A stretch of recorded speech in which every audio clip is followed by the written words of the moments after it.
I did. Good. Okay, let me get my little speech. Good evening. I am Mikala, the Maiden of Midnight, and I bid you welcome to Offbeat Melody. Some of you may be thinking you have heard this tune before, twice before, in fact, if you listen to both of the pilots. Well, it took a little of tinkering and some deep revisions, but I am delighted to inform you that our strange little tune is finally out of previews and ready for its true debut. And hey, it took less time than Spider-Man Turn Off the Dark, so cut us some slack. Before we meet our stalwart heroes for the first or third time, let's experience a brief cold open to set the mood. Yes, an open as cold as the grave. Narrator, if you will.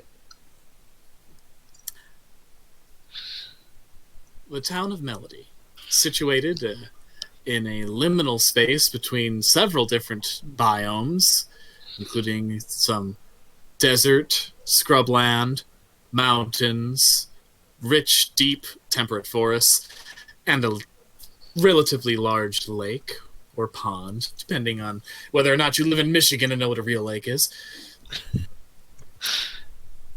Currently on Lake Alto, there is a small fishing boat manned by octogenarian Horace Shellstrop, one of Melody's oldest and most respected fishermen. On this fresh, crisp summer morning, he's taken out his boat to go to his favorite pastime, fishing. Perhaps today he'll catch the big one. It's a beautiful summer morning. The air is crisp. There's dew on the grass. The sun is just rising over the trees, painting the blue sky a variety of different colors with its rise. The birds are singing, and the fish presumably are biting. There is in fact a large bite on the line of Horace Shellstrop's fishing pole, and the aged, experienced fisherman excitedly begins reeling in his new catch. And as he reels it in, he notices that a few yards away from his boat, something is breaching the surface of the water.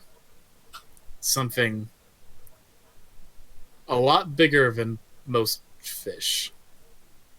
Something with a humped, scaly back. And he screams. So let's meet our stalwart heroes, shall we? Who would like to go about their daily routine first? I will. All right, Zoe, tell us about yourself. Zoe is a currently homeless 17-year-old. She got kicked out / ran away from home when her parents found her in a dress. She is currently working 2 jobs, trying to save enough money to get a small, shitty apartment. Excellent. And where is she this fine summer morning? Sleeping on a park bench. Great. So as Zoe, as you are sleeping on that park bench, you are woken up by the sound of sirens as a police car zooms by. A second police car follows, but then stops and pulls to the side of the road. And out from it step 2 officers, one of whom looks like he just, licked 5 lemons in a row. He's got little Coke bottle glasses, and his face is just scrunched up in a perpetual scowl of a person who's just tasted something incredibly sour, and it's never left their mouth. Yeah. Oh no. Ugh. Young lady, are you aware that this is public property? Yeah, it's public, so I can use it. Not for that. We have shelters for that. This is for people to use when they are enjoying our parks. Doesn't look like there's anybody around. The other officer steps out looks at his partner and shakes his head and says, listen, kid, normally we wouldn't stop, but you really should get out of the area right now. There's been a disturbance at the lake, and we kind of need the area cleared. She perks up a bit. What happened at the lake? Some old fisherman says he saw the Alto Pogo again. Again? Is this like a reoccurring issue with this guy? The other cop chick says, like, no, it's just, our town's got a lake monster, right? Of course, he's on my backpack. Yeah. Yeah, so he saw the Alto Pogo, or so he says, and we've got to investigate it, so... And you need me to leave the park bench. Listen, there's going to be a media circus. The guy's real riled up, and it is the start of tourist season, so the press is going to make a big thing out of this. I'd suggest skedaddling somewhere. The nice cop reaches into his pocket and pulls out a ticket, and you can see Uli Prowler just scowling in disgust. And the guy says, here, why don't you go to the Wax Museum? I've had these free tickets for a while. Just go check it out and have yourself a time. Looks kind of genuinely surprised. She takes the tickets. Thank you.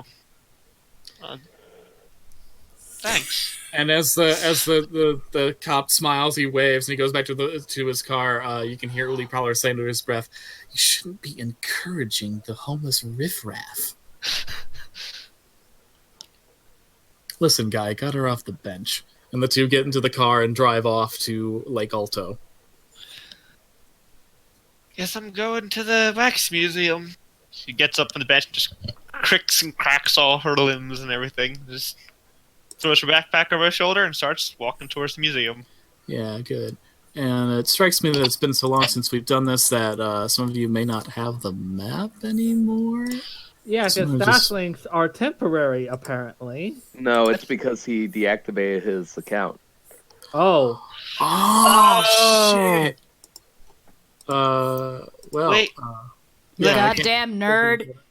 Let me check my phone if I have this saved in here. I might. I can't say anything for the quality, but I might have it saved in here somewhere. Curse you, DeviantArt. We do have the map guide, though. We just don't have... we got the map guide. I'm uploading it to Stash right now. When that's done, I'll share the link. But for now, let's cut to... I'm going to just say Hal. We're just going to go to Hal right now. All right. Fuck you. You have to intro yourself. Hal? Well... And there you go. The map. So damn it. Too big. Hal is waking up to go into town to go to work. At this point in time, he is...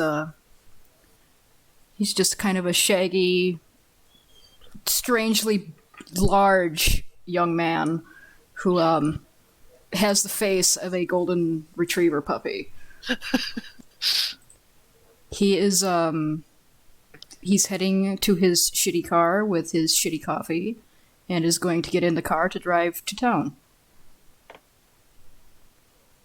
Good. And where does Hal work? He works at I can't remember the exact name that we gave it, but he works at the roofing company in town. Just a second. Let me get the map guide out, and I'm sure I can get it to you.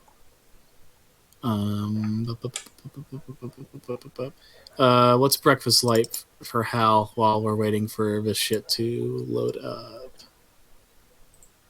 Breakfast for Hal is basically just him grabbing what is ever on the counter that he left from supper, I guess. He's grabbing leftovers from the fridge, and he's not even heating them up, he's just eating it. Probably cold pizza. Makes sense.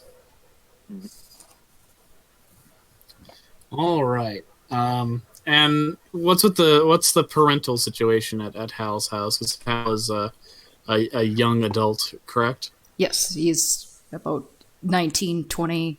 His mother is a airline pilot, so she is gone for very large stretches of time.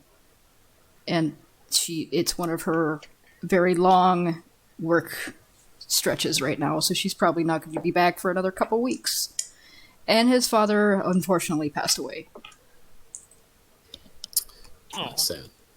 Well, Hal goes off to eats his breakfast. Exits the ranch house that he lives out in. It's sort of in the woods, isn't it? It's not quite in the heavy populated areas of Melody, but rather to the rural stretches outside. Correct? Yeah, he's out in the middle of nowhere, basically. Good. I can't find the name of the roofing company on here, and I'm not going to spend 5 minutes looking for it. That's fine. Control F Roofing Company. No. All right. You got a short shift today, just BT dubs at the roofing company.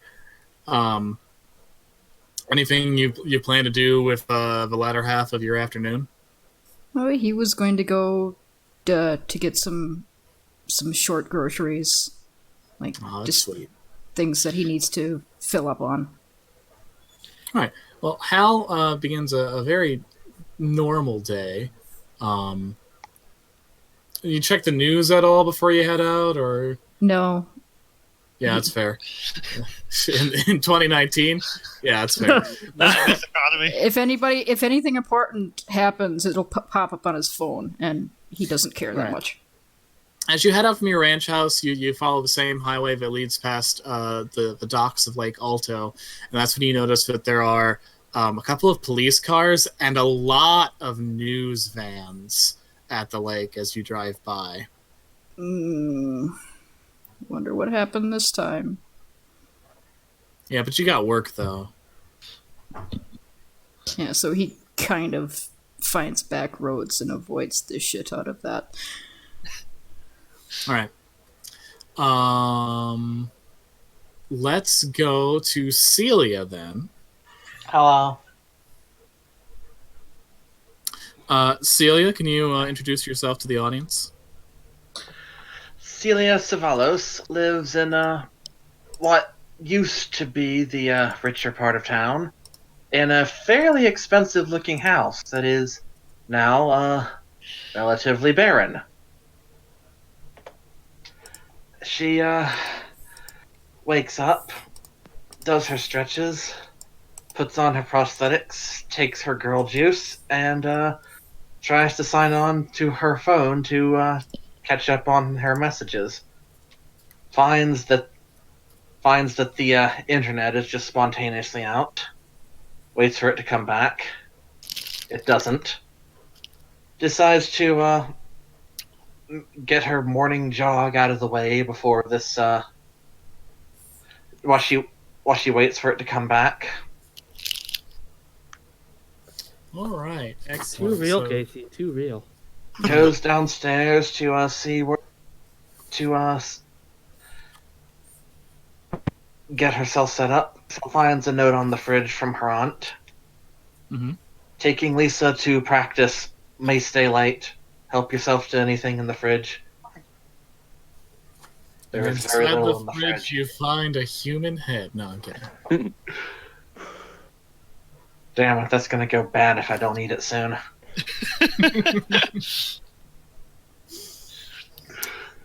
All right. And you live in the rich side of town, correct? Yeah.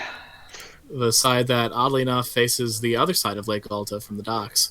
You technically have your own docks that are exclusive to you that poor fishermen like Horace Shellstrap would not be allowed on.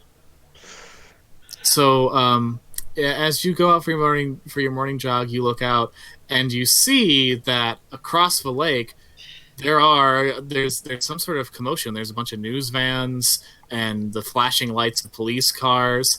And it seems something has happened on the lake. Celia checks her phone again to try and see if she can see any information see if anything's on the news. Yeah, on the news, if you're checking like the local news, website or whatever, the big headline is Alto Pogo sighted again. Again? And a lot of the comments are like, wow, just in time for tourist season. What a coincidence. He always gets cited, but he never commits. Been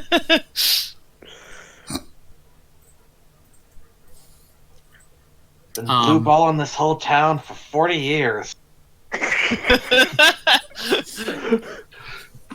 Longer than that, actually.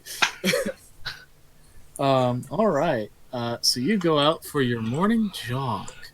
Fall flat on Excellent. her face only 3 times this time. Nice. Still getting used to running. Yeah, prosthetics and all.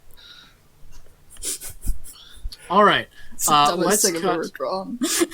Oh, and so as she leaves the house jogging, she does have toast hanging from her mouth. Even though she had plenty of time to eat it at home. Good, good. Let's cut to Drake. Hello. Drake, what's your start of the day routine look like? All right. He gets up and grabs a breakfast drink from under his bed, just in case he forgot to go to the grocery store. I have a hunch. You checking your fridge? Sure. In his pajamas, he goes to his fridge and he opens it up. What It's does he fully see? stocked. A lifetime supply of Eggo waffles, which you won in a contest 2 years ago. Every year they keep dropping off a box of Eggo waffles, and every day you keep finding yourself liking them a little less. Yeah, it just. There's only so many waffles you can eat and so much space in your fridge, but they keep giving you these waffles, and you feel like it's wasteful not to have them. Yeah, like, what if he needs to make, like, a waffle sandwich or something? Like, What if you want to, like, eat turkey sometime? You got all these damn waffles. Why don't they drop them all off at once? Okay, for that, you just take the turkey, you sprinkle it over the waffle after you cook it, and then you get turkey gravy, and you pour it over the turkey waffle. It's basically Oh, God! Jesus Christ, no! Everything about that was terrible. Ironically enough, I did have a turkey sandwich before this. How is your living space, BT Dubs? I'd say it's decent. It's pretty aged. It's been used by the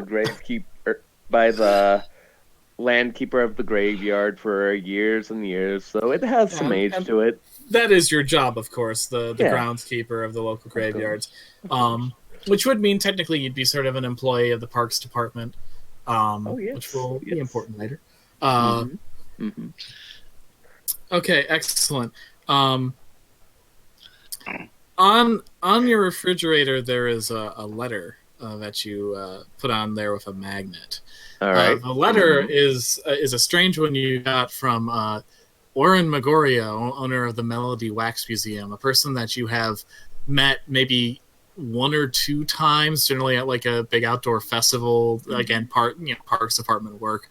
Good guy. He doesn't cut through the graveyard. Very nice. Oren has offered you because you have a lot of downtime as a groundskeeper. Like you're not supposed. You don't have to like live at the cemetery. You just have to live at the cemetery. Oren has offered you a job today. He wants you to escort some people as they're going through some of Melody's woods, because as a person of the Parks Department, you can make sure they stay out of any legal trouble. Okay. And if you're interested, he wants you to stop by the Wax Museum today, and they'll talk about it.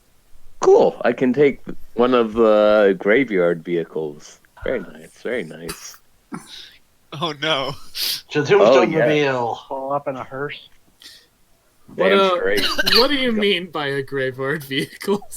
Okay, it's basically a hearse. It's a mixture of a golf cart and a hearse. And those are actual things. people looking up. It's Please. yeah, those are real.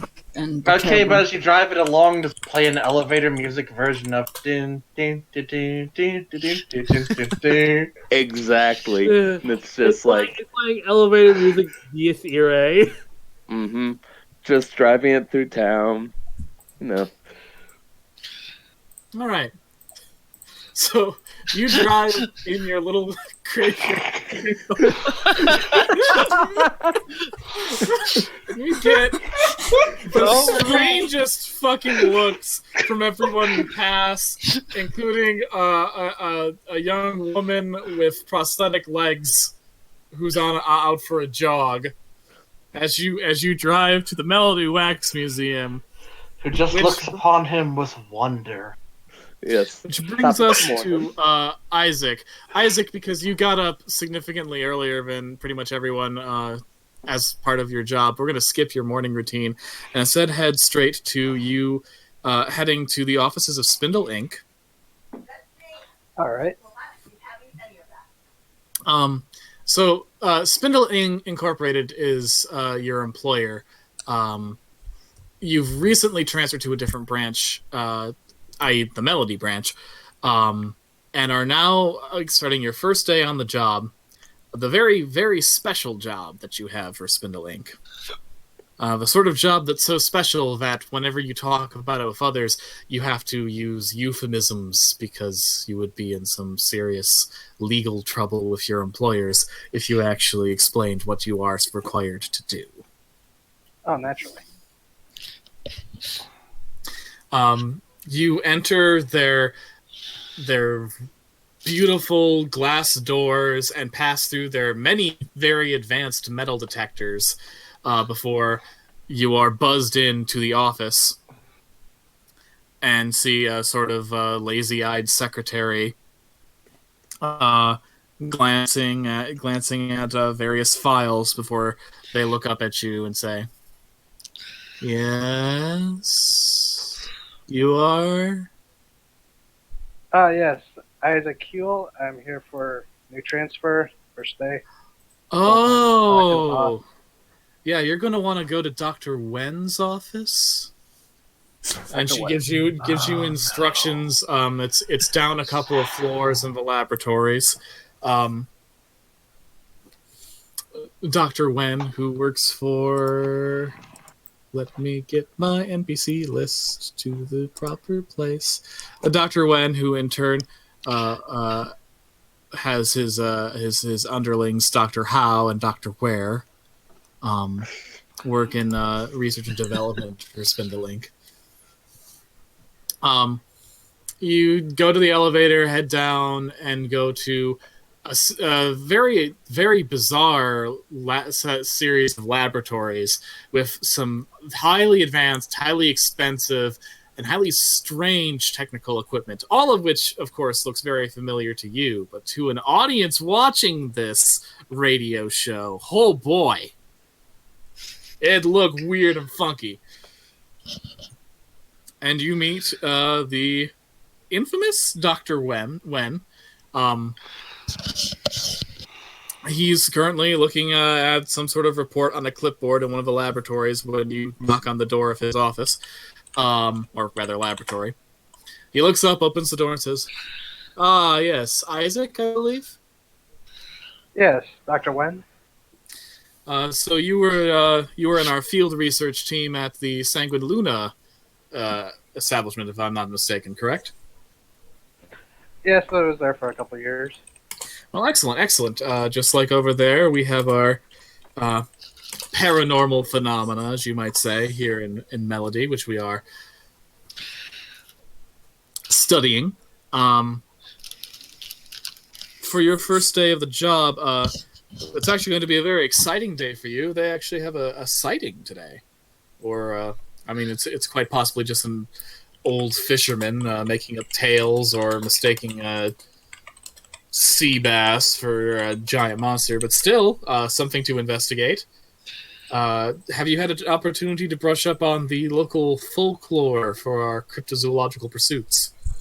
I've glanced through some of the paperwork I got as I was transferring, but Well, if Correct, I it's were something you, I would Oh, first proceed to the Melody Wax Museum. You can get a very good summary of some of the strange phenomena over there. The owner has actually written quite a number of self-published books on the various myths and legends of Melody, and while some of them are more of a little embellished, it's a good place for research. After that, um, there's a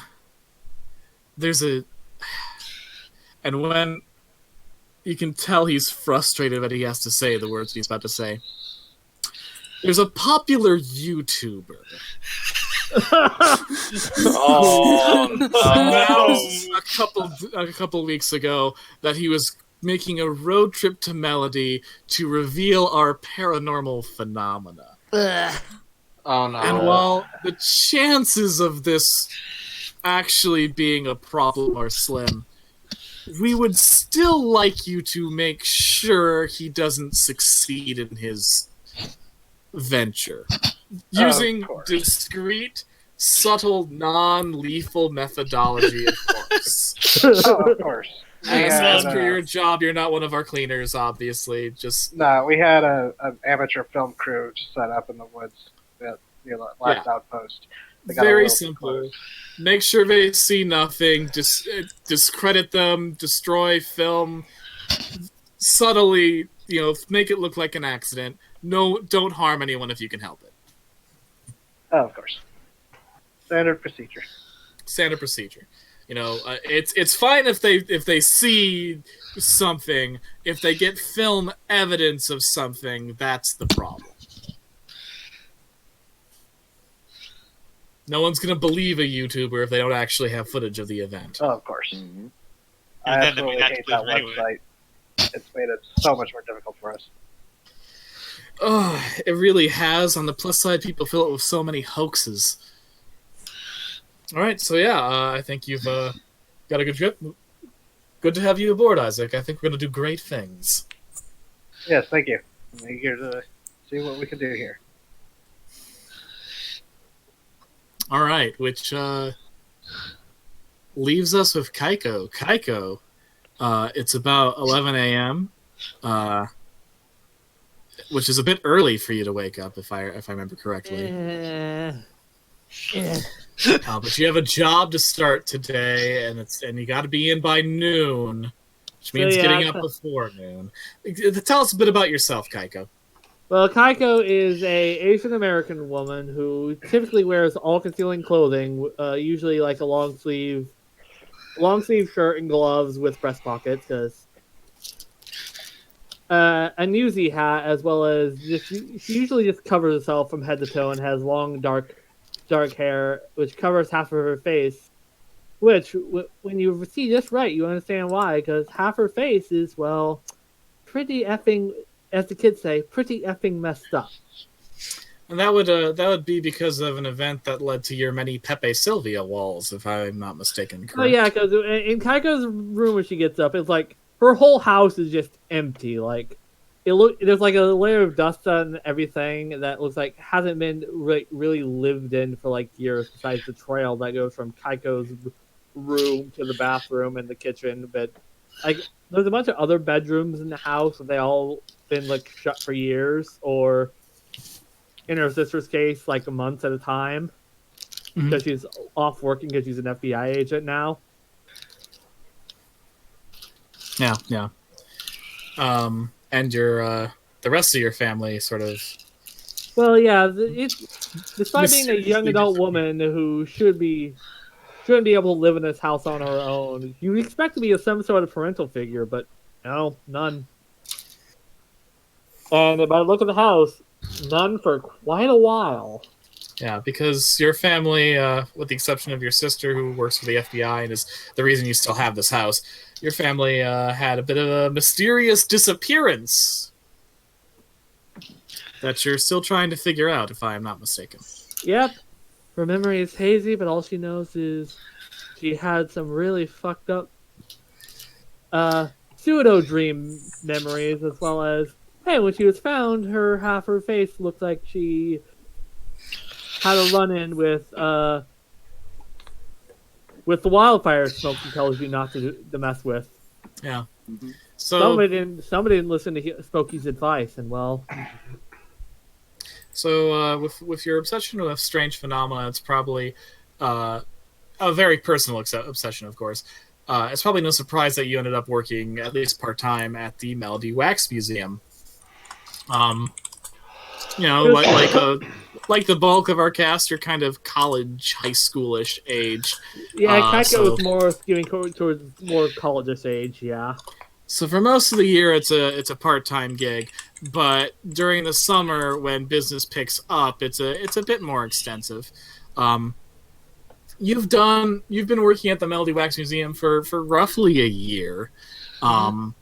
You're well trusted by the staff. You're one of the few people who has seen and talked to the elusive and eccentric owner of the Wax Museum more than a couple of times in your life. One, Oren Magoria. And today seems to be a day like any other, as you set about quickly eating breakfast and heading to work. What would that breakfast be, by the way? raw bread, just raw bread. Yeah, The depression breakfast meal. of kings. The bread sandwich. Bread sandwich with a side of sadness. Well, at least it's not the cheese and onion sandwich. And also, it's not eating cookie dough out of the tub. It's No, also that's at night. That's at night before bed. it's also not the incredibly disgusting combination that I watched an old 80s movie where it was peanut butter and onions. Yeah. At least it's not turkey on waffle. Yeah, that's all pretty wretched. Anything you gotta do as you leave the house? After taking a shower, which oddly enough, there isn't a pickle with her name on it this time. Yep, no pickle this time. Oddly That enough, was, That's a reference to the other pilots. Yeah. Rest in peace, Hiyaki. Rest in peace. Well, there will still be monsters in this version, even if they're not as familiar. so yeah, as Kaiko's dressed and she buttons up her work uniform and puts on her hat and pushes her hair up into it besides the obvious bit that covers her face and puts on the glasses. She walks out the door with the bread in her mouth, mumbling. Man, everyone's doing that, you soggy shit today.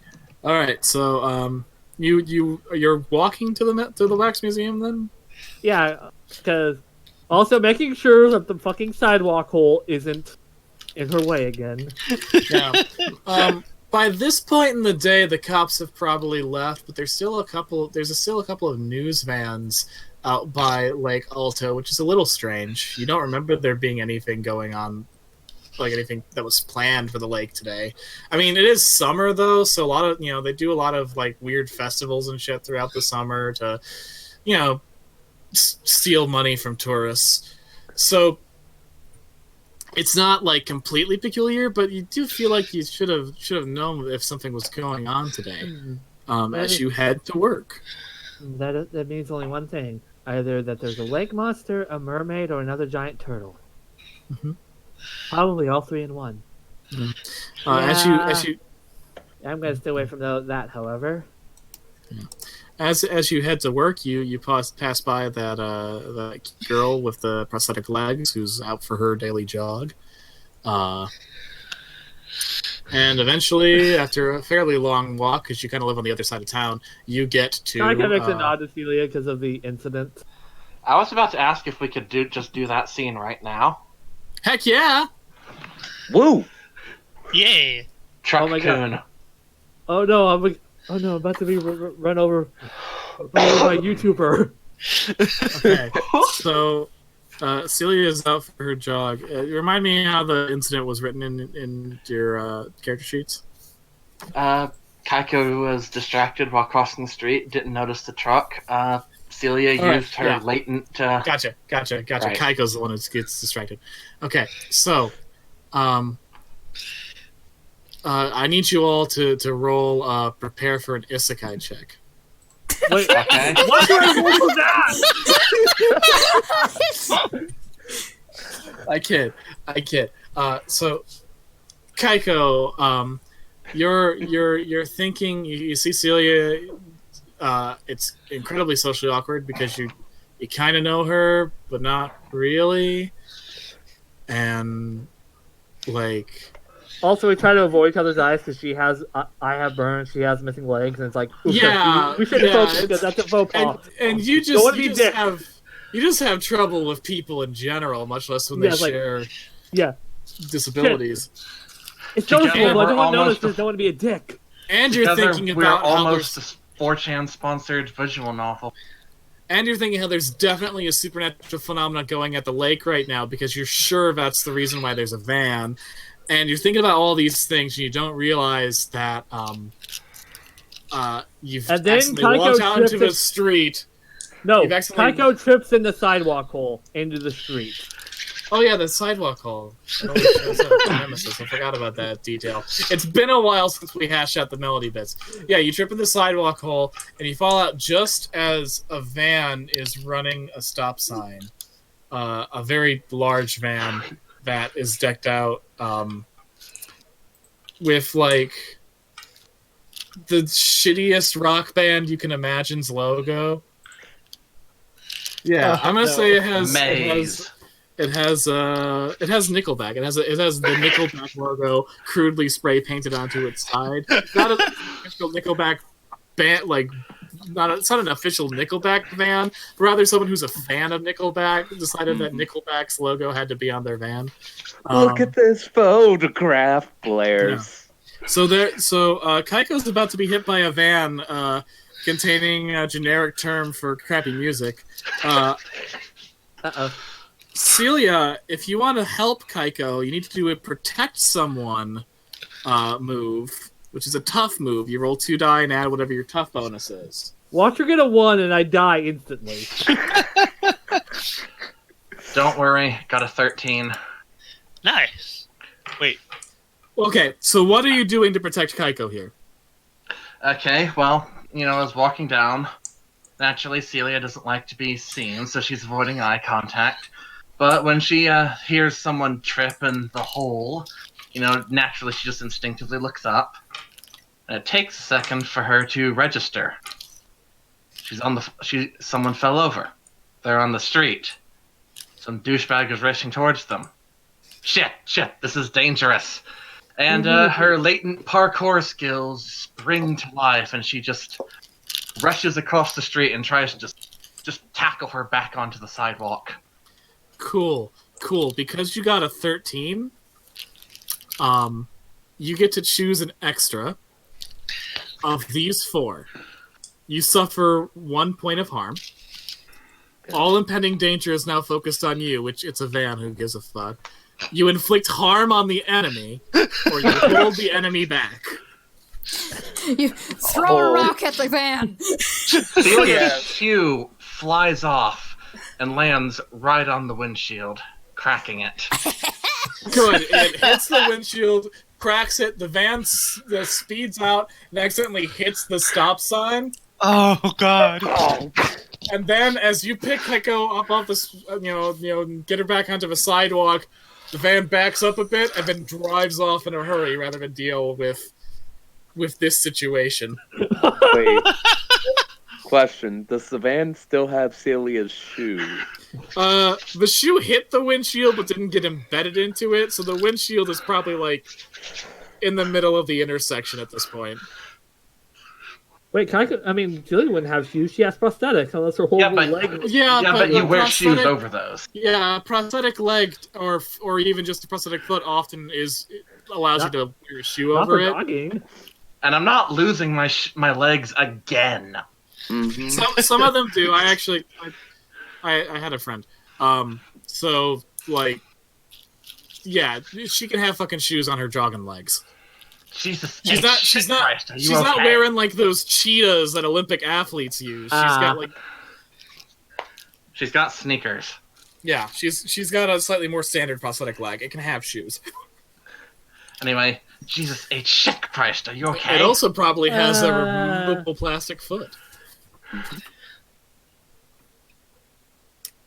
Are you Thank okay? you.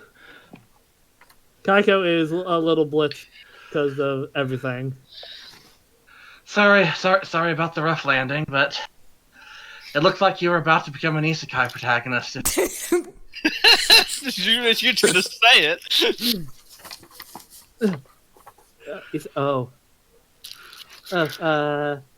Thank you.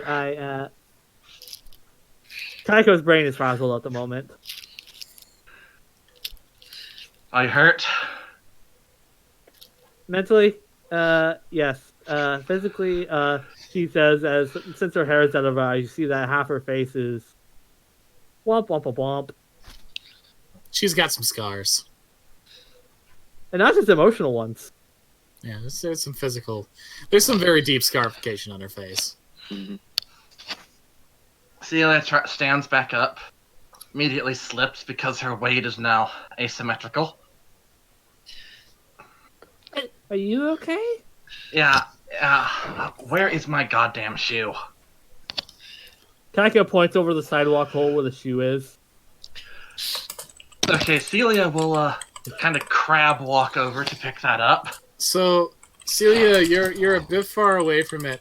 Across the sidewalk, there's a little kid who's got like a wooden stand that says lemonade. And the kid looks both ways, runs out into the street, grabs your shoe, and runs across and hands it to you. Aww. Thanks, Mikey. That'll be 25 cents. Oh. I'll give you $1 if you bring me a lemonade too. Kid nods, tips their baseball cap, looks both ways, crosses the street, grabs a lemonade, looks both ways, crosses the street, gets the lemonade. Good job, kid. Yeah. Celia pays him and takes the lemonade. Thanks, man. And the kid looks at Kaiko and says, "You're lucky. You almost became an isekai protagonist. Don't play any MMOs, okay?" Or wearing helmets. PlayStation VR is a bit out of my blood. Can't afford it. You know what you can't afford? A lemonade. You're a true opportunist, Mikey. That's why they call me the entrepreneur. And the kid looks at Kaiko expectantly. Kaiko pats herself down. Do I have money? Celia hands the kid another $1. Kid nods both ways, crosses the street, grabs lemonade, looks both ways, crosses the street, gets your lemonade. I love this kid. Capitalism. Ma'am, I see you walking this way every morning. Do you got a job or something? Who's she talking to? Kaiko. Kaiko's now shrinking up because social. It's a kid, but still. Wax museum. Geez, it's a long way away. Hey, Celia, maybe you should walk her over, you know? Wax Museum? That's that cryptid place, isn't it? Yes. Kaiko says slightly sheepishly because that usually brings unwanted Hey, attention. better to take her. her to a hospital. She seems like she's got a concussion. No, it's fine. I'm fine. I imagine you're probably gonna get a bunch of new customers soon, what with that whole thing going down at the lake. Oh shit, that's right. Oh. Oh god, it's gonna be packed today. Oh god. Excuse me. You said a bad Bless word. you. What, The God? entrepreneur is 8.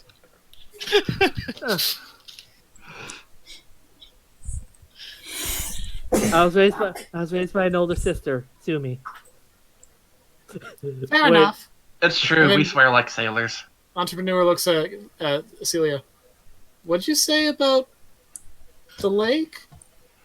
Yeah, apparently, also Pogo's been sighted again.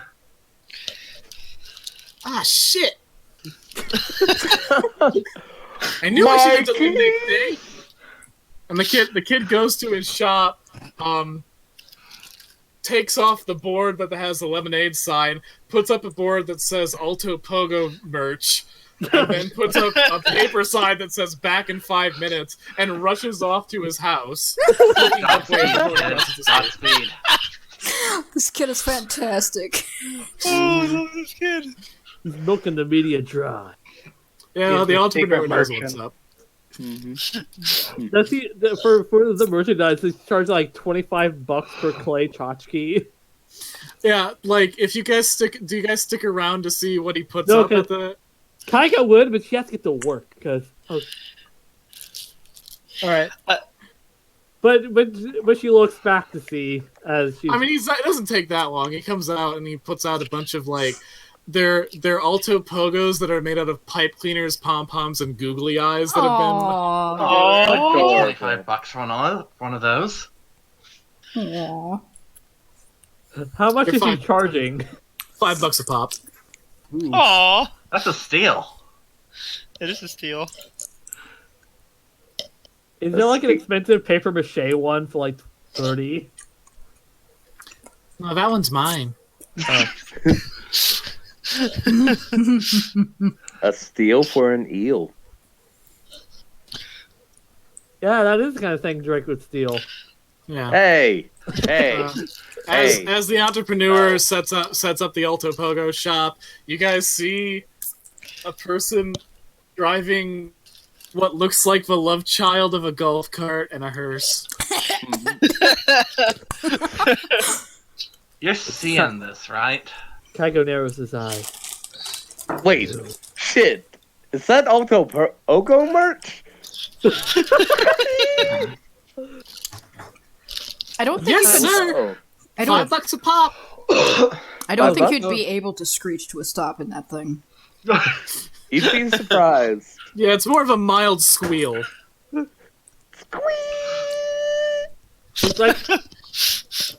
It's like he's like Squeak, but it's like the Austin Powers fucking I'm running him over, but it takes forever, so it's because it slowly pulls up. Anyway, so $5. Yeah, $5 a pop. Here you go. Thank you. The kid should There you narrow go. his eyes because he knows this is the gravekeeper that skirts him with water. Yeah, the kid looks up, takes the $5 and holds it up to the sun to look through to make sure it's got the thing. Listen, these aren't counterfeit. I checked. Then he All double right. checks. I trust you this time. I got Listen. my eyes on you. Listen, The kid does it that was thing one with the 2 fingers and the. Listen, it was one time, Mikey. How was I supposed to know it was counterfeit? Like, it looked so real. I just want to know where you got the counterfeit money. I know a guy. I know a guy! Fucking Christ, Drake. Anyway, off to the wax museum I go. He knows an illegal moonshine operation in the woods. Hey, did you guys hear the off to the wax museum I go part? Oh yeah, I need to go. I need to circle Yeah. around the town a bit. Mind if I tag along? Sure. Yeah, Thank you. hop on Bye. in. Just climb in the back, it's fine! No, Don't worry, I cleaned it yesterday. The entrepreneur is looking at this and is like, I'm positive Kaiko can probably outwalk that thing. yeah. Also, if I actually- rode, it would kind of defeat the purpose of exercising. Fair enough, fair enough. Yeah, well, the whole thing with Drake is going on. Kaiku's already down the So street. you guys all head up to the wax museum separately at the same pace, while the entrepreneur watches, kind of baffled, and while more and more cars get caught up behind Drake, who is going well under the speed limit. Yeah, Kaiko is way ahead because she wants nothing to do with that. That's attention. You don't want to be associated with him. Come back! Maybe if you pull me along, I'll go faster. Come back! Kaiko goes faster. Come back! He starts beeping his little horn. I imagine her and Celia are way ahead and they're just escalating speed as he. Don't make eye contact. Don't make eye contact. You two! Up there! The one with the hat and the hair! Come back! Come back! Rolling for Kaiko anxiety attack. You are now power walking. We're out of earshot. We're out of earshot. He won't notice. He won't Beep notice. beep. No, it's more like honk honk honk honk. He just attached a bicycle horn. It's a bicycle horn that plays Dies Irae. Honk honk honk honk. Honk honk honk honk. Good lord. How did he even do that? It's kind of impressive. Mm-hmm. But yeah, to the wax museum. Okay, so you guys get to the wax museum. It's not. It opens at like noon 30, but you have to be there at noon to open. Kaiko, your boss has already unlocked the store, or rather, the assistant manager Simon Egbert has already unlocked the store, or the museum rather. So you walk on in, but you have to keep the others out for a bit. When Kaiko, when you walk on in, Simon Egbert's manning the desk, and he's like, "Oh, hey, Kaiko, you're a couple of minutes late there." Oh, sorry, I almost got run over. I mean, Can confirm. no one really gives a shit, but it's good. Wait, you almost got run over? By a truck with by a van. I believe the sidewalk. There was a hole in the sidewalk, and there was a lot of traffic near Alta Lake. Apparently, there was a sighting. Oh yeah, I think that was on the news, and he turns up the volume on like the TV that you guys have in the main lobby, which is it's not a new TV. It's like an old big boxy TV. Oh god. Probably been there since like the 80s. It hums to life, and the image quality is really poor. And as it hums to life, it's on the public news channel, which is also the public access channel later in the day. And there's an advertisement, oddly enough, for one of the public access shows at the moment. You see the somewhat familiar face of Mirkarla, the Maiden of Midnight. Hello, boils and ghouls. Wait, that's Dracula's. Hello, boils and ghouls. We have 3 classic monsters coming at you in this week's Midnight Monster Marathon of the Week. First, something lurks in the depths in The Creature of Crater Lake. Then, a missing link terrorizes rednecks in the precursor to found footage horror, the faux documentary In Search of the Skunk Ape. Finally, watch the skies for unidentified flying monsters in The Hypno-Terror from Outer Space, only on Melody Public Access. At which point it goes into Melody Public News. Oh, no, that's one was it's my favorite. Hey everyone! Exciting news today. For the first time in about 3 years, the Alto Pogo has been sighted again. That's right, our own Horace Shellstrop had an encounter with Melody's famous lake monster. He claims he was catching the big one, when suddenly it came and swallowed his whole catch. Yep, plucked the fishing pole right out of my hands. Damn this thing. Sorry about the swear. This will certainly draw a lot of attention to our town just in time for tourist season. In fact, rumor has it that popular YouTuber Cliff Howard is in town this very day to look up our own cryptids. Isn't that swell, John? Gosh. And now the weather. Simon turns down the volume. That's pretty neat. We'll probably have a lot more business. That's pretty cool. Yeah. Just make sure that we got a lot of Volto Poco plushies. How is the stock of Alto Pogo plushies? Yep, same 5 we've had out for the last 6 years. Oh. Wait, there are Alto Pogo plushies? How I'd much? buy one, but I'd be afraid to separate them at this point. What's that weird gravedigger doing outside the window? I'm asking about your wares. Kaiko, Let me in. Kaiko, you look and see Drake and Kaiko all of Celia.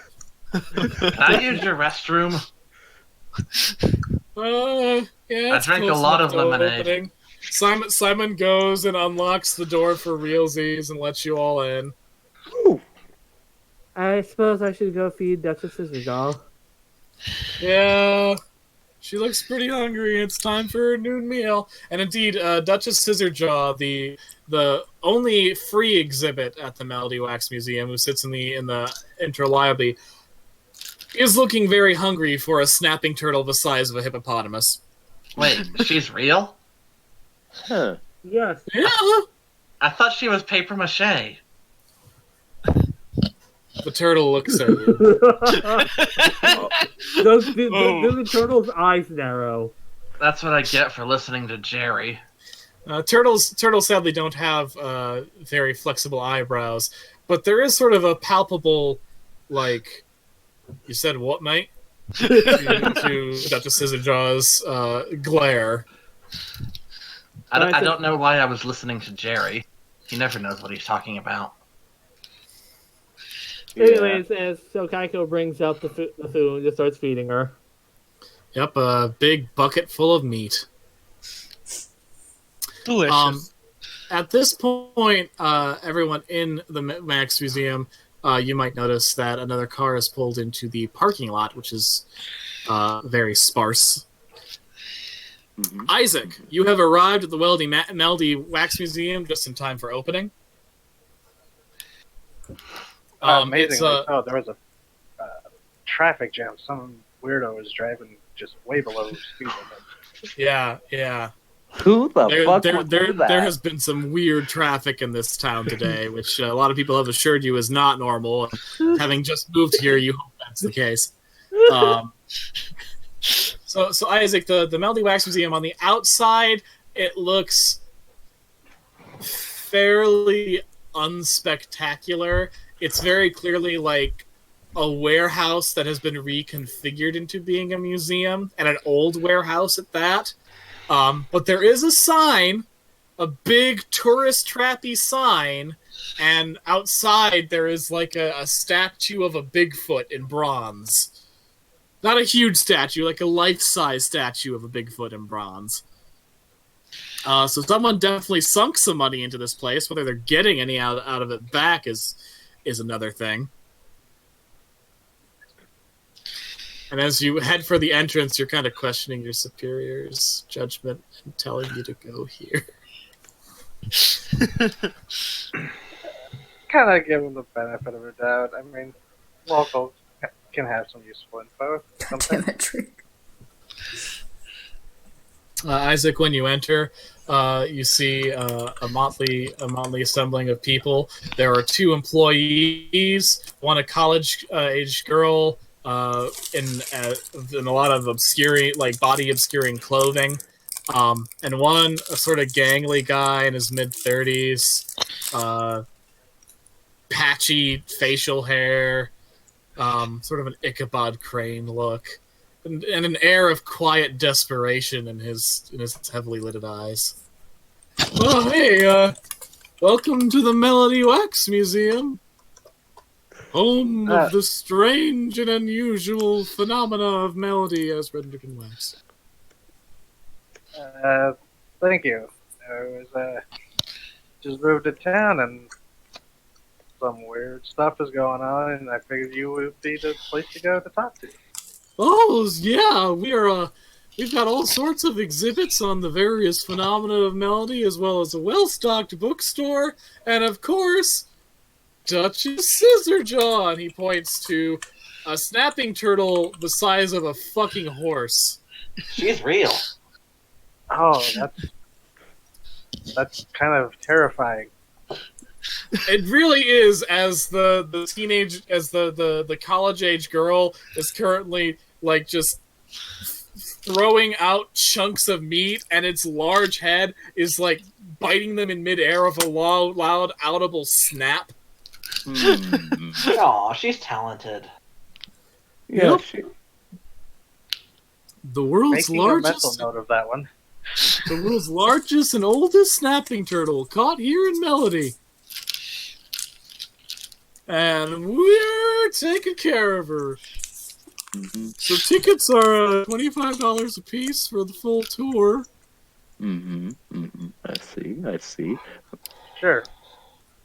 And Isaac will pull out the money, hand it over. As you're pulling out your wallet, the sound of screeching tires can be heard, along with the blaring music of Nickelback. Dun dun dun. Ah, A van, nemesis. a van with a shattered, with a partially shattered windshield, and a dent in its what do you call the metal piece on the front? Grill. Bumper. On Yeah, its grill, the dent on its grill, as well as the hood, because it hit a stop post. It would have been like all of it. Parks in a handicap space, and out from its steps, a guy who looks like his name should be Chad. He's wearing what did you call those jackets, Kay? You're the one who told me the I brand. think it was a Carhartt jacket. Yeah, he's wearing a Carhartt jacket with the hood and everything. It's a very expensive outdoorsman's jacket, and The dickbag jacket. blue jeans and incredibly expensive outdoor boots that have not a single speck of dirt on them, Oh God. as well as like one of those winter beanies that you wear for like skiing, like a ski cap. Oh my god, he's a South Park character. He's got a little bit of chin scruff.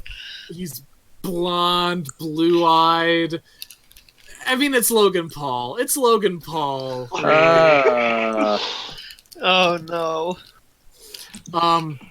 Also stepping out of the van is a big bald chunk of a man in like khaki overalls with like a desert camo t-shirt, carrying a shotgun, as well as papers that say like permission, conceal and carry permit in his shirt pocket, and a girl who definitely looks like a hippie, with a flowy like shirt with embroidered flowers and like a big sun hat and like those huge sunglasses that are like with purple lenses. Long flowing hair that's sort of like straw colored.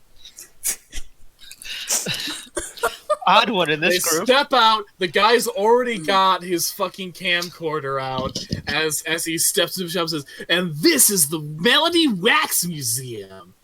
What a shit show! Yep, Kaiko's and these eye is are twitching. natives of Melody. I imagine Kaiko and Duchess are both looking at him, both eyes twitching.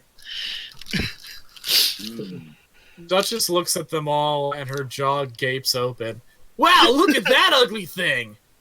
Oh no. Celia's going to crane her neck to get a good look at that van to make sure it's the right one. And she's just going to quietly glare at him. Hello, good sir. Could I have your jacket? No. Please? You couldn't even afford this jacket. Right? You're not wearing a shirt under that, are you? No, I'm wearing a tank top with no sides. My tank top's so sleeveless it doesn't even have sides. So that's a maybe on getting the jacket. You're not getting the jacket, brah. Can I have your hat? And he turns to the camcorder and look at these roofs, eh? It's gonna be a good Cliff Howard show. What's a roof? I think it's a kind of sausage. That's racist. I I know, don't even right? know what rubes are. To be fair, Cliff, ruber's kind of an outdated term. What? I mean, I don't think that's going to resonate with your Gen Z audience. I know it's hip! And you think the word rube is hip? Shut the fuck up! Your name's Cabbage! And your name's That's Cliff. You know, guys, I Guys. feel like my culture is being really appropriated right now, and I feel very, very, very self-conscious. I wish I could do a Napa voice. The hippie girl puts a hand on the shoulders of both Cliff and the man who apparently is named Cabbage and says, guys, we need chill, positive vibes for our mission to find the Sasquatch to work. God. Oh no. Here, and she puts a couple of quartz crystals in both their pockets. These So- crystals will calm your aura. So, when are we getting an apology? Cliff Howard never apologizes.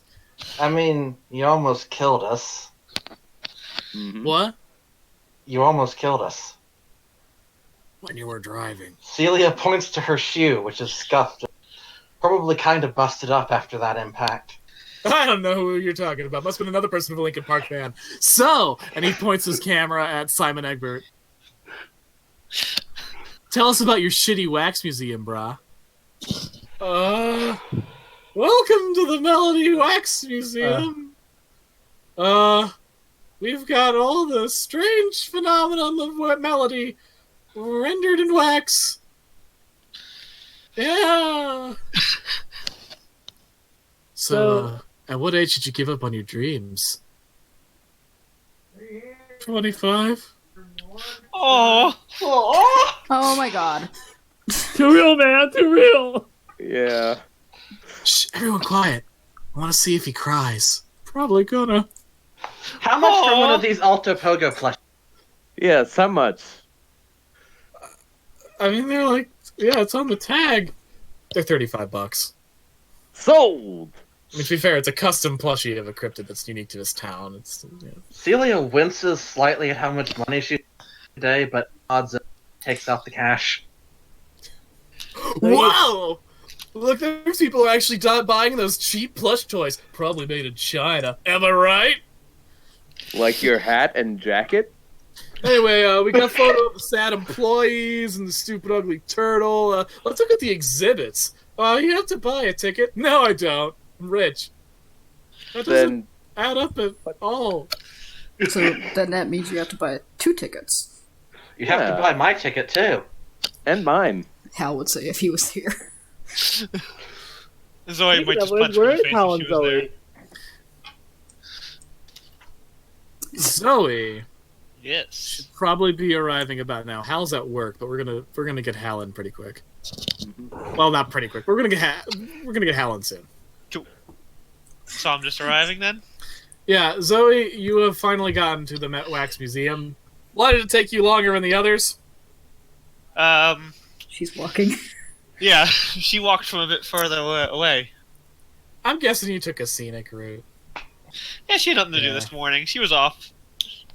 She's kind of annoyed by Like, the the first museum stop. doesn't open until the museum doesn't open until noon, and they gave you that ticket at like 8 a.m. So like you probably got here, saw it was closed, and we're like, oh fuck. Here goes the first couple hours of my day. Now you've come back, and you come back to see a lot more people than you'd expect to be in the wax museum, including a guy who's like way too well dressed to be in a tourist trap, a lady with like robot legs, a guy who looks like an extended member of the Addams Family, Logan Paul. A Duck Dynasty guy with a fucking shotgun, It's Nappa. Just call him Nappa. and a flower child who somehow teleported here from the 60s. Her eyes are going to narrow right on Logan Paul, and she's going to blank for a second. Oh, fuck! What are you doing here? Howard whirls around to his camcorder and is like, oh my god, look how poorly her clothes are. Fuck off, dickface. Whoa, we're getting some attitude from the rude locals. That's going to be the name of this clip in the documentary, by the way. Also, Tycho is going to be looking at Duchess Citadel, considering somehow making him making him trip and drop his camcorder into the tank. And Anyway. looking at and wondering if the turtle is getting the same idea she is. Listen, we're not really here for your full experience. Just let us go in and look and get footage of some of the shittier exhibits we'll be on our way. We got a lot of Bigfoot hunting to do. Shouldn't you be in a forest? Mm-hmm. Well, I mean, first we want to spotlight how crummy your town is. So about buying those tickets. I mean, if you're rich. The doors to the exhibit part, and out steps a tall, thin, older man of about 60 years of age, but, like, he looks good for it. Mm-hmm. With a pair of very stylish glasses, a fucking top hat, and a leather jacket covered in patches that show various cryptids, as well as buttons. And he strolls out and says, "Is there a commotion here?" "Oh, Mr. Magoria, we got some customers and also a YouTuber." "Oh, Cliff Howard, right?" "Yeah. You've heard of me? Because I'm pretty famous." "Yeah, I'd like you to leave my museum, please." "Oh. I mean, if you throw me out, that's gonna look real bad on you, brah." "Well, I'm not throwing you out. I would just like you to leave."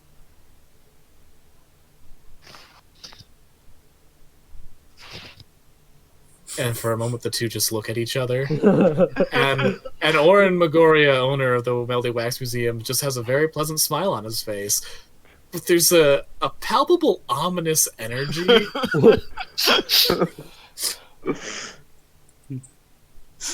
And Cliff Howard's like douchey smile starts to fade a little bit.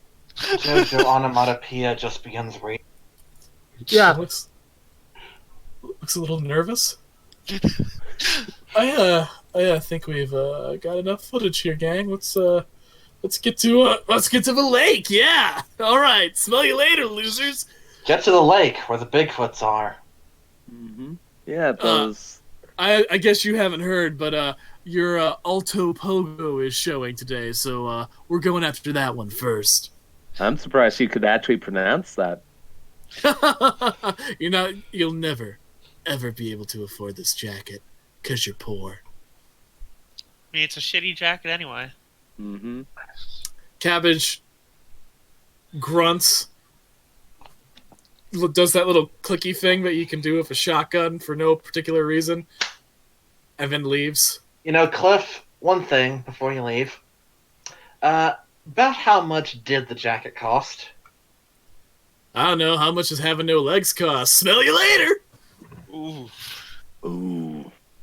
And the hippie girl kind of smiles nervously and is like, "Here, I just feel I should give these out." She gives you all quartz crystals just to make up for the negative energy that he just brought to your auras. What kind of And quartz are they? Really cheap dime store quartz, but it looks pretty enough that you could sell it to rubes for a lot of money. Hmm. She is the person who bought the quartz, not the person who sold the quartz. Aw. Zoe just looks her in the eyes. I'm so sorry.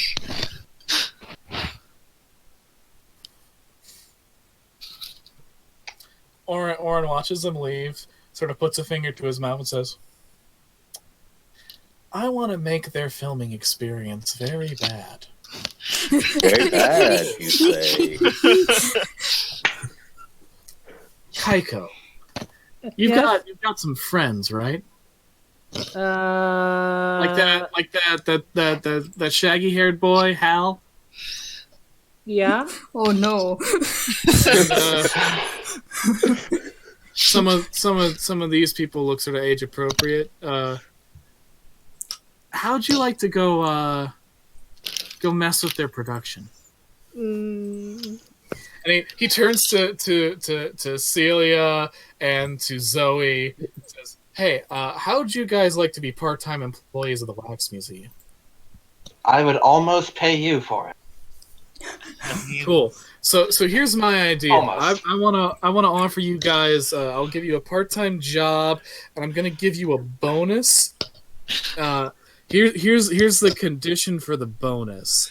One, screw up those guys' shoot as much as possible. Two, if you actually manage to find and bring back the Alto Pogo, huge bonus. Mm-hmm. Sound like a deal? Shit, I'll do it.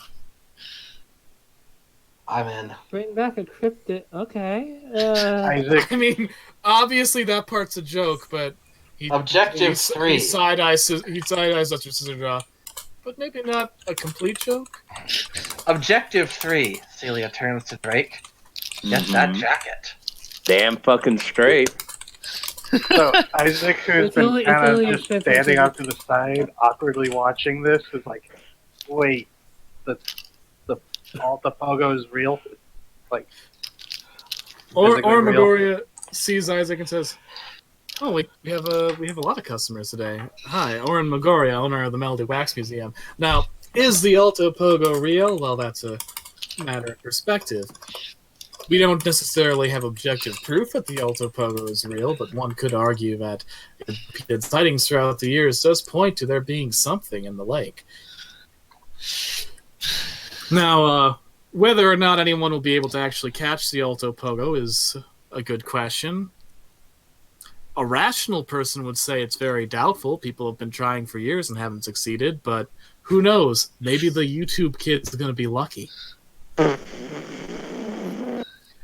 But, stranger things have happened. After all, turned out Duchess Scissorjaw over here ended up being real, so... If he I finds was that thing, going to say, it could be another one of her kind. That would also be a qualifying for a bonus, because I would love to see more giant snapping turtles. We've been trying to find a mate for Duchess Scissorjaw for years, but she just keeps eating all the normal ones. she's It- gigantic. And you Well, maybe notice the has to sand have at the bottom. standards. And you notice the sand at the bottom of the tank isn't sand. It's just ground up turtle shell. Yeah, Oh, people lost their shit when I caught her back in the 70s, but you had her Oh, you since know. the 70s? yep.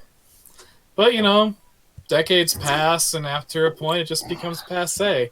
Now we just know that snapping turtles get this big. On extremely rare occasions. I've never seen one this big. And I've seen some snapping turtles. Yeah, I doubt anyone's going to be taking her world record for a long while. So, yeah. If you guys want to go screw up those kids' film shoot, Drake, that's what I was actually asking you here for today. he looks at Isaac and is like, and I wouldn't mind having a few more experienced adults on the trip if you'd like a job. You seem like a new face in town. I just moved in just last week. But, I mean, if you're looking for a chaperone, I guess I should mention Isaac kind of looks like an early 30s accountant. Like a gray suit, just kind of probably had it for a few years. Yeah, but never really bothered to get another suit.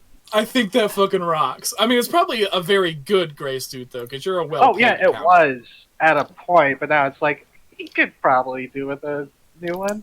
But it's still good. It's still good. Does he have a bright red bow tie? No, it's just a regular gray. Yeah, he's not Pee Wee Herman. Damn it. That's why I was asking.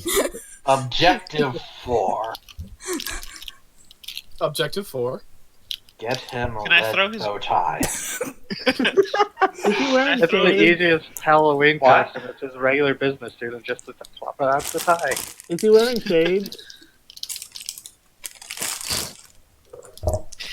Can I throw his shotgun into the lake? Hey, kid, so long as you don't get hurt or anyway do anything that can make me legally culpable, you can do whatever you want. I'm sold. Yes, yes. So how often has TT for context? How often has Kaiko been roped into these kinds of shenanigans by Oren? This is the first time he sent you on a mission, but you have talked to Simon, and he has done this occasionally with other staff members. Oren Magoria, he's a huge fan. He's a huge fan of the supernatural and the paranormal, and is really invested in studying the phenomena that supposedly have occurred in Melody, and has thus used his wax museum on more than a few occasions to investigate said phenomena, including hiring like college kids and other people to go out looking for stuff and doing field research. Oh. It's just one of the neat things he does. There hasn't been an opportunity for it yet because, Melody has been quiet-ish for the last few years. Though, of course, as a conspiracy theorist yourself, you don't buy that for a minute. Yeah, her face says otherwise. Yeah. But there haven't been any big Alto Pogo sightings or encounters with Southpaw Sam or people seeing the Kaleidoscope Man or the Mothman. None of the big heavy hitters of the Melody cryptid community have been sighted for a while. So the Alto Pogo showing up is big news, if it's real. I see. So, just to recap the hook, Oren Magoria has just offered you guys money to, one, fuck with the YouTube crew that's investigating the Alto Pogo and their phenomena, and just make sure that they're unsuccessful.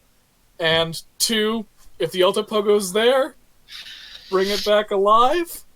And that one's not super serious, but it's also just a little bit serious. It's like 5% serious. It's basically it's the dream objective, although it's it's like Katie going to a flower field to go find a cosmog. And for those of you who watched the news or listened to the news, the sighting of the Alto Pogo was by fisherman Horace Shellstrop, and it was down by Lake Alto, which would make sense because that's where a lake monster would live. So that's my job for the day, Mr. Magoria? Yeah. If all of you agree to it, we can even sign some papers and get you guys out the door. Make it official. Sure. I I'll was do it. in yesterday. As soon as you just said to fuck up their filming, I was down.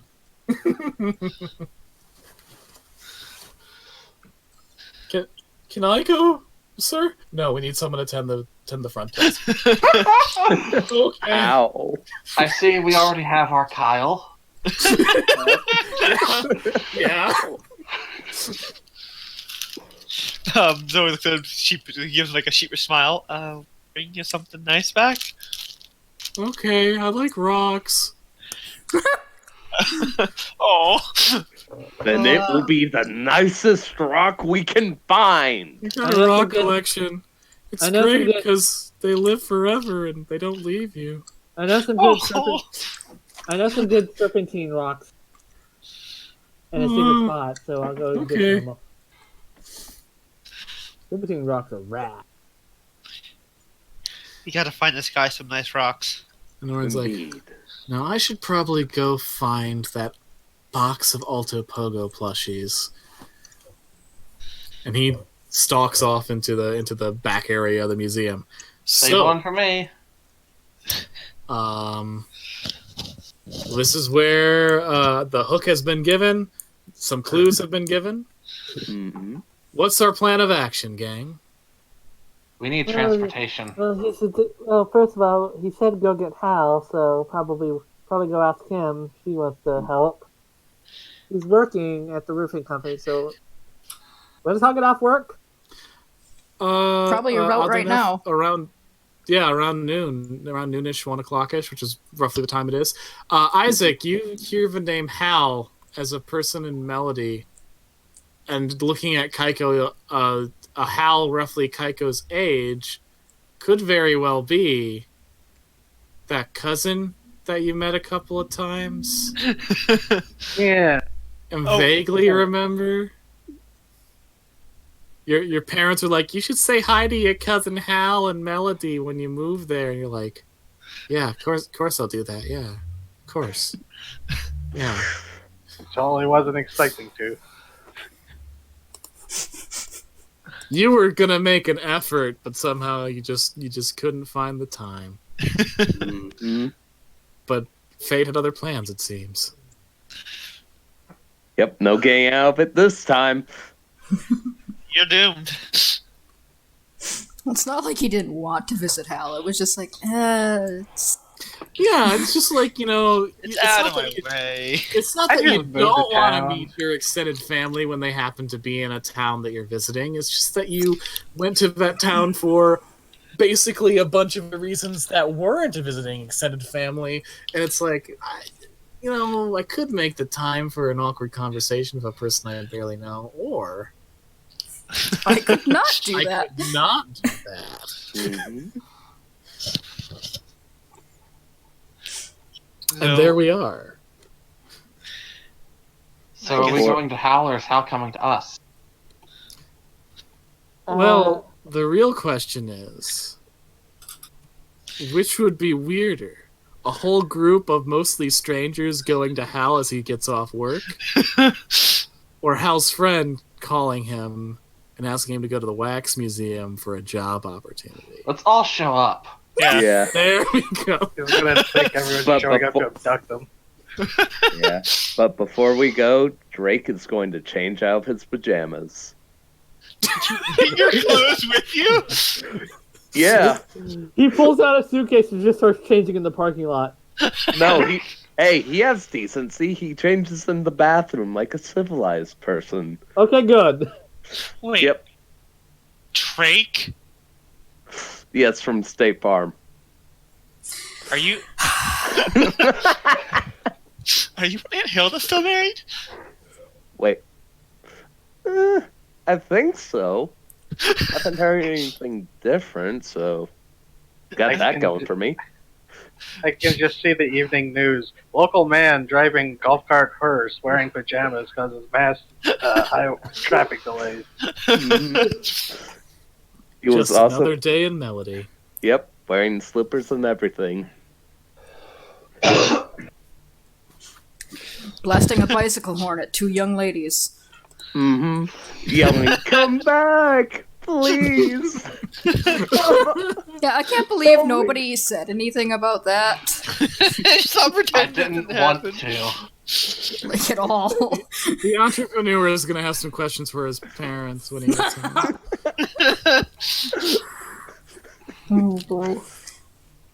Alright, now that Drake is in his everyday gear, basically brown coat, green shirt, cargo pants, and boots, he's ready to start the day. His goal is getting a new coat by the end of the night. Damn straight. That's some damn fine coat making. Like, having that spare, as a spare, like, It's that'll only be good shit. it's only so expensive because it's a brand. That's it. Yeah. Like, once you get the douche out of it, boom, it will be golden. Look long enough While to we're find at something. While we're at it, there is a part of me that kinda just, really wants to steal that guy's legs. Yeah, see how much it costs. Don't worry, we'll make it look like an accident. But that just seems like the Celia best. Kaiko's imaginary mask friend is egging her on to engage in the murder. Celia just turns to Duchess Scissorjaw, and the gears start turning in her head. Can't feed douche to Duchess Scissorjaw. You'll give her a stomachache. Yeah. Probably Are wouldn't we want allowed to that. take pictures of Duchess Scissorjaw? You're allowed to take pictures of Duchess Scissorjaw, but no pictures or video is allowed to be taken inside the Wax Museum exhibits. Okay. Otherwise, people won't come to the wax museum because they've already seen the models. She pulls out a kind of old-looking phone. No, her camera. She pulls out this actually very nice-looking camera and snaps a photo of Duchess Scissorjaw. Like, the camera looks nicer than everything else she's wearing. I like it. Alright. You take a picture. She poses. Aw. Or at least it feels like she poses. Like she definitely like moves to a different position and holds her neck out high and holds that pose for a while until you have taken the picture. So one could assume she is posing. Of course, she's also a turtle and could just be doing something weird. You're quite Reptiles photogenic. will quite often move into a new strange position and hold it for several seconds before eventually moving later. Quite No. photogenic, Miss Scissorjaw. Yeah. And no pizza this time. I mean, what? I suddenly have the urge to eat pizza. I have that urge every second of every day. Mm-hmm. God, I haven't had nice pizza in weeks. Oh, you poor thing. I wonder if pizza is safe to feed to the turtle. Tycho's face turns ghostly pale. Well, they're reptiles, so they probably it's- wouldn't care for the dairy and the cheese. Yeah, they don't like cheese. I'm still here, by the way. We're Well, going to look- give you your rock. Don't worry. Alrighty, let's get on our way then. To Mm-hmm. I should be getting off, so. Do we have a car? Oh, yes, we do. No, let's walk. Isaac has a car. Please get in Isaac's car. Do not ride with Drake. It's like a cheap I was rental just- he just got. I was just gonna text him and Isaac- call him here, but Isaac has a rental car that's like a really cramped Volkswagen, so you can all fit into it. But some of you are going to be crammed up awful tight in the back. Yep. Geico should probably just text Hal. Get him over yeah, It here. seems more fun. Yeah. too late. I Yeah. already did. Aw. And then Hal texts back that he can't come because he's having car trouble. My car works fine. It just looks like shit. It got stuck in the hole. A few minutes later, we see a cryptid in and of its own right, a Chevy Gremlin, pull into the parking lot. Oh my god. Is that the cat man? Oh no, that's a person. What? Oh, As Hal unfolds himself from inside this tiny Chevy Gremlin. When he Wait. mentions the cat man, Zoe sweats a little bit and steps behind the nearest person. As Hal is getting out of his car, the Simon Egbert pulls out like one of the books from the shelf, flips through, and it's like, yeah, it's funny. That kid's like the spitting image of the cat man of Melody.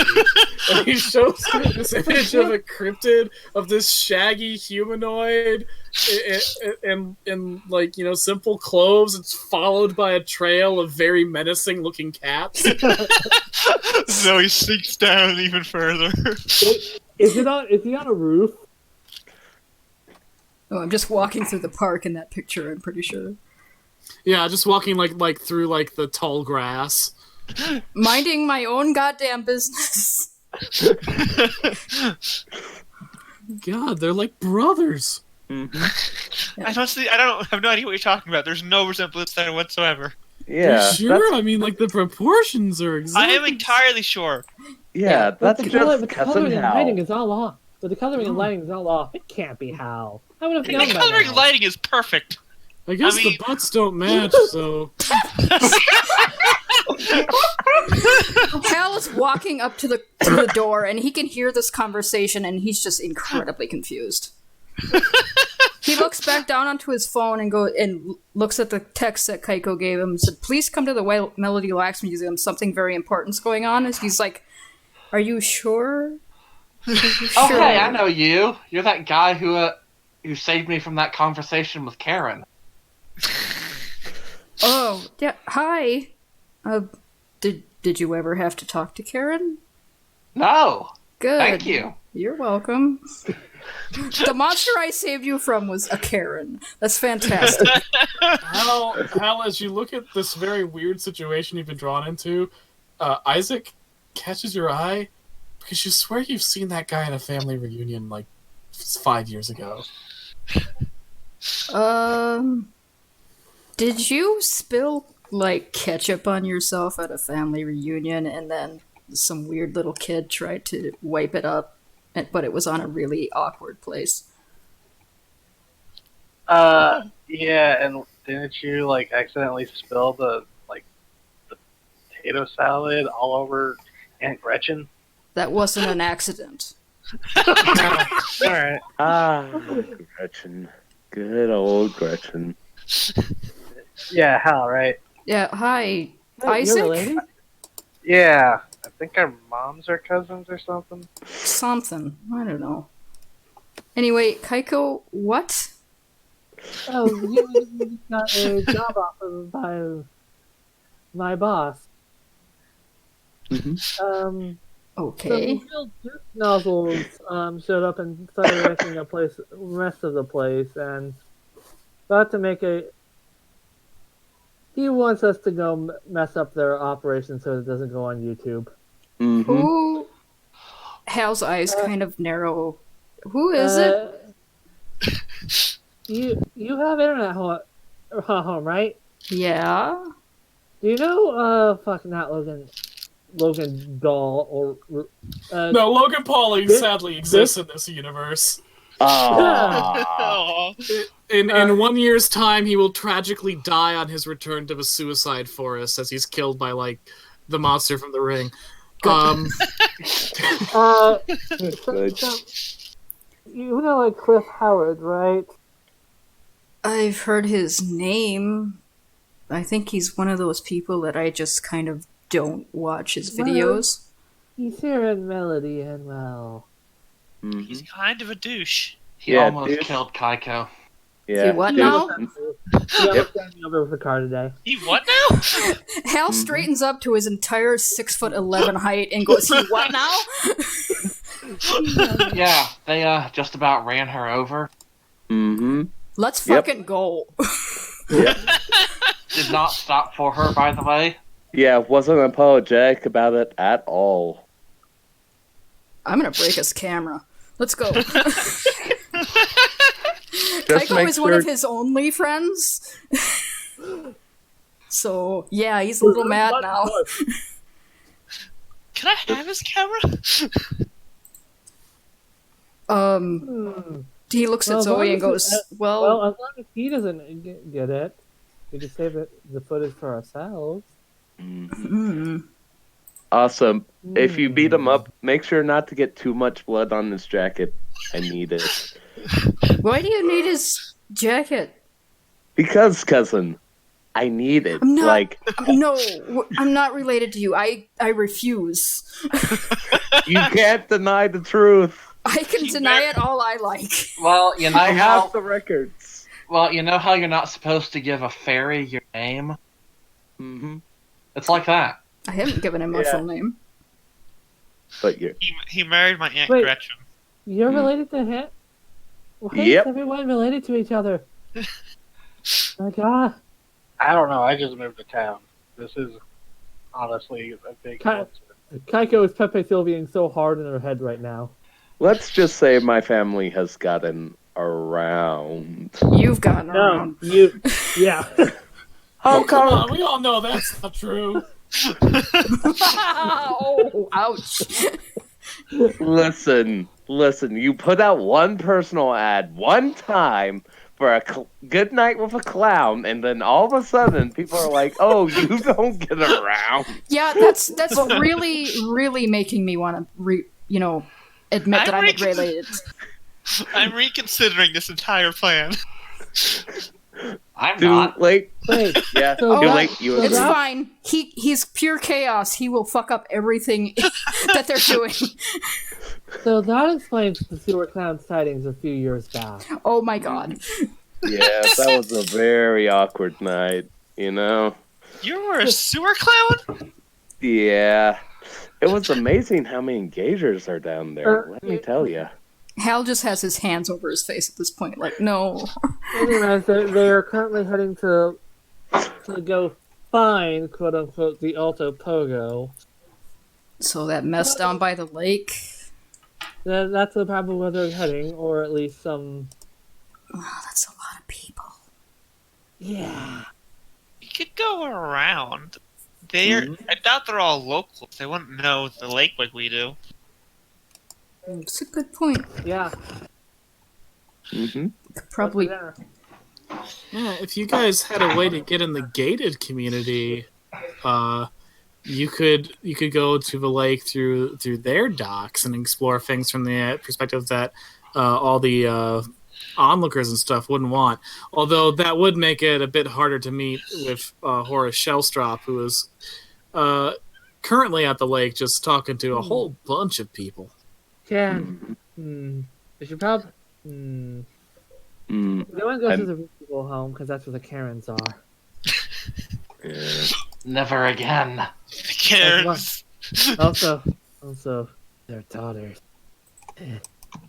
Zoe shifts a little uncomfortably. Her mom is named Karen. Her mother's a Karen. That's the Karen I say. Zoe Celia have a from. Karen? If need be, I can make a distraction. I'm pretty sure you can, yeah.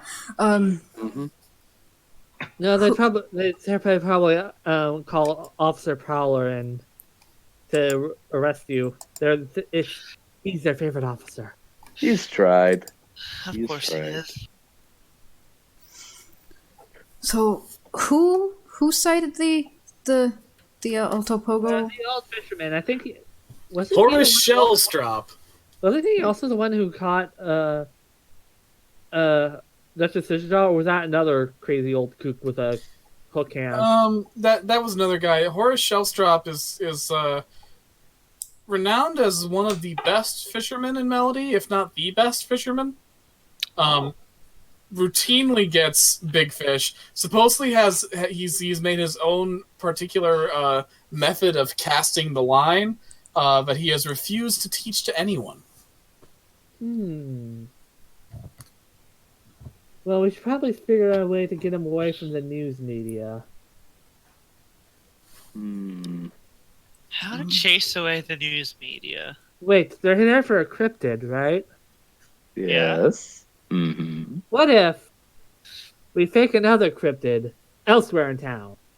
Okay.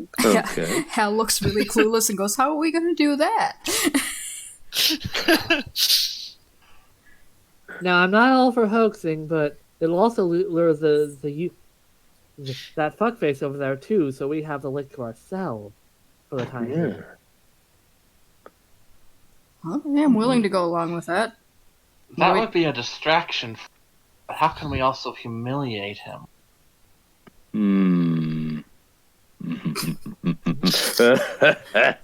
I just like that at this point, the monster we are conspiring against is a YouTuber.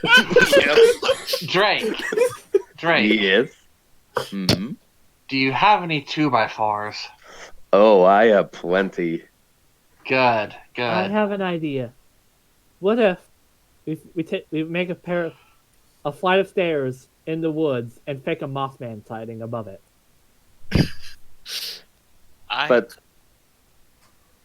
Sorry. I could build the stairs. But Mothman at this time of day doesn't he usually this time come of year in this part of the country? Yes, I know. Okay, good. Weren't you all saying something about the Melody Catman when I walked up here? Wouldn't that be easier than a Mothman? No, it wouldn't. Think about the Catman. Wait a minute. Cats love stairs. Yeah. I might actually lure up the Catman. Yeah. And I love this joke. So, plan. We build a flight of stairs in the middle of the woods. Inexplicably. I'll get to work on the stairs. I mean, Hal works. We can get some of Hal's roofing stuff that he knows how to work with. I'm, I can. I'm also the I one can with build a short set of stairs to lure I'm the myself trap out. master here, okay? No, and we're gonna. There's a. I know a local ranger legend from a ranger I know who was involved with certain missing people. About flights of stairs that you should never go up. It's a bit of a local legend, so nobody in this town goes up them if they find them. But the YouTubers won't know that. So we set a trap on the top of the flight of stairs for them. And we send them straight to hell. Simon Egbert's looking at all this, and he glances at Drake and Isaac with like a. Are you guys hearing this too? I'm in full support of this. Okay, well, we need to not damage his jacket. Exactly. That's why there's a net. Mm-hmm.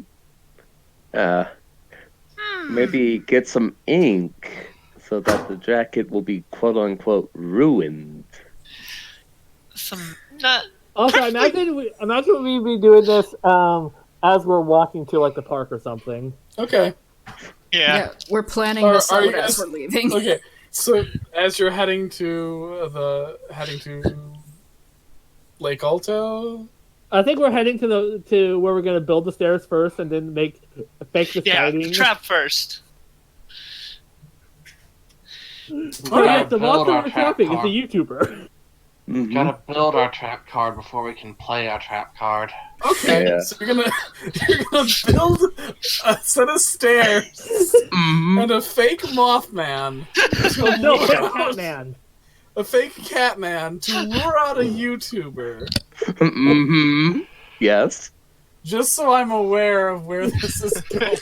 Yeah, Yes. and Hal is going to pose as the Catman because he's the right height and build. He just can't be the Catman because there's no way that Kaiko wouldn't know that. Okay, Okay, so who is going to build the stairs? I am.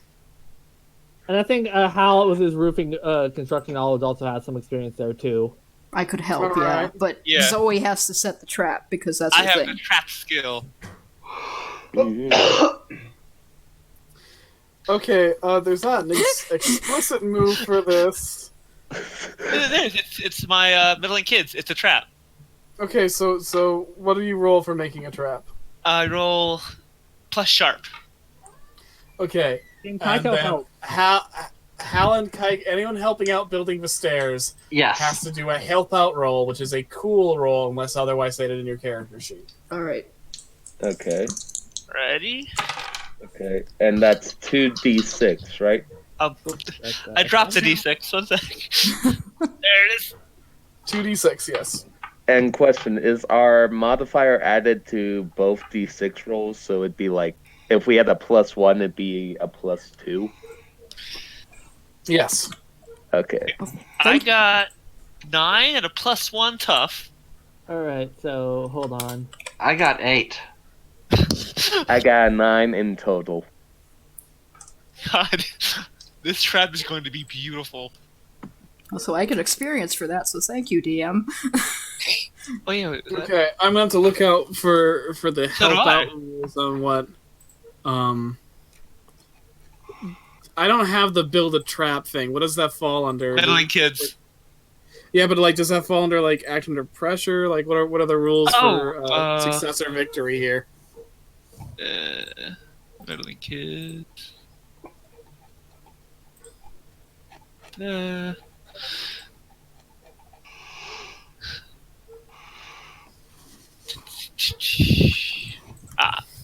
It's sharp. So on a 10 plus, what happens at the trap? Oh, a 10 plus, I get it. I build it, and I capture something, and I have the choice to take some time for the victim to get free. The trap inflicts harm, or I can reset it and reuse it later. But I still have to roll it again to The reuse trap inflicts harm. I was Okay. going to say, Isaac So is you like guys, trying to be like, if he sees it's like becoming like lethal, he might say something. No, she's not going to Okay. mention. So, go over the 10 plus results again. 10 plus. Not only do you capture something, but you can choose one extra effect. It will take some time for the victim to get free. The trap inflicts harm as an improvised weapon, or the trap may be reset and reused later. You'll need to roll to move again when you do so, but with a +1 forward. And you capture something, correct? That's Yes. the statement? Yes. Okay, and everyone else got 9s or something similar for their help I got a outs? cool 13. I got a Yeah, 10. 13. That's I got 9. And a I got 9. a 10. So I have a plus Thanks. 1 cool, and I rolled a 12. Okay. Cool. You guys build... So, there's a stairway of cryptid lure. What happens with the stairway? Okay, so it's a staircase, and since due to the local superstitions about not going in stairs you find in the woods, the only person dumb enough to go up it would be a dumbass out of towner Okay. who wants to prove himself. So before we set the trap, we take a picture of Hal and some. What cats. is the trap? Like, Oh, When he it's gets like- to the top, he falls into the trap. It's Yeah, like the a stairs net. will go out and he falls into a net. So we're just Then we building. beat him with the 2x4. we're building Scooby-Doo traps. okay. and you put a picture of Hal on social media since cited at Baritone Park to lure him to. Yes. Yeah. Okay. Yeah, An we intentionally we shitty get photo. animals for years and we put it on Hal and Okay. we get like a shaggy coat. You guys build a staircase in Baritone Park. Luckily, everyone's kind of at Lake Alto today, so not a lot of people see you building it. And you put on social media a picture of Hal as the Catman. In a couple of hours, you see a familiar van with Lincoln Park Real quick, on the side. since I used my tough and that's marked, do I get to notch that experience? Yes. Yep. Okay. The van parks. Out comes Cliff Howard. Are you all standing around the stairs? No, we're like I imagine we're like all I'm like hiding hidden away in the behind the car. tree. We're hiding. Yeah. Mhm. Cliff Howard and his 2 henchmen step out of the van. Cliff's got his fucking camcorder out and he's like, alright, so, if the social media postings are correct, the Catman was sighted in this park. It's obviously the shittiest cryptid this town has to its name. Oh, Other than those 2 Oh. that old fisherman was telling us about. If we can catch pictures of it first, that'll just be like the hors d'oeuvres before the main course. You getting what I'm saying? Are these words too big? I know what a hors d'oeuvre is. I love how the redneck guy is the brains of the operation. Mhm. This Catman, I feel it's a very tortured soul. It's very lonely. Are those stairs just leading to nowhere? What? And Cliff Howard puts the camera and is like, what is this? A set of stairs leading to nowhere? And he points the camera at his face. Is this town so poor that they just made a set of stairs and forgot to build the rest of the building? Oh, Let's check this out. And he goes up the stairs, and Captain's like, that's... I mean, they just lead to... What are you expecting? Cabbage! Shut the fuck up! Wow. These stairs sure were put together in a hurry. They're very creaky. I guess you can tell this town's really poor. God. And he gets to the top, it's like, yep, they gotta know, oh, what's this? It's a little platform, and whoa! All They right. seem to be caught in a net. And my effect that you Does he just drop? stuck there. Also, does he drop the camera? No, it's like it on a strap to his hand. Darn. But you do have him trapped in a net. Cap is like, is this a trap? And with that, I think we should go over to since now they're thoroughly distracted, we should head over to the Lake Alto. You know, It- Hal Hal is My- taking a picture of this and posting it on the social media site again. And Celia gets out her hacksaw and says, "So, using the saw, not using the saw, what are we doing?" Hold on. Pretty As soon, you guys, the news Dumbass. media will be swarming this place looking at this idiot in this trap. as you guys observe in hiding, a cop car pulls up, Everyone duck! and out steps that guy who looks like he ate a bunch of lemons. All right, what's all this? Oh God, a social media stunt? Not in my town. he reaches into his pot. He reaches into his belt for his gun. Oh His god. fingers linger on it for a second. That's the Uli. And he goes for the bear mace. Please. What are you kids doing? The captain's like, I have a permit for this, I swear. And there's a big commotion now. Uli Prowler's out. His partner reluctantly also steps out of the car. And they're shit's about to go down right now. What do you guys do? I'm posting that social media and then I'm running the fuck away. Yes, hey. Yeah, Yeah, I Kaiko just goes, like, yeah, we should probably get going. Everybody run! But Scatter. Isaac would like, while they're distracted, to go to their van and kind of just poke the tire with his knife. Okay, Also, that is going to be a act under pressure roll. Oh boy. So that's a cool roll? Yes. Kaiko is gonna also go over there and make sure Wait. like all their film equipment's gone. Which role was it? A Act under pressure. next under. Okay. So you'd roll with your cool. Ooh, Kaiko, that would also be an act under pressure roll for you if you want to that's steal it. 11 plus 2. I got 13 total.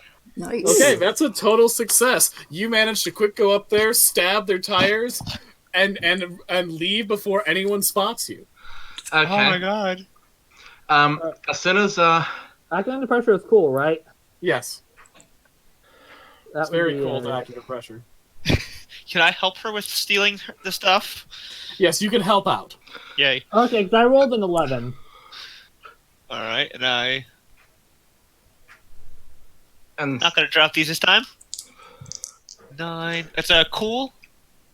Help out is cool normally, yes. Okay, so 8. Okay. I'm just wondering. and Go as ahead. soon as after they take the equipment and they poke the tires, Celia's gonna wait to make sure no one's watching. Then she's gonna climb into the front seat, and then she's gonna piss all over the dashboard. Oh my god! Jeez. That is that's also an act under pressure. But before we resolve that, Kaiko and Zoe. and Zoe, you do manage to steal as much of their film equipment that isn't bolted down from the van.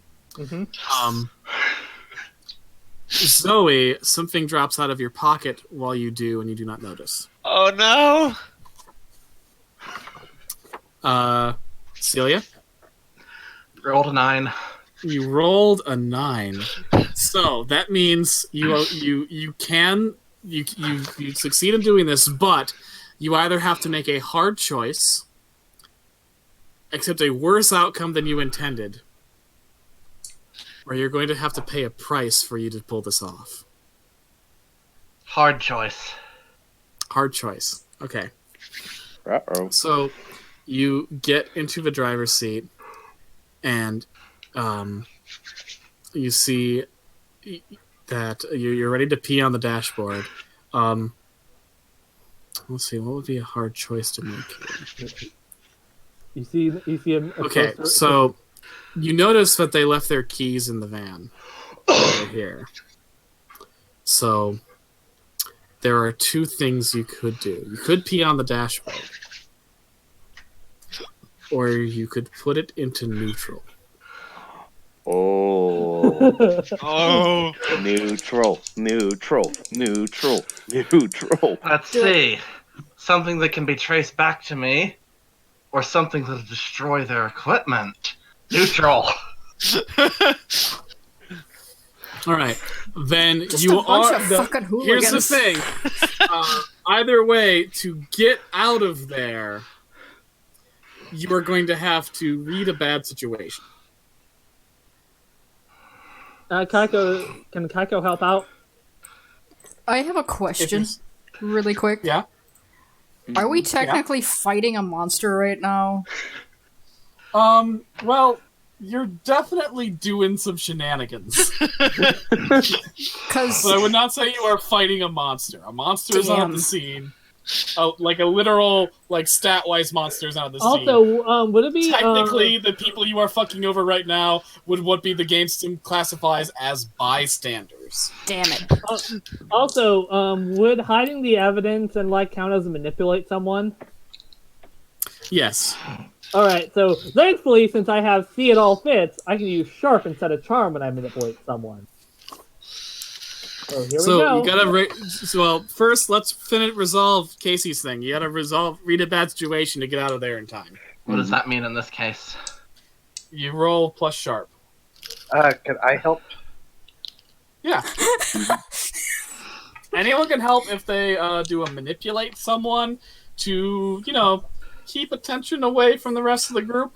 That's what Kaiko's doing, and also making sure no one's dropped anything or hiding evidence. And I got 6 plus whatever I get for helping from because help. her sister's an FBI agent, so she knows better. Well, what do people roll for helping out, for either help out or manipulate someone?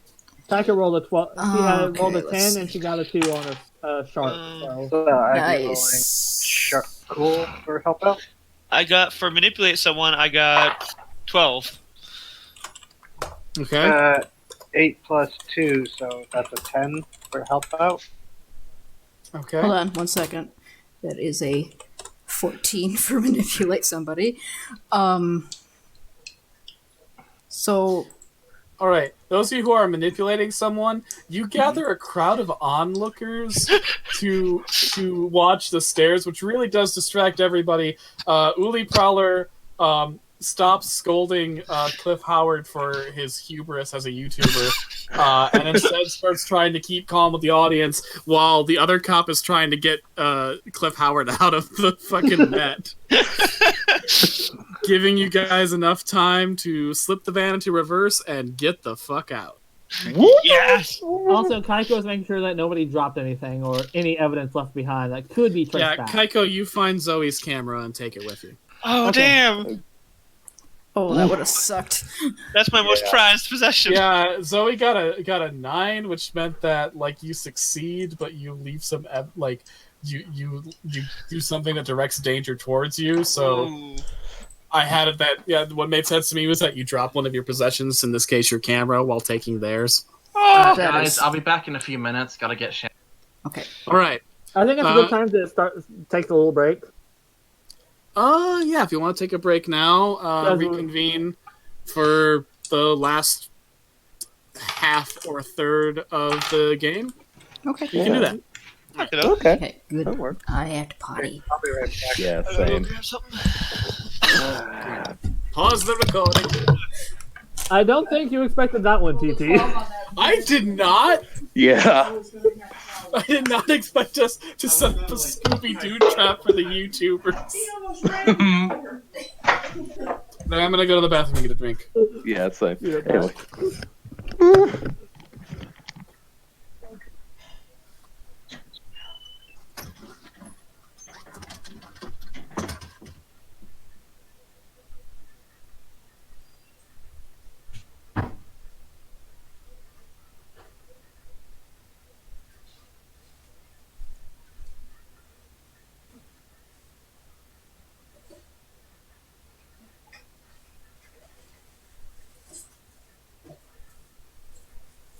Just full on jump to shenanigans. That's my YouTuber? Let's get him. Yeah. I think that's the morally correct.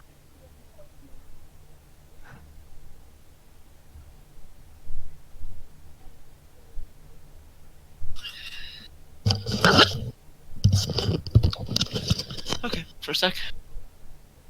We just immediately went right at the shenanigans.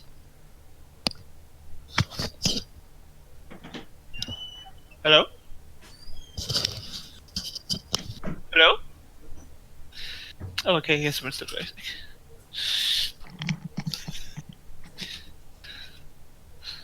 Hello? Hello? Oh, okay.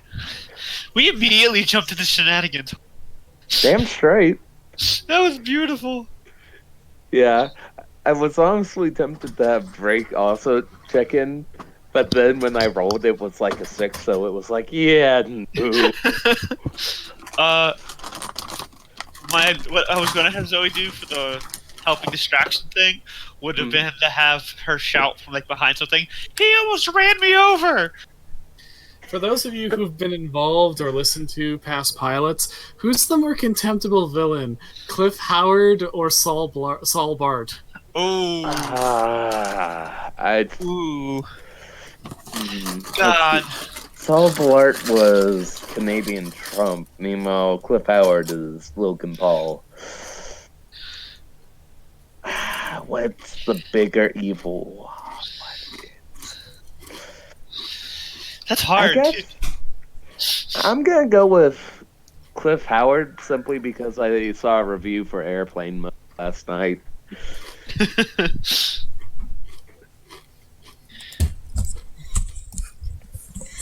Okay, I'm back. Kelly, Welcome back. who is more detestable, Saul Blart or Cliff? Saul Blart was actively eating children, so Yeah. you know, Cliff.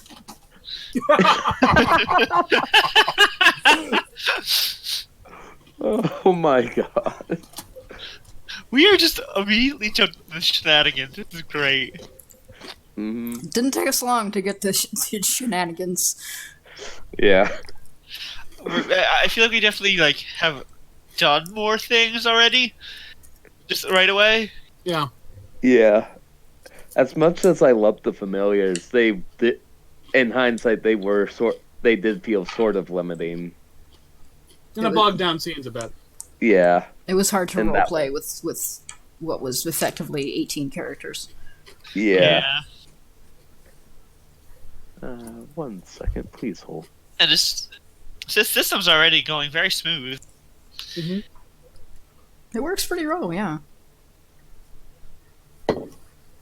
Especially for this style of RPG. Yeah. Shenanigans. So many shenanigans. A lot of shenanigans. I am so glad that my camera was saved. Zoe would have been heartbroken. It's like that entire scene was a thing. We just immediately like, no, we're fucking this guy over. I like that Isaac is there because he's a full-grown ass adult and in a suit, just watching this shit happen. And then he helped. And stabbed the tires. Isaac's the one who stabbed the tire. He just kind of sidled up to the van and stabbed the tire. Like, everything up to then could have just been shenanigans. This is where we're crossing into, like, misdemeanor or felony territory. He's in the FBI, it's fine. I mean, FBI adjacent. You have a get out of jail free card. And He's in the privately funded FBI, which means he's got better lawyers. Exactly. And I mean, no one knows this, but he did get an assignment to fuck with them, essentially. So he's like getting paid twice. Getting paid twice to fuck with him. Zoe's getting paid to have fun right now. She's fucking with somebody she knows from the internet. Like, she's seen his like, you know, his shit online before. So immediately she was like, oh, this is not happening right now. And in my mind, Cliff Howard is a Logan Paul / PewDiePie tier internet celebrity. Where he's like, even if you don't watch his shit, you have been forced to hear of him. Yeah. Much as I have been forced to hear of the Kardashians. And while like if you're me, your knowledge of them is like, oh, that guy, he's famous for something, and it turns out he's an asshole. But, yeah, that's Cliff Howard. Yeah. You did an effective job of just making us hate the shit out of him immediately. Yeah. Cliff Howard now joins the ranks of the doctor guy. What's his name? Off the top of my head. We just talked about earlier. Dr. Wu. Adam. Dr. Wen? What do we... Dr. Howe? Dr. Andrews, I think. Dr. Y. Oh, yeah. No, Dr. Andrews, yeah. Thank you. They're now together and just, wow, TT made us hate this person so quickly. Not nearly as bad as Dr. Y, although he's... I guess that is a skill I have to make a character who's mundane but just totally detestable. TT did mention a Dr. Y, and that made me uncomfortable immediately. There's Dr. Wen, Dr. Where, and Dr. How. Okay. There is no Dr. Y. Good. There's no Dr. Y. He doesn't deserve to be here. Explicitly stated as a member of Spindle Inc. At least not at this location. He doesn't deserve to be here. Okay, so people aren't back yet, so you're back.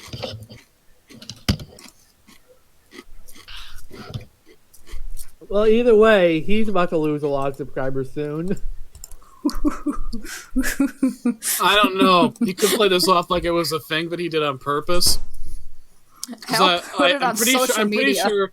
I'm pretty sure one of the things about Logan Paul is that he does like pranks and stunts, which are just endangering himself and others. TT, what is that? I found it on the Twitters. I don't like that. That's a cursed thing. Yes, a very cursed thing. I can't wait for Sword and Shield. Can't wait. Me either. It's gonna be great. So you're getting Shield now, TT? Yeah. So, yeah, Hal just kind of either recorded that or took a bunch of pictures and put it on social media.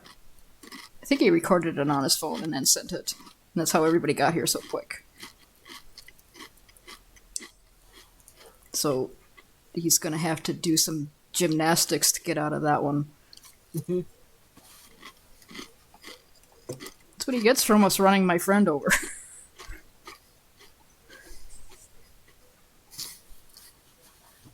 And poor Cabbage.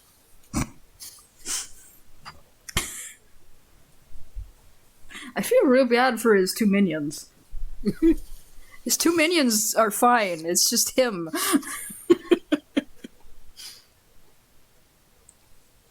We need to murder him. Straight to murder. What, you don't want him to become a recurring character? Oh, Keiko just went straight to murder. On the plus side, one of my keeper instructions is to kill bystanders, so... God damn. Good. Good. It would be an accident then. Oops, we just couldn't save him. Oh, too bad. He got run over by his own van. Several times. Just like, somehow it backed up, too? We're waiting for Casey and Zero? Oh no, I'm here.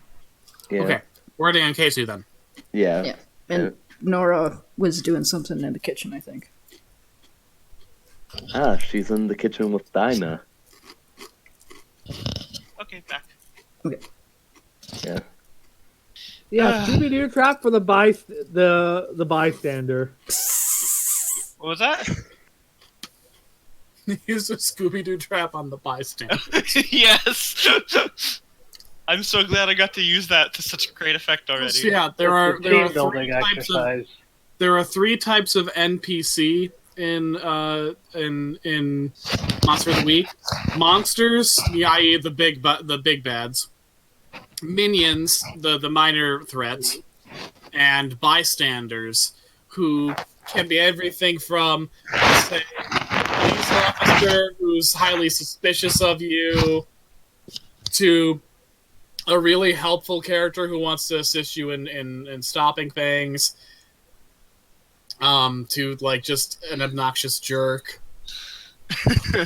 And so far, all of the characters you have met so far have been bystanders. Okay.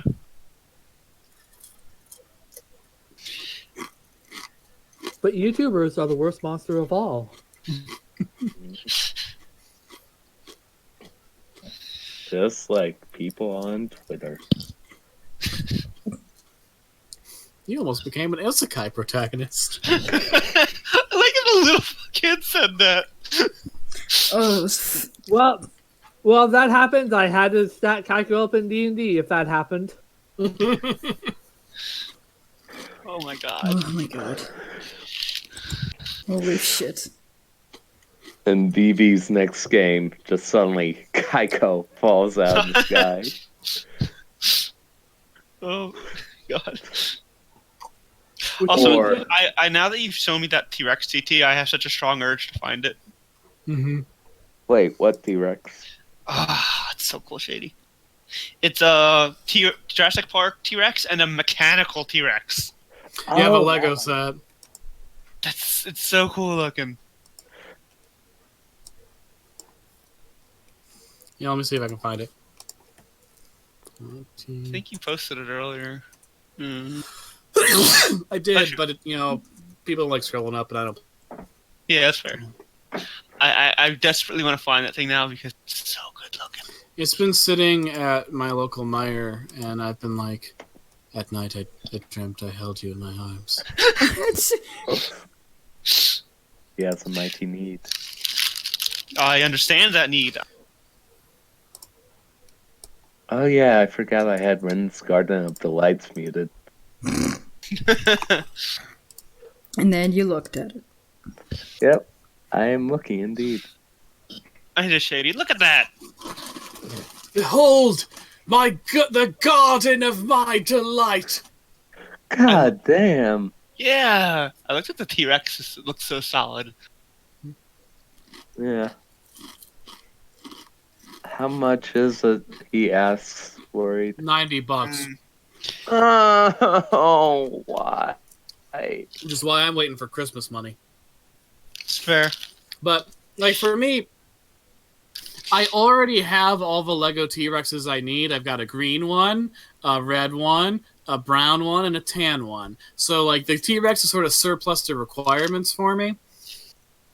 But I'm not having super sold on the gray paint job, but, like, I want the Robo T-Rex, and I want the 4 little raptors, and at that point, I might as well buy the whole set.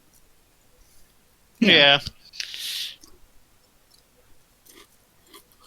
It's not like, for the other sets they released for this new line of Jurassic World Lego sets based on the TV show as opposed to a movie, I just bought the Baryonyx because it was like, pay $60 for the whole set, or $30 for just the Baryonyx.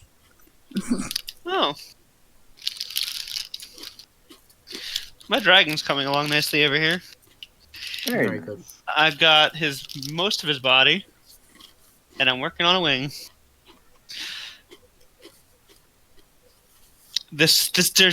I forgot the joy of just getting everything correct. You please me, Legos. I wish I still had my Legos that I had when I was a kid. I gave them all away when I was like a senior in high school because I figured I'd never have Legos again. I was dumb. Because not only did I have a huge Lego collection, but I had some really cool minifigures, including some that would be like really valuable now if I sold them on eBay. So I'm kind of pissed that I got rid of all those. Like I had like 3 of the original Lego Boba Fett, and those fuckers go for a lot of money on the fucking internet.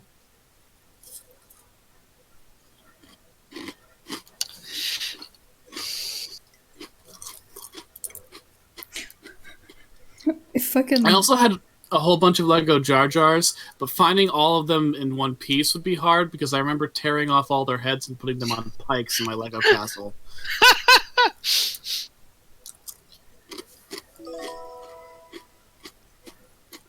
I love that the Satanic Temple in Arizona is getting menstruation products for women in prison because if they bleed through their pads, they get a dress code violation and can't buy more pads. What? So dumb. Oh, That yeah. makes That was fucking a- sense. Yeah, and The Satanic Temple of Arizona presents Menstruation with Satan. I'm gonna reblog this for you on Tumblr, TT. I actually remember when that happened here. Everyone was talking about it. It was like, oh, I mean, finally, someone in the religion community around here actually doing something good.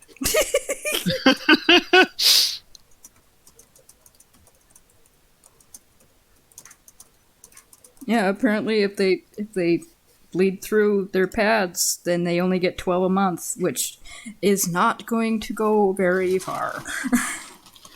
They get a dress code violation. Why are Satanists like the most consistent force for good in this universe?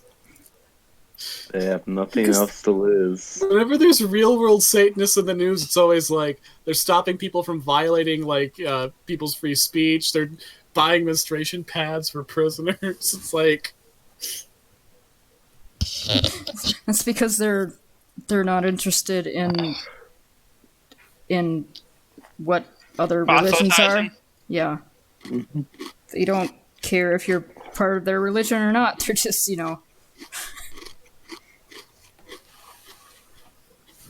they're really fucking chill people, and it's weird. the more and more America has slumped into Trump hell, the more and more I've been tempted to become a Satanist. I mean, Zabrowski and them pose a good argument. Yeah. Yeah. And like, I don't like the other thing that stopped me is the fact that I don't want to be part of any religion. But I'm at the point where like if I had to be a part of a religion again, I guess it'd be Satanism or Buddhism. I'm just non-committal. I'm just an animist.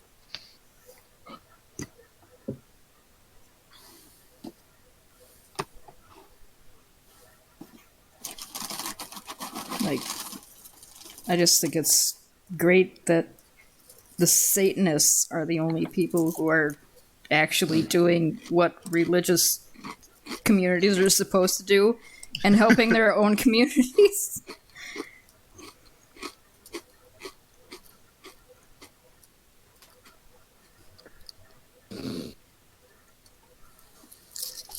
Ah, yes. Good work, Dragon. Everything's coming together.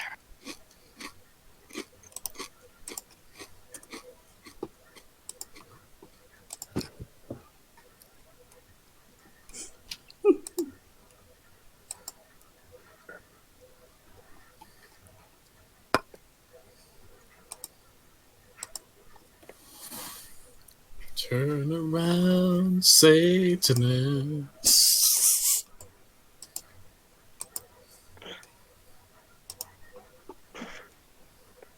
Facebook, why do you keep recommending friends that I have no idea who the fuck they are?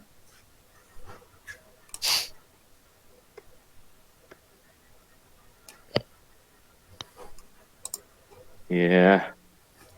Hey, I've got something to show all of you, and it's going to make you hate. Oh no. Where are you sharing it? Is it something from Twitter? I guess we should go in Fun Finds.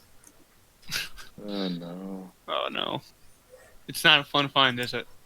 I'm guessing it's not. Ow! It's Joel Schumacher's costume design for Poison Ivy. Jesus Thankfully, fucking thankfully Christ. not the one that made it into the movie, but it could have. Man's got a nipple obsession. Ah! Why does it have spikes on the Everywhere. yeah, everywhere, but especially there? I feel like Joel Schumacher may have some issues with women. Yeah, like, but I don't think the spikes would work out if she was like sitting. Like, imagine she's just sitting and then all of a sudden she's like, ah, shit! Oh, fuck, dead. Yeah, that's not a outfit that you can ever like not stand in it. Yeah, basically just like you just stand in one spot in one position forever. I am back, and I have brought sister. Alrighty. We were Hello, waiting on you, sister. so What? we were waiting on you, so we can begin again. Thank you. Mm-hmm. Okay, so we had just fucked up that van. Let me give us the intro. Are we recording? Yes, we're still recording. I didn't stop. Oh, Uh-oh. people are going to be so confused. You think I stopped recording? God, that takes fucking effort. You got me there. Well, okay.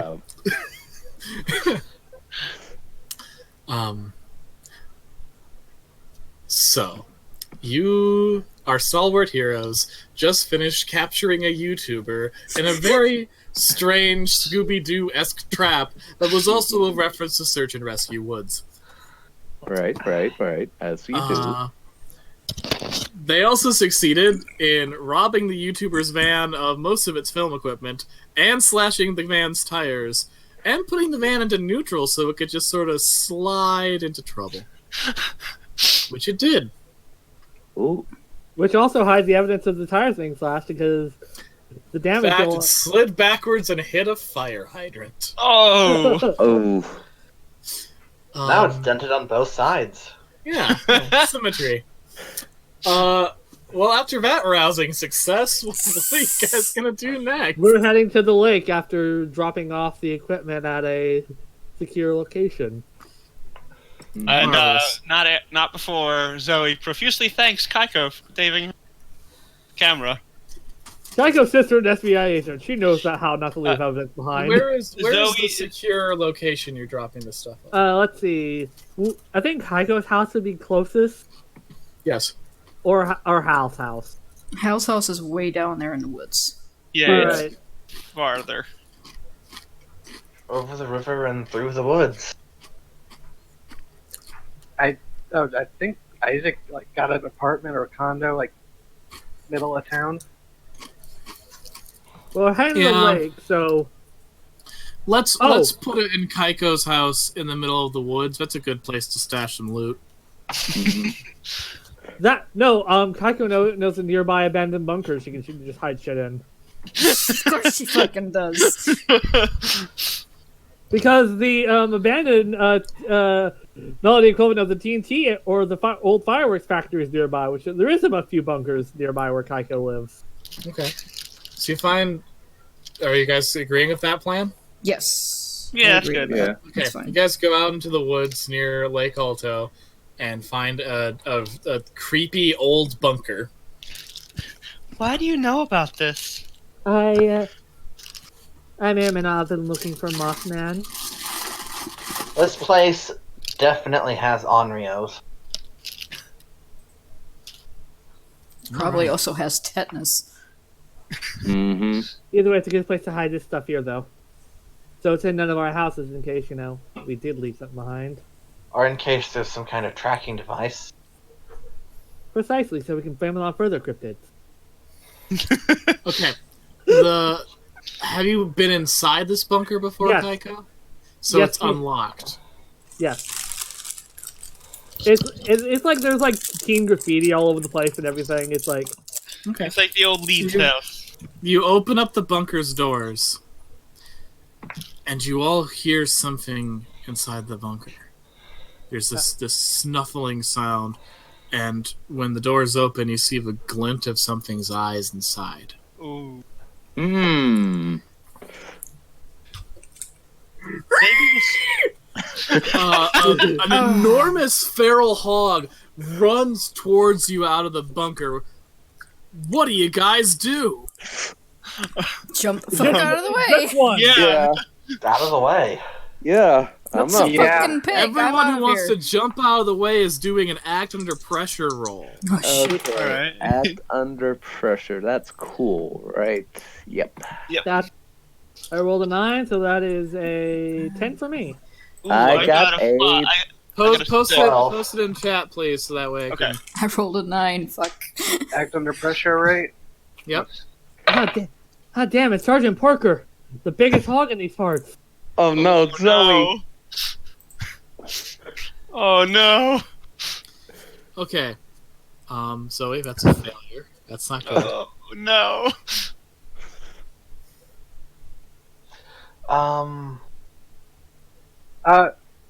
Can I Okay. use my ability, No One Left Behind? In combat, I can help someone escape. Yes, this would be exactly that. Okay, so I need to roll plus sharp. Okay. While you figure that out, Hal, you got a partial success. Yep. So you have to choose either a hard choice, a worse outcome, or a price to pay. I will take a You're trying hard to choice. duck out of the way. You will take a hard choice. Okay. You can duck out of the way of the hog, but in the process you may accidentally push Zoe down, Oh, making it hard for her to escape. Or you can fall to the ground, which wouldn't get you out of the hog's way, but would make it possible that instead of getting gored by it, you just get hit by its hooves and maybe knock it over. Well, I don't want to shove Zoe down, and I can see that if I jump into her way, that's what's going to happen.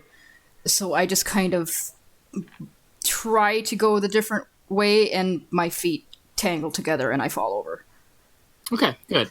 You trip, you fall over, and you're going to take one harm as you sprain yourself, but you are out of the way of the rampaging pig. Can I use the never again thing to get Hal out of that? What does never again do? And also, Isaac, you do manage to pull Zoe out of the way before the hog can pull her. In combat, Yeah, it makes you protect someone without rolling, as if you had rolled a 10+, but may not choose to suffer little harm. Okay, yeah, sure.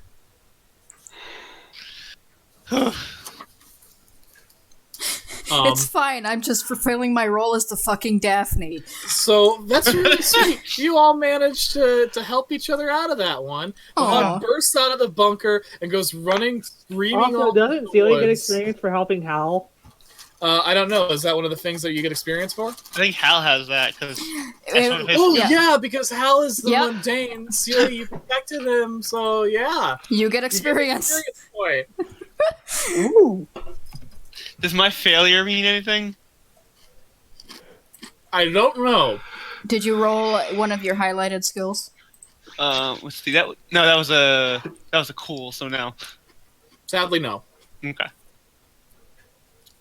But hey, you guys escaped the pig. Yay. Great idea, Kaiko. Hey, You we all solved my made a hog puzzle. we just made a big chain and saved each other. It's fine. We're all fine. All right, you've got a bunker. You want to hide some shit? Yep. Yep. Thank you, Also, Celia. concrete, the tracking devices won't go through it. Thank you, Isaac. She awkwardly hugs him. Once again, because Monster of the Week is kind, hiding some shit in a bunker is just something anyone should be able to do, so you don't have to roll jack shit for it. Woo! Woo! Yay! Also, the bunker's made out of concrete and lined with lead, so if there's anyone trying to use GPS tracking on it, they'll never find it. Kaiko, Who are you? I know you're my friend, Kaiko, but what the? Sometimes you just fucking terrify me.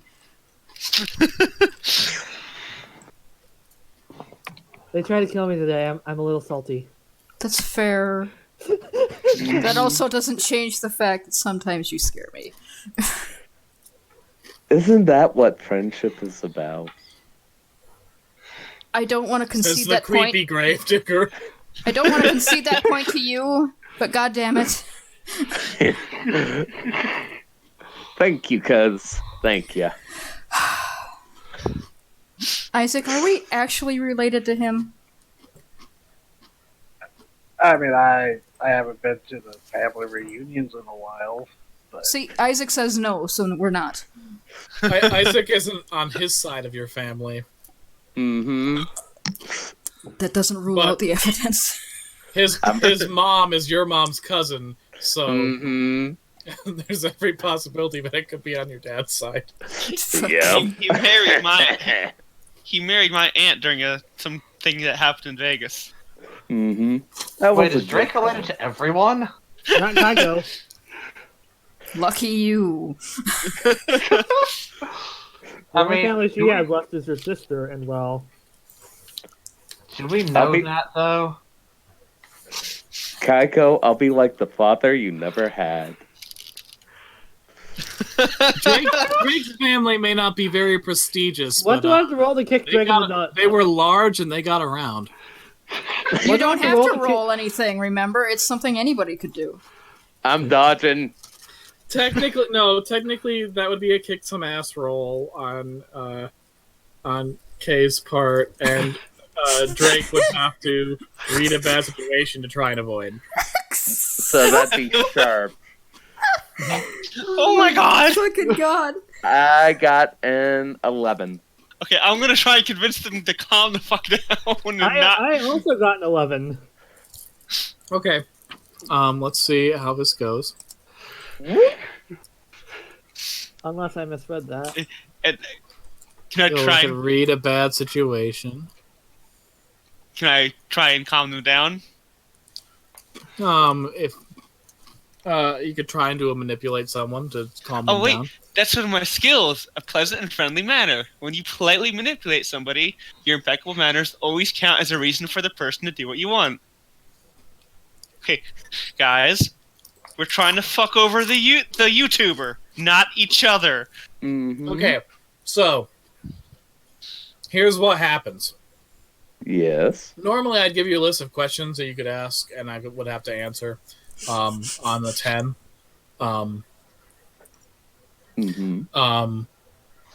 But because this bad situation is very brief, I'm just gonna say you see that Kaiko's about to kick you in the nuts, and you protect your nuts with your legs. Kaiko, you successfully kick his legs. Ah, a shin. You think villains ever try to kick I him give in the him a nuts? 5 though, so that's good enough. He's probably wearing a cup. So yeah, I mean, so many. He deals with teenagers a lot, so yes. Yeah. Mm-hmm.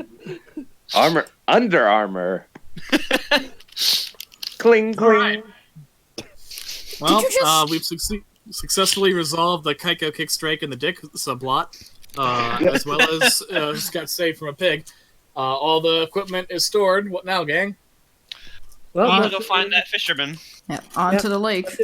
let's just follow the lake, and maybe we'll see something. We should ask the fisherman about what he saw. Yeah, that's where we're gonna go along the Okay. lake to the dock. Woo. All right. And Kaiko closes the bunker behind it, and she locks it with a padlock. I hope there aren't any piglets in there. It's a like small one-room one.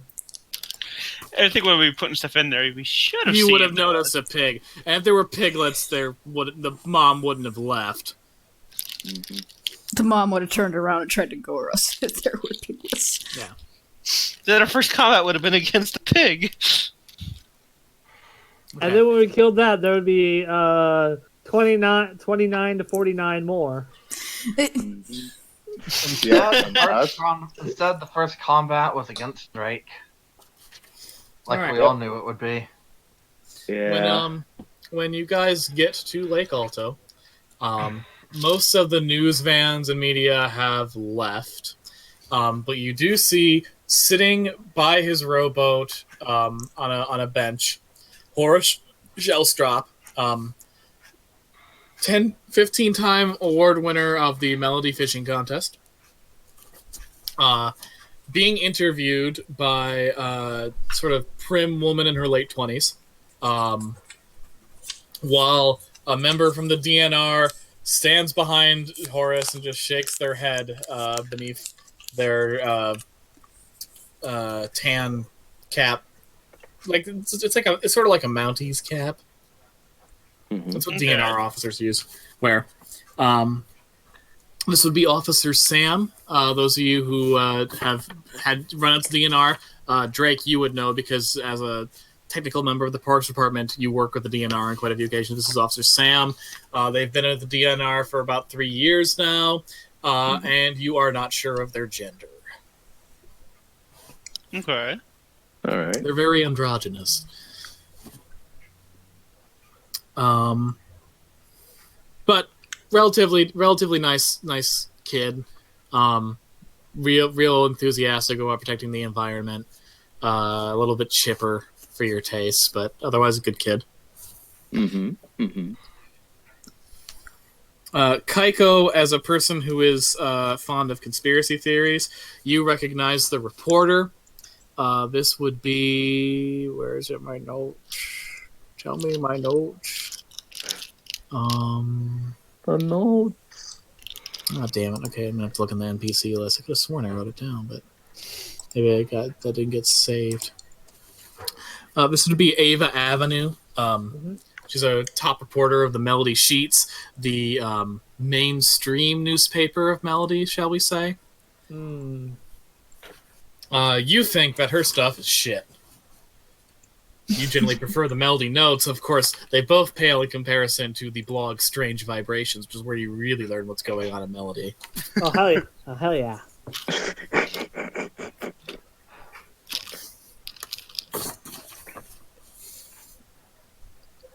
All right.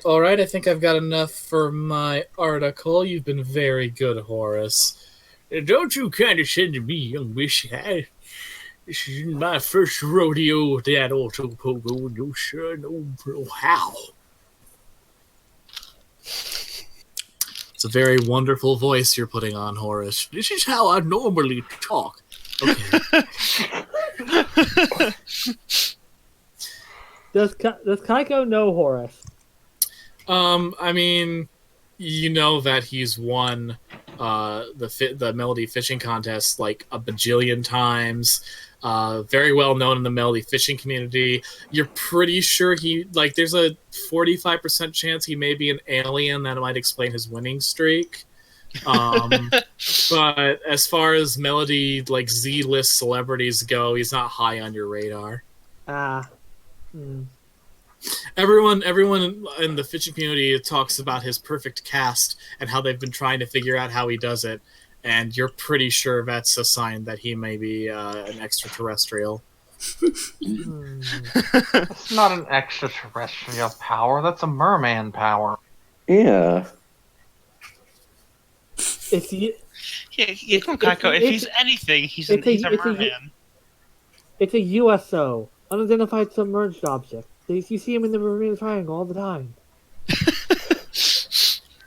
I thought that was Atlanteans. Or kelp people.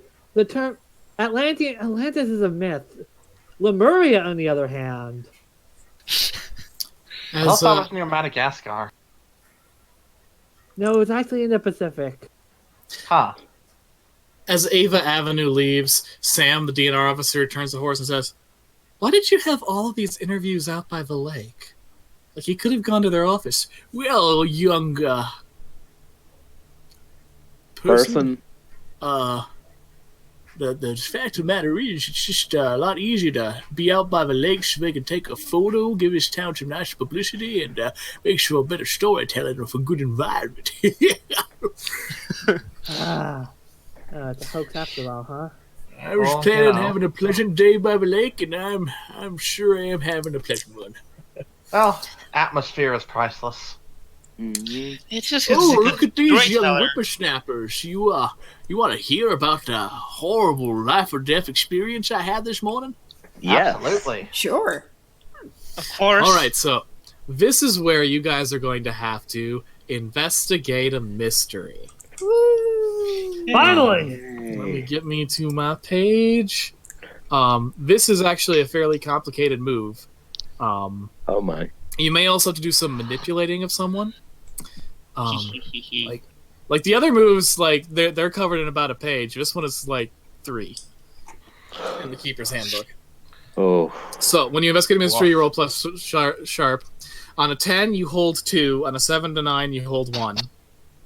One hold can be spent to ask the Keeper one of the following questions. What happened here? What sort of creature is it? What can it do? What can hurt it? Where did it go? What was it going to do? And what is being concealed here? On a miss, I'll reveal some information about the monster or whoever I am talking to. All right. I might ask you some questions which you have to answer. So we have to roll ahead of time, and then do this as a conversation. All right. Okay. Can I use my Plank ability, connect the dot? Which What? is at the beginning of each mystery, you can look at through the wider patterns that current event might be a part of. Roll sharp on a +10, hold 3, on a 7 and 9, hold 1. Spin the hold during the mystery to ask keeper one of the following questions. It's connected to the current events more than a saying. When and where will the next current event occur? What does the monster want from the person? Is it connected to previous mysteries? And how is it connected to the bigger picture? Okay. So we roll and then it's our sharp. that's me. I'm rolling my sharp. Well. So is investigate a mystery is also a sharp roll. I got 4. I'm gonna say for now at this current mystery, because it's our first one, there's not quite a bigger picture yet. Alrighty. So I can't answer most of those questions, but it's good to keep that in mind when we get to mystery 2 on, because that's when a Okay. bigger picture will be forming. Okay. Okay. If that makes sense. If that makes sense, Kay. Yeah. Okay, so everyone who wants to talk,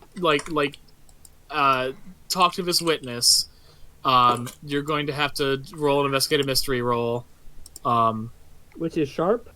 which is sharp. Yes. I got a 4. I got an 8. Post so them in chat. Post them in chat, please, with mystery and then the number. So that way I know which rolls are that and which rolls are past rolls.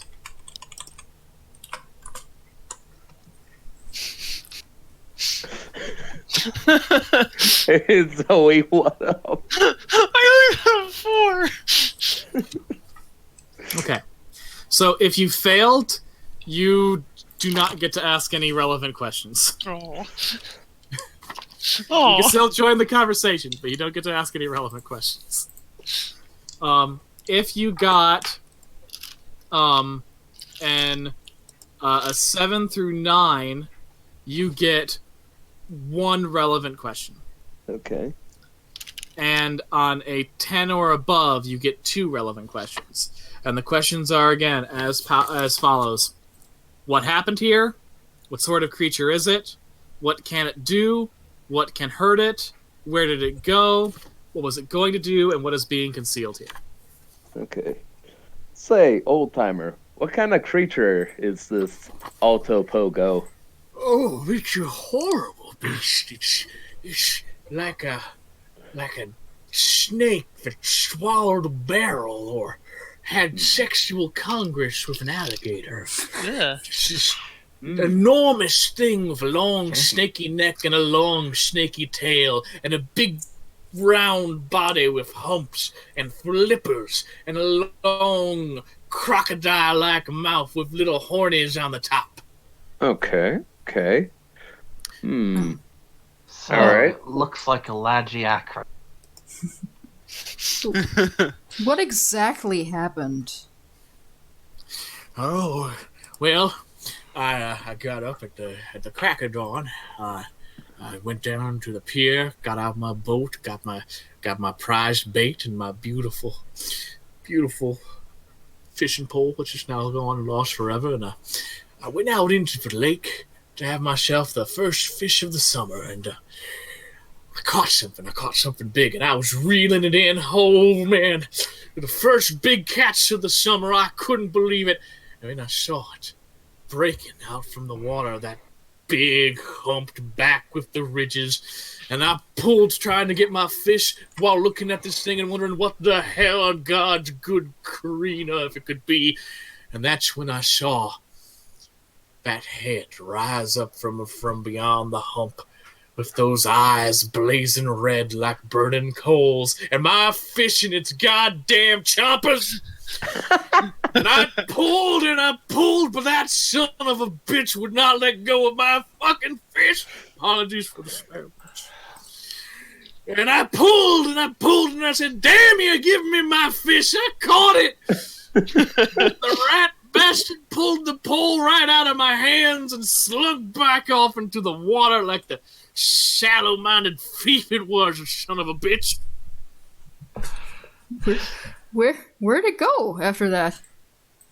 Deep into the water. I could see the line of its body beneath the waves. You could see the ripples pushed by its wake until finally it sank so deep you couldn't even see where it was no more. So, what were you using as bait to get its attention?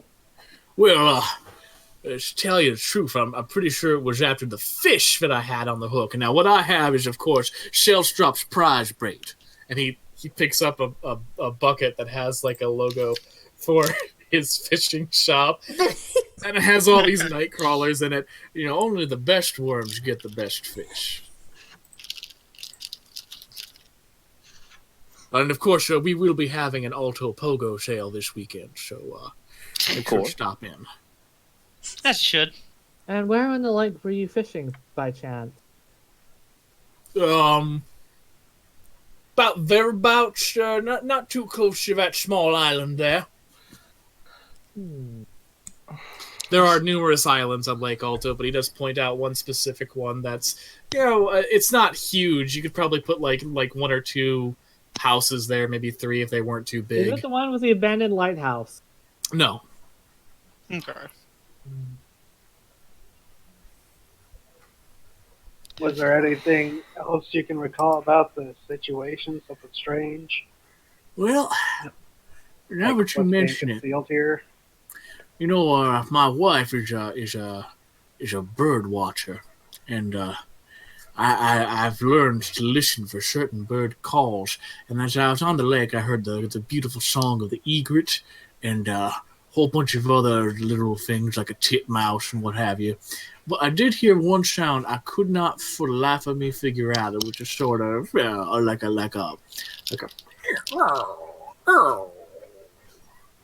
sound. And I thought it might be a frog, but I had never heard a frog make that sort of noise before.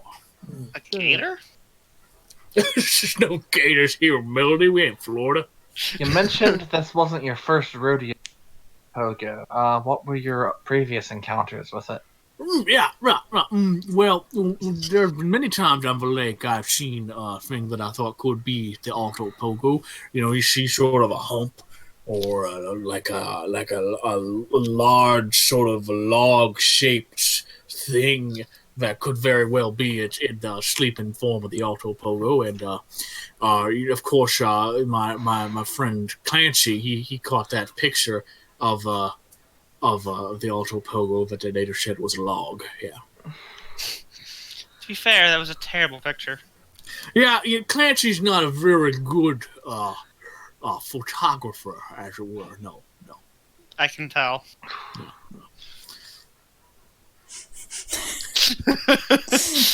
Judgmental. God damn. She's lived off of her photography sometimes. Okay? I would agree. Clancy is widely considered to be a wastrel, and I've told him many a time to his face that he should make something of his sorry self, but he refuses to, and that's his right. Oh, damn.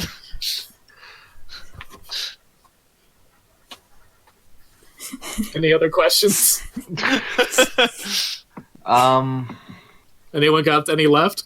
I don't have any left. I have one left. I have one, but I'm not sure. You can also hold that because there will be other times you want to investigate something. Like, it won't always just be interrogating witnesses. You might find, like, you don't have to spend them all, like, right now. You get to hold those points, and later, if you find another clue, you can investigate that area. All right. I'll hold on to that then.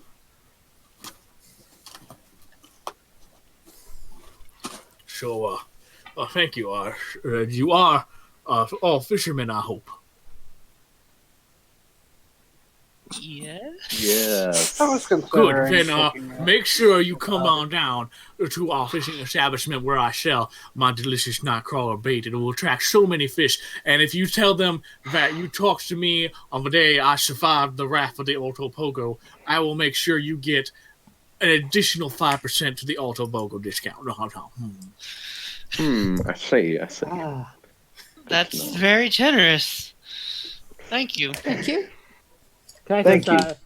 And Sam, the DNR officer's like, so, you gonna go home yet? No, I think I'm gonna wait, see if more people come. You're getting a kick out of this, ain't you? Oh, it's it's not every day, but you get to be part of a big news story. That's something to be involved in. Yeah. And I gotta tell you, it was a big son of a bitch. You ever seen any son of a bitch? I described it to you. Can I read if he's being if what he's saying is bullshit? Do you have a point left? Nope. I was holding one, I think. Yeah, you can hold a point. You can use a point to see if like he's a trustworthy witness. And the answer is while he is definitely playing. I didn't want to use it. Oh, too late. Oh, you don't want to use it? No. All right. Then no. I will never tell you whether or not he's being truthful. You'll just have to figure that out for yourself. Sam, you work Well, for since you're the narrator, one will tell us. Sam, you ever seen anything as big as the son bitch I described? No, I don't.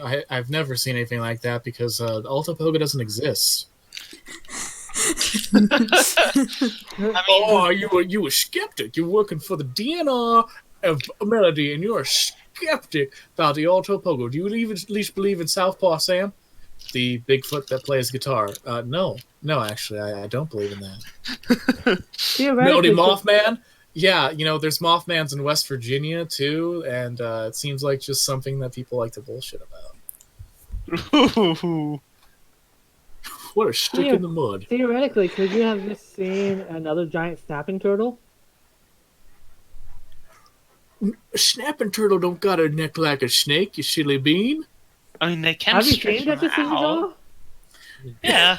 Have you seen a snake? Snake's got a long old neck. So does Dr. Scissorjaw. No, it's stretch. I have seen a snapping turtle. They got a kind of stretchy neck. I'm talking about a neck that's like the length of a car. No. The Look at snapping this turtle can stretch its head out the length of a car. Look at this photo I took of Dr. Scissorjaw earlier. Look how long her neck's going. Look at this And he photograph. grabs the photo and he rips it to shreds. He's like, "This ain't shit. You motherfucker!" Come along, Zoe. Let's This go. is not. It was the Alto Pogo. Looks like a goddamn dragon." Dude, that was still really fucking rude. Yeah. I don't know the difference between a big turtle and a dragon monster. You ripped up her fucking photo, you jackass! You insulted me. And I did not insult. Sam puts their arms between you two. Is like, okay, this got a little out of hand. We were just trying to validate your story to make sure let's just so we can calm debunk down. any script. We were just trying to debunk skeptics, you see? But cool. How about you Scooby Snackers or whatever go about your business, and Horace, maybe it's time for I'm going to roll to manipulate using See It All Fit on... This is what I do. Which one? On Horace. So tell you what, tell me your... I'm going to roll to manipulate using my conspiracy theory See It All Fits bullshit. Okay. Alright, and that is I rolled a 10. Take a screenshot. You don't have to screenshot it. You can just do it, man. So yeah, Kaiko uses See It All Fits, which is her flank ability, to replace a charm manipulate check with a sharp. Okay. So, see, just tell us what you did to get the creature, so we can get it and we can let you in on the find. And we'll all send them all. Okay, so so you want him to tell you that? Yeah, she's trying to manipulate so she can convince him, hey, I'm in on this too. All right. If we cooperate between the wax. You buy a nice bucket of my delicious bait. You go out there, and you fish your heart out till you catch the big one. And then the Alto Pogo snatch that little son of a bitch right from you because it's a cheating motherfucker. That's what I did. I was just trying to catch fish. I wasn't trying to catch an Alto Pogo. I want an apology for my photograph. I'll pop you one in the head. You can try. Mouthy little teenager. Okay, That was Boomer. really fucking rude, dude. Okay, Boomer.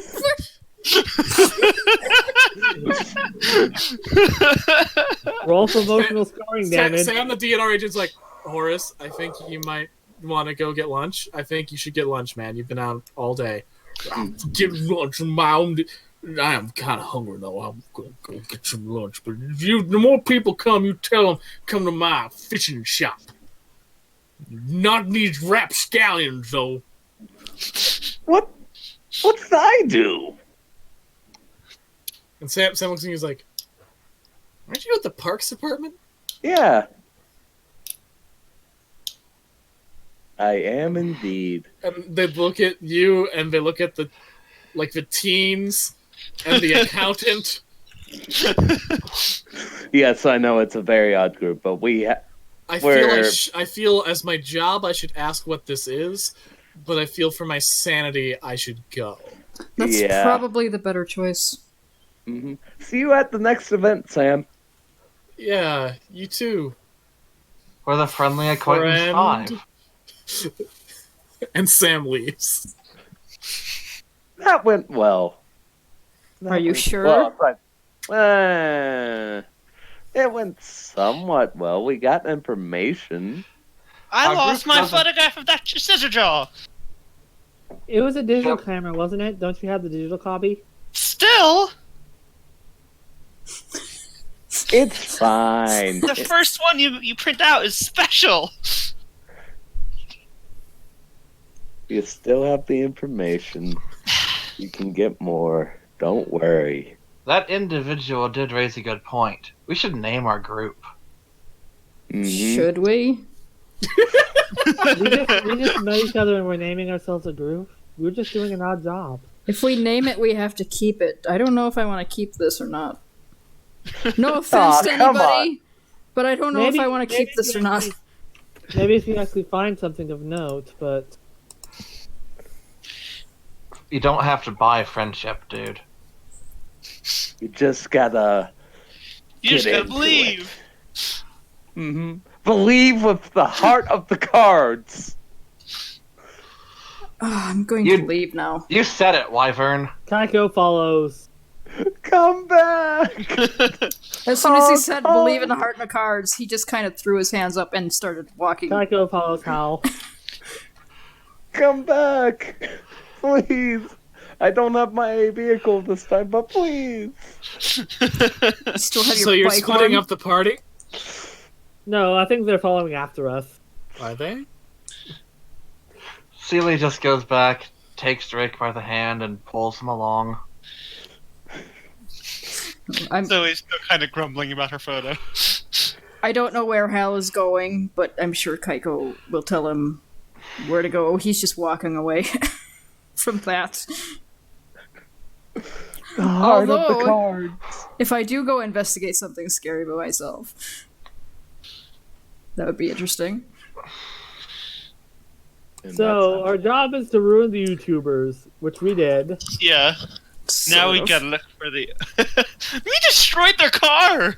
I think we did. it'll be fine. We could have It'll be done fine. more. Yeah. Stole Speaking of their. which, Kaiko's gonna check the social media to see what's going on that front. Oh.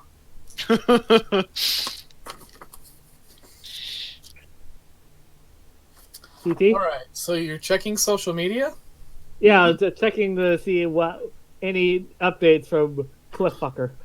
Alright, Cliff Howard has updated a lot. He's played off the whole stare thing as an awesome prank, and has poo-pooed the people who leaked it early.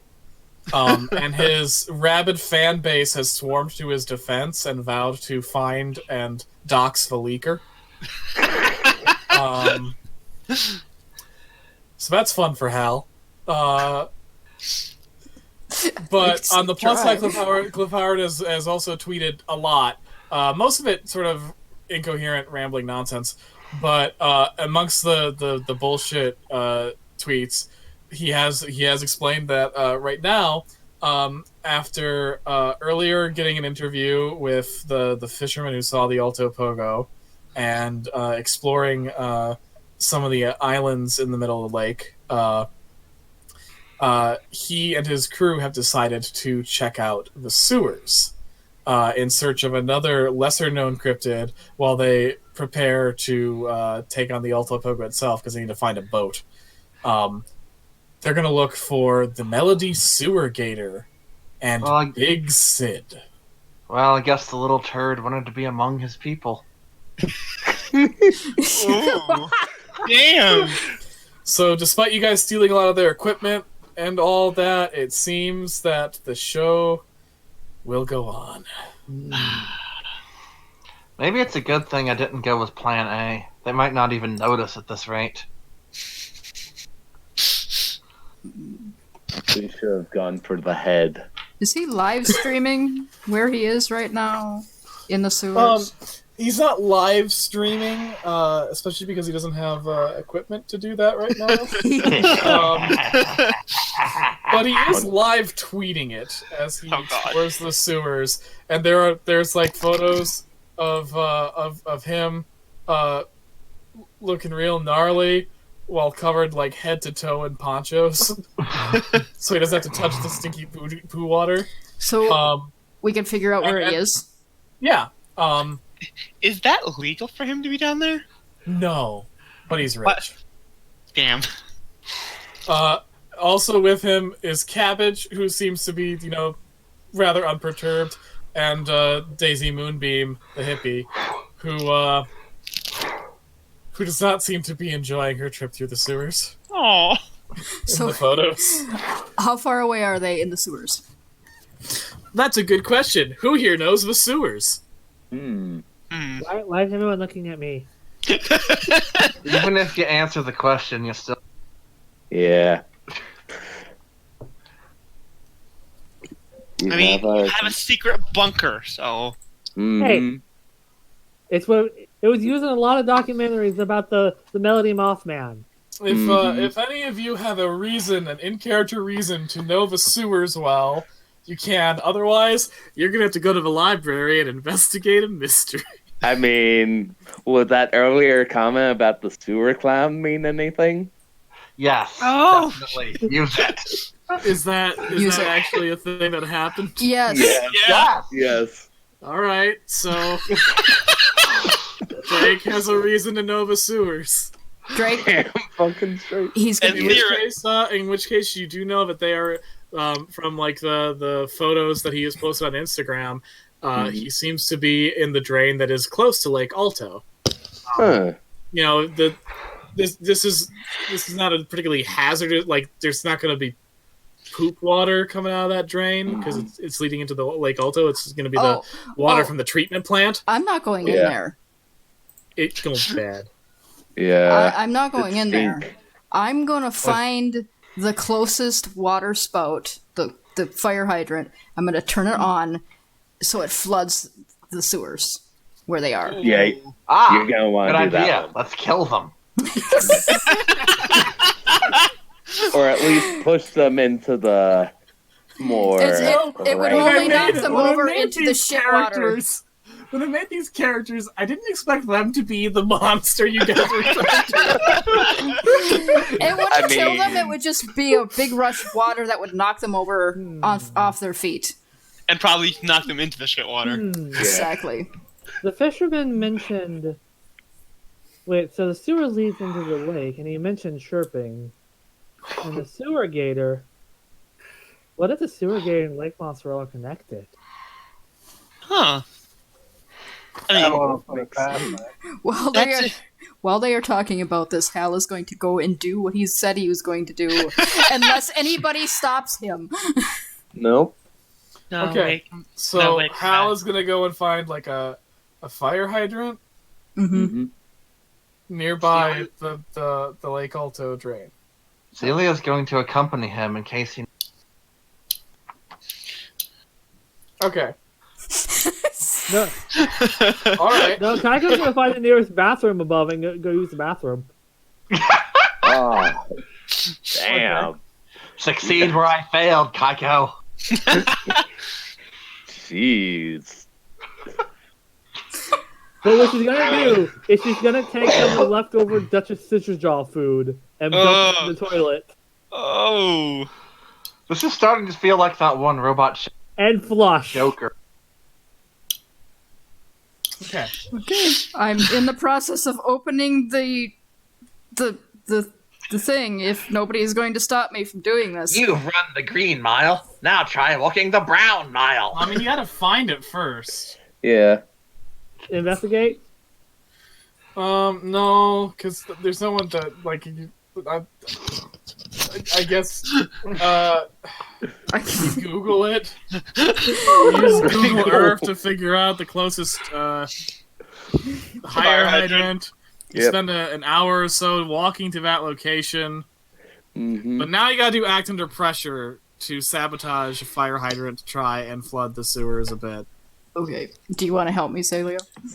Yes. I got an 11 for that. I got a. Oh, it's exactly a 10. Thank God. I didn't have a negative. Zoe's just flabbergasted. Okay. You We flood thought the we sewer. were the Scoobies, but we were the creeper all along. Well, I don't think it would be like a big lethal flood. It would be more like water all over their equipment type. Yeah, shit. water sprays. You do the thing, and then you watch Twitter for the results. And in a few minutes, you see a picture uploaded. Daisy and Cabbage are soaking wet. Cliff Howard is smiling underneath his many layers of plastic ponchos and sticking his tongue out. It's like, whoa, these chumps got totally soaked. Dick. Can I just go punch him in the face? Well, you'd have to get into the sewer to find him. Yeah, and Cabbage has a gun, so... Yeah. Though it might Birth be of a new waterlogged cryptid, now. the sewer puncher. Yeah, Cabbage is looking at his shotgun, which is now like dripping with water, and there's like a quiet fury on his face. While Daisy Moonbeam's hat and shirt and skirt are all just like ruined, and she's just looking very perturbed. Oh. That's by returning his minions against him. Yeah, Yeah. Hal is still satisfied with himself because, Wait. Hal, what? do you happen to have any large, loose-fitting jackets or anything that happen to be fuzzy? At home. I wear them all the time when I walk through the park at night because it's cold. Why don't one of so us roll go a- down in their path and spook them a little? Are we the fucking Scooby-Doo villain here? At this point, yeah. Holy shit. We turn this around on its fucking head. Well, Hey, we got well. hired to do this, okay? Yeah. True. Did we? Yeah, we're getting paid! Hal didn't know that. Hal was Oh. just doing this because they almost ran Kaiko over. He didn't know he was getting paid for this shit. Oh yeah, by the way, you're getting paid for this. Mm-hmm. Oh, this is twice as fun then. We'll be paid even more if apparently we find something before they do. Mm-hmm. We can't have them find it. Given Yes. everything they've done. Mm-hmm. I think mostly Let's at be this careful, point, though. sticking around to make sure they don't kill someone. Yeah, Sorry, making Cabbage sure. strikes me as the kind of guy who has a Bowie knife or two. Hmm. That's a good point. Yeah. If we could make them leave him by himself. Yeah. You could kill him, and no one would be the wiser. No! That we could just, kind of take a shit, You wouldn't be able to do anything about it. I want to throw his shotgun in the lake. Why destroy a villain when you can make that villain destroy themselves? Oh, Okay. We so are the what's the fucking plan Scooby-Doo here? villain. Holy fuck. What's the plan, you meddling kids? We are That's the me. monster of the week. This is just what happens after we impose a no eat character time. yep. Well, they try to kill me, so, and they talk shit about the workplace. I love very much. Hey, they tried to manslaughter you. It still That's counts as killing. arguably worse. And then made fun of Celia's It's still leg. killing, not murder. It's still killing. No, it would have technically been murder because he took off from the crime scene. Yeah, Yeah, that'd be hit and true. run at least. Vehicular manslaughter, yeah. Hmm. Yeah. So at this point, he brought it on himself. Plus, who knows how many people he could have run over. He was an almost technical murderer, so he deserves it. Look, I may have Well- only just really met Kaiko, but I'm still willing to taint my soul in order to avenge her would-be murderers.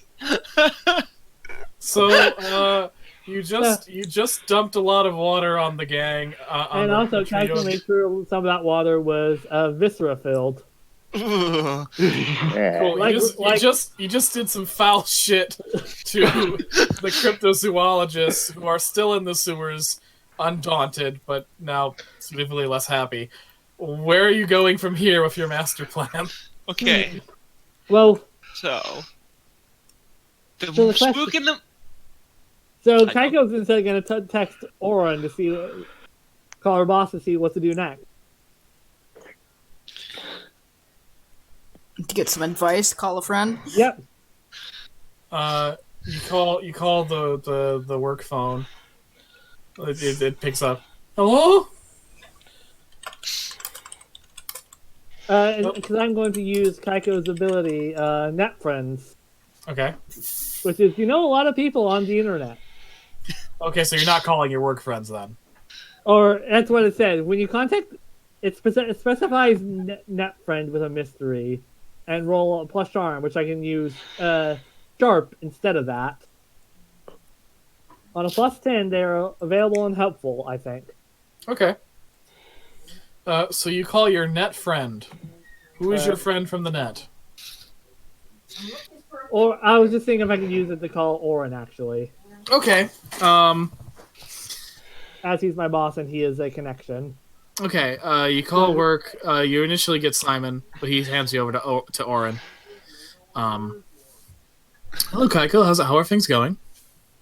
Well, we heard from the Horus who told us the usual runaround, and Yeah? the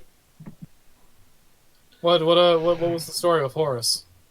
the same old. He was fishing one day. He saw the creature, heard some. Although it didn't mention some sort of chirping, which sounds like baby crocodiles. But he also then just relegated to shilling his less than stellar Well, I night mean, crawlers. You can't blame the people of this town for trying to make a buck off to the publicity, you know? We don't have a lot to our name here in Melody, and the one thing we got is our Yeah. monsters. Doesn't mean he's necessarily lying. Also, Man- we tried to figure out to get rid of any other skeptic arguments about it. When showed him pictures of Chisidraw, he ripped up the picture, and it was all on that. Yeah, well, my picture. Alright. Well, that's sad. I imagine he just, I imagine he was just really passionate about, not seeing a turtle. A lot of people, when they will say that they saw a monster, and someone says, could it be a mundane creature like a horse-sized snapping turtle instead? They get a little offended. So, what was your suggestion of our next course of action then? How are the YouTubers doing? In the sewers, wet, and most of your equipment is gone. Hmm. Not gonna ask how that came about. Are they locked in the sewers? Are the cops coming for them? Oh, they're not locked in there. They was down there by their own volition to go look for sewer gators in Big Sid. Well, Kaiko, as your boss, I feel I can't demand that you go into the sewers and look after them, but if you wanted to sabotage them, you would kind of have to keep on their tail. Alternatively, I guess you could look and see if you could find any evidence of the Alto Pogo that they may have missed down by the lake. That's probably what I'm thinking. The rest of the staff, Kaiko says in air quotations, are all keen on the sabotage of it, but you know me, I kind of want to go look for the other evidence. We could split up. So Yeah, you could one always- team sabotage. there's a good number of you. You could always do 3 people go look for the monster, and 3 people go mess with some YouTubers. Right. That sounds good. Thanks, boss. All right, take care. What did he say? He's very gung-ho about the continuing of the sabotage, but he's also very keen about searching for evidence they missed. So, split up, there's 3 teams of 3. Okay, I really want to punch the YouTuber in his face.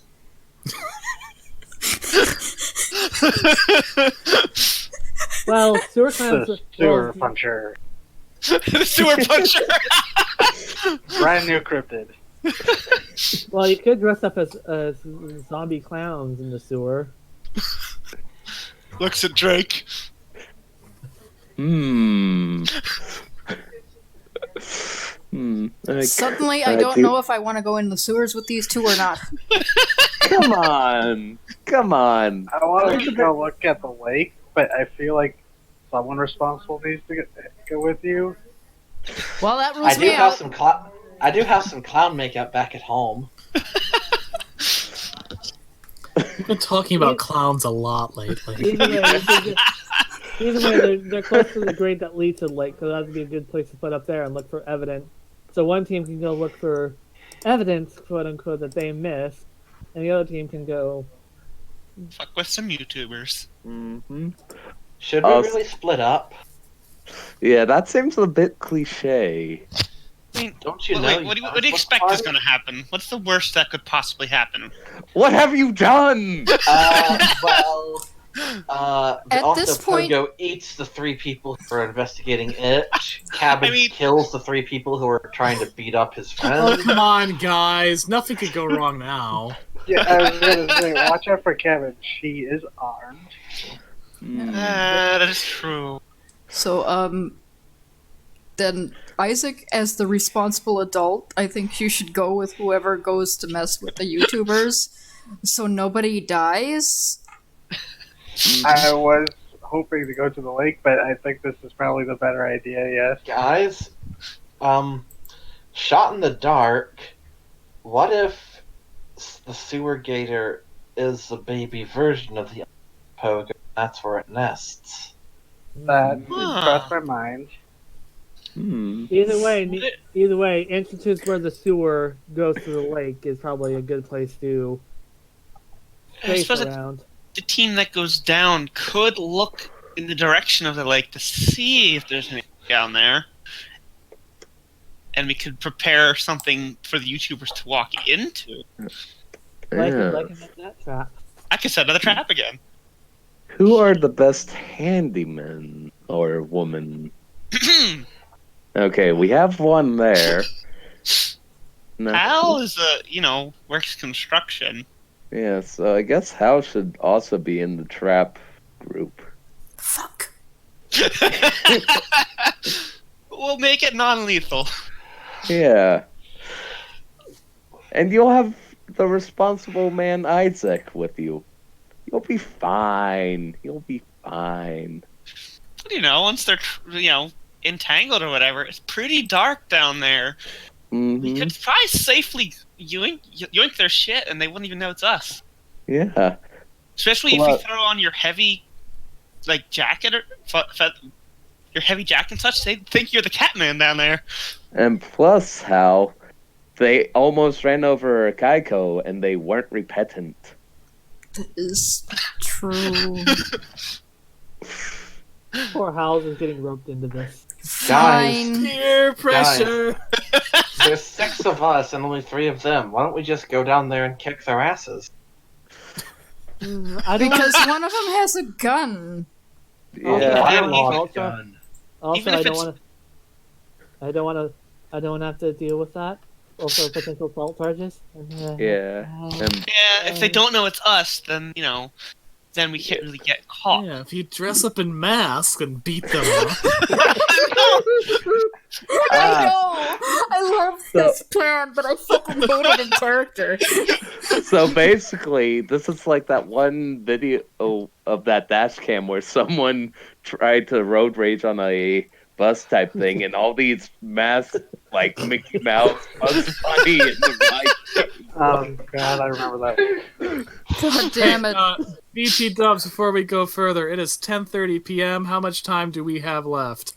I'm good. I'm I'm good. good. I'm good. Okay, so I'm good is not a time. How much Oh. time do we have left? It does not matter one way or another. I don't have a time limit. Neither do I. I do not have to be awake early in the morning. Yeah, Tomorrow is Memorial Day. Does so- anyone so- have a time limit? No. No. I do not. Sarah, how about you? Not really, no. All right, let's keep going then. Okay. I'm having fun, and I've got other things I like. I had ideas for things to happen today, so I want to see if we can get to any of those. Or something better. like dressing up Hal as the fucking Scooby-Doo villain and sending him Okay, into the so goddamn we're sewers. splitting into two teams. Am I getting that correct? I think so. Yep. Unless anybody has any actual objections to that and can... Because Kaiko's torn because she wants to go look for evidence, but also doesn't want quite split up the team in case, like, because the guy does have a gun and doesn't want to actually engage in combat. I do feel the inexplicable urge to protect Kaiko. And like I said, I really want to fuck with the YouTuber. Okay, so who's going into the sewer? I guess it's me and Zoe and Isaac. Yep. So you three are going to the lake. Yes. Sounds like a plan. Excellent. Uh-oh. Let's go with those who are going to the lake first. Who all is going to the lake? Kaiko is. Drake is. Kaiko, Celia, and Drake, I think. Okay, Kaiko, Celia, and Drake. Good. You got the DNR officer as you're exploring the woods. So you're searching the woods near The lake. near Lake Alto. Mhm. I would say each of you gets to make one investigate a mystery check. Okay. I'll do it. I have +2 sharp. And Oh, I got a 10. Good. I got a 4. Good. Oh. You get to ask no questions, Celia. Drake, you get to ask one. I mean, if you have any left over from last time, you can ask them. But I got 1. Wait, I thought 10 was 2. yeah, 10 is 2. You get 2 plus whatever you have left over. I have Celia got a 4 on her roll, so she doesn't get any new I got an ones. 11. And you get 2 additional ones as well. So, you can use your questions if you would like to ask about what you find in this area. All right, so I'm looking for like any like tracks, clues, or sounds that Yeah. similar. Okay, so you're looking for tracks. You find a lot of different animal footprints. You find some dung. You find a lot of hoof prints. And eventually, on the one... The sound looks like there'll be 30 to 50 around here. Dear God, 30 to, no. There could be 30 to 50 feral hogs in the area. The nasty pigs are a noted problem Wait, in Melody. are those footprints from? Looks like professor shoes. Or shoes And worn yes, by a professor shoes, the brand of shoes that professors wear. Listen, Anyway, in one of the What a strange- riverbanks, what in kind one of of the strange- riverbanks, more interestingly, you find what those of you who have watched National Geographic might know as a slide.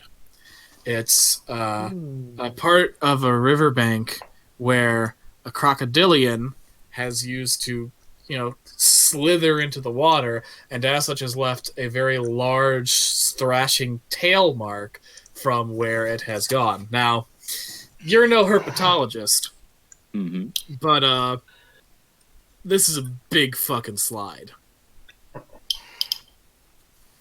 Like, this is like record-breaking gator slide. Mm-hmm. Would we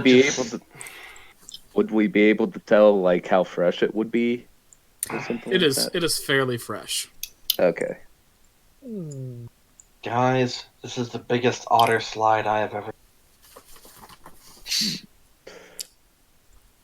Seems a bit too gatory to be an otter. Like, look at that. I'm assuming tail mark right there. Is there any like chirping nearby Kaiko can hear? There is no chirping. In fact, the area is oddly quiet, but you do hear some snuffling grunts nearby. Oh no. Do you guys want to go towards the snuffling grunts? Is it like a reptilian grunt? It's like a...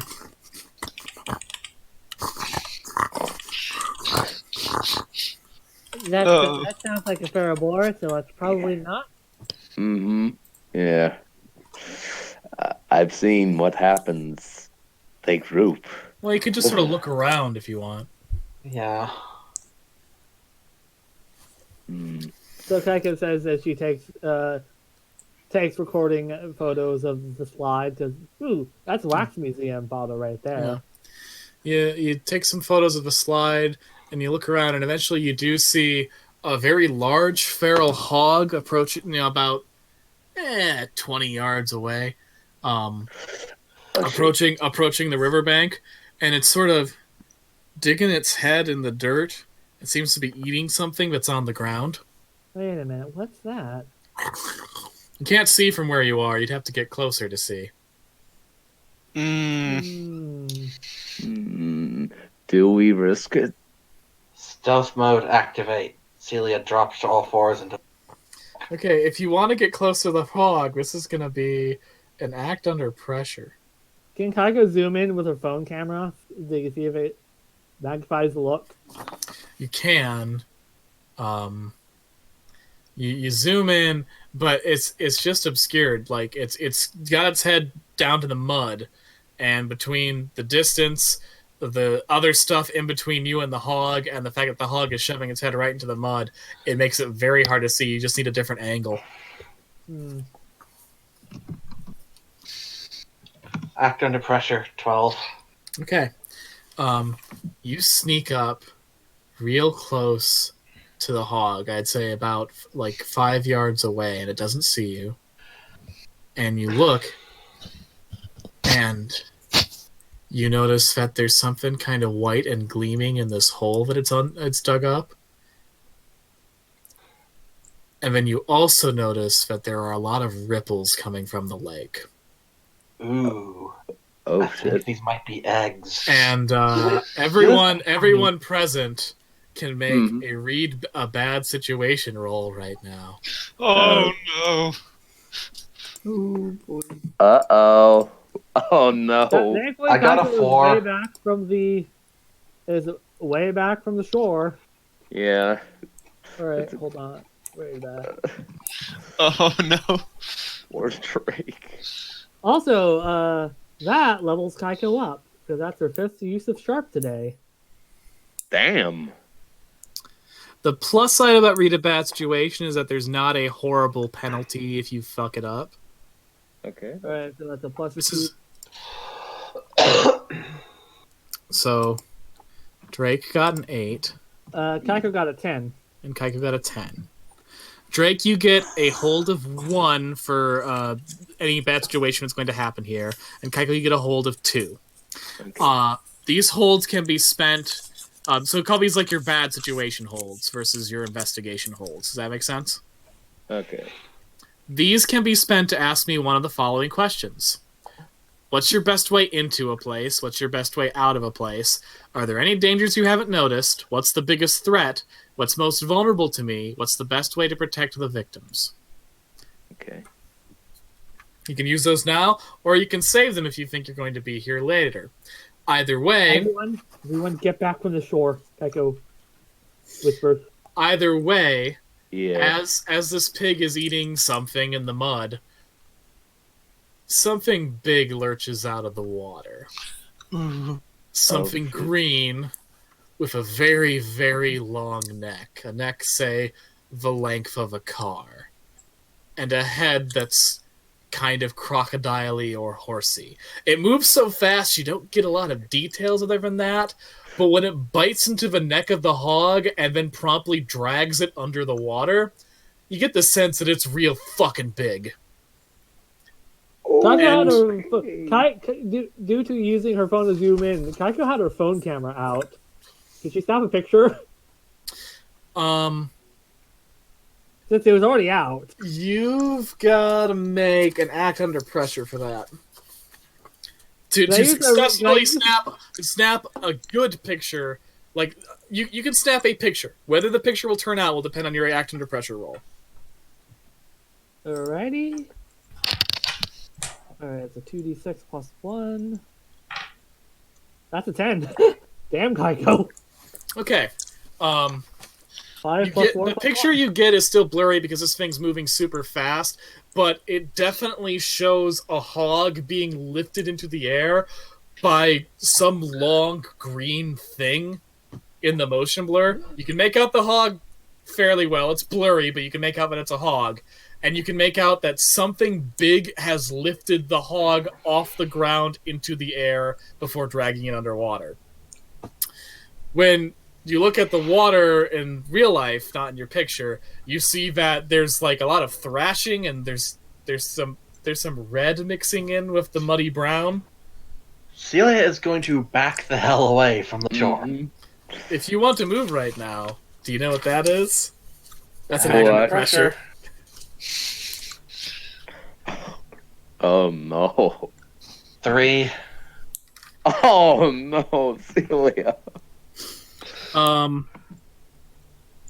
Okay, that's a failure. So Celia, you try to move quietly, but one of your legs is a little loose, and you slip, and you fall partially into the water. Oh shit. Can Drake roll to help out? Yeah, you can, but let me describe what happens here first. When you Okay. fall into the water, you see just... It's murky water, so you don't see super clearly, but you see just this mammoth form of this big thing with a very long tail and a very long neck tearing that hog apart. Ooh. And for a brief moment before you scramble out of the water, you see its red eye shining in its deep, dark green head, and that eye has turned on you, and it sees you. Yeah. Drake rolled a 11 to help Celia out. Okay. Run! Alright, Drake, you pull her out of the water and, like, to land, and you do it fast. Mm-hmm. Alright. And if any of you would like to spend your hold on reading a bad situation, you can do that right now to find the best way out of this fucking area. I will. shall.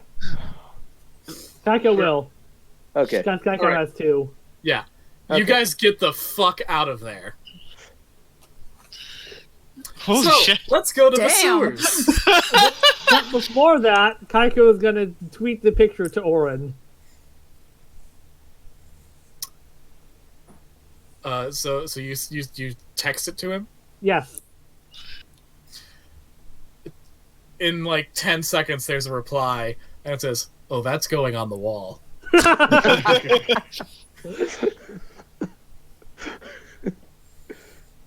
Okay, so the sewers.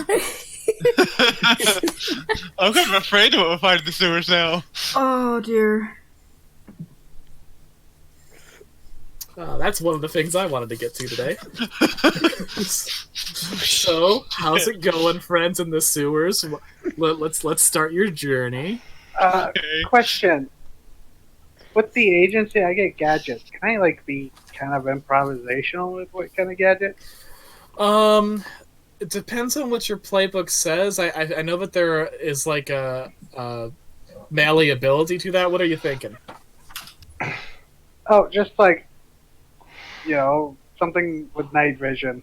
Just even like. Yeah, I think night vision goggles is an easy thing to justify. Just taps the shades and they go green. Yeah, that's what I was thinking. They look just like a normal pair of sunglasses, but then they work as night vision. That's definitely cooler than what I was thinking when you said night vision, which was those big clunky things from Jurassic Park. So yeah, we'll go with your glasses can just turn night vision. Oh, but those big clunky things would look great in our scary monster costume. Oh, that would be So some robot monster. you're dressing my ass up as a fucking monster, Yes. and we're gonna go scare some kids. Yep. You set a trap, and then you as the monster can terrify them and steal their gun and shit. All right, let's do that then. Now, remember, one of them is a big dude who is armed. Yeah, which is why we're trapping him, too. With a waterlogged gun. Cool, so you're gonna set up a trap, correct? Yes. And I roll. And I'm rolling to help out. Plus sharp, okay. I haven't been able to use my charm. Oh, and that's an EXP, too, because Nice. I got an 8. I got an 11 to help out. So for making the trap, what does an 8 result in? 8 is... I believe 7 or 9, the higher you capture something. Okay. I don't get the extra effect, I just capture something. Cool, so you capture something. Oh no. Excellent. So you guys set up the trap, and then you start looking for the YouTubers to try and scare them to go into the trap. Only to hear, like, about 3 minutes after you've left the area where the trap is, you hear it go off. Oh shit. Okay. Well, Can anybody check the Twitter and see if he's still tweeting? Don't know if my phone will work down here. Do one of you check the Twitter? I just go check the trap.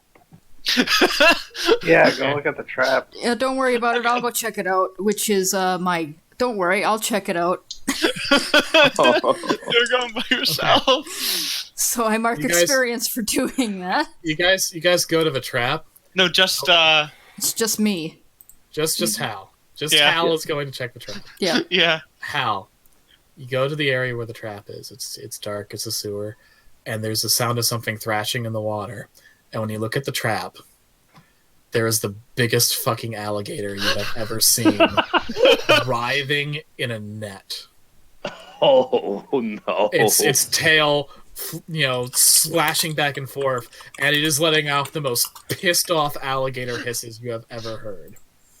And then you hear a Okay. splash behind you. Okay. And when you turn behind you, you see the biggest fucking snake you have ever seen in your life. Just an enormous goddamn python. I'm talking like that guy at the zoo who shows kids the Burmese python could not carry this. It's so fucking big. Python. Ah. And the python is behind you, and it is beginning to circle around you in the sewer. Oh God. What would you like to do to get out of this situation? Hmm. No. I don't know. Damn it, usually Kaiko gets in this situation. Mm-hmm. How long has Hal been gone now? So I'm going to assume that I know.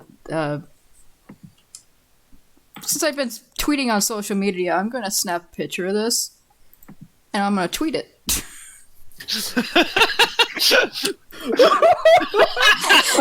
Damn it. Fucking millennial! And I'm going to tag Zoe in it because she's the only one I know that checks her Twitter. Okay, cool. That's an act under pressure, I think. And I'm gonna go LOL snake.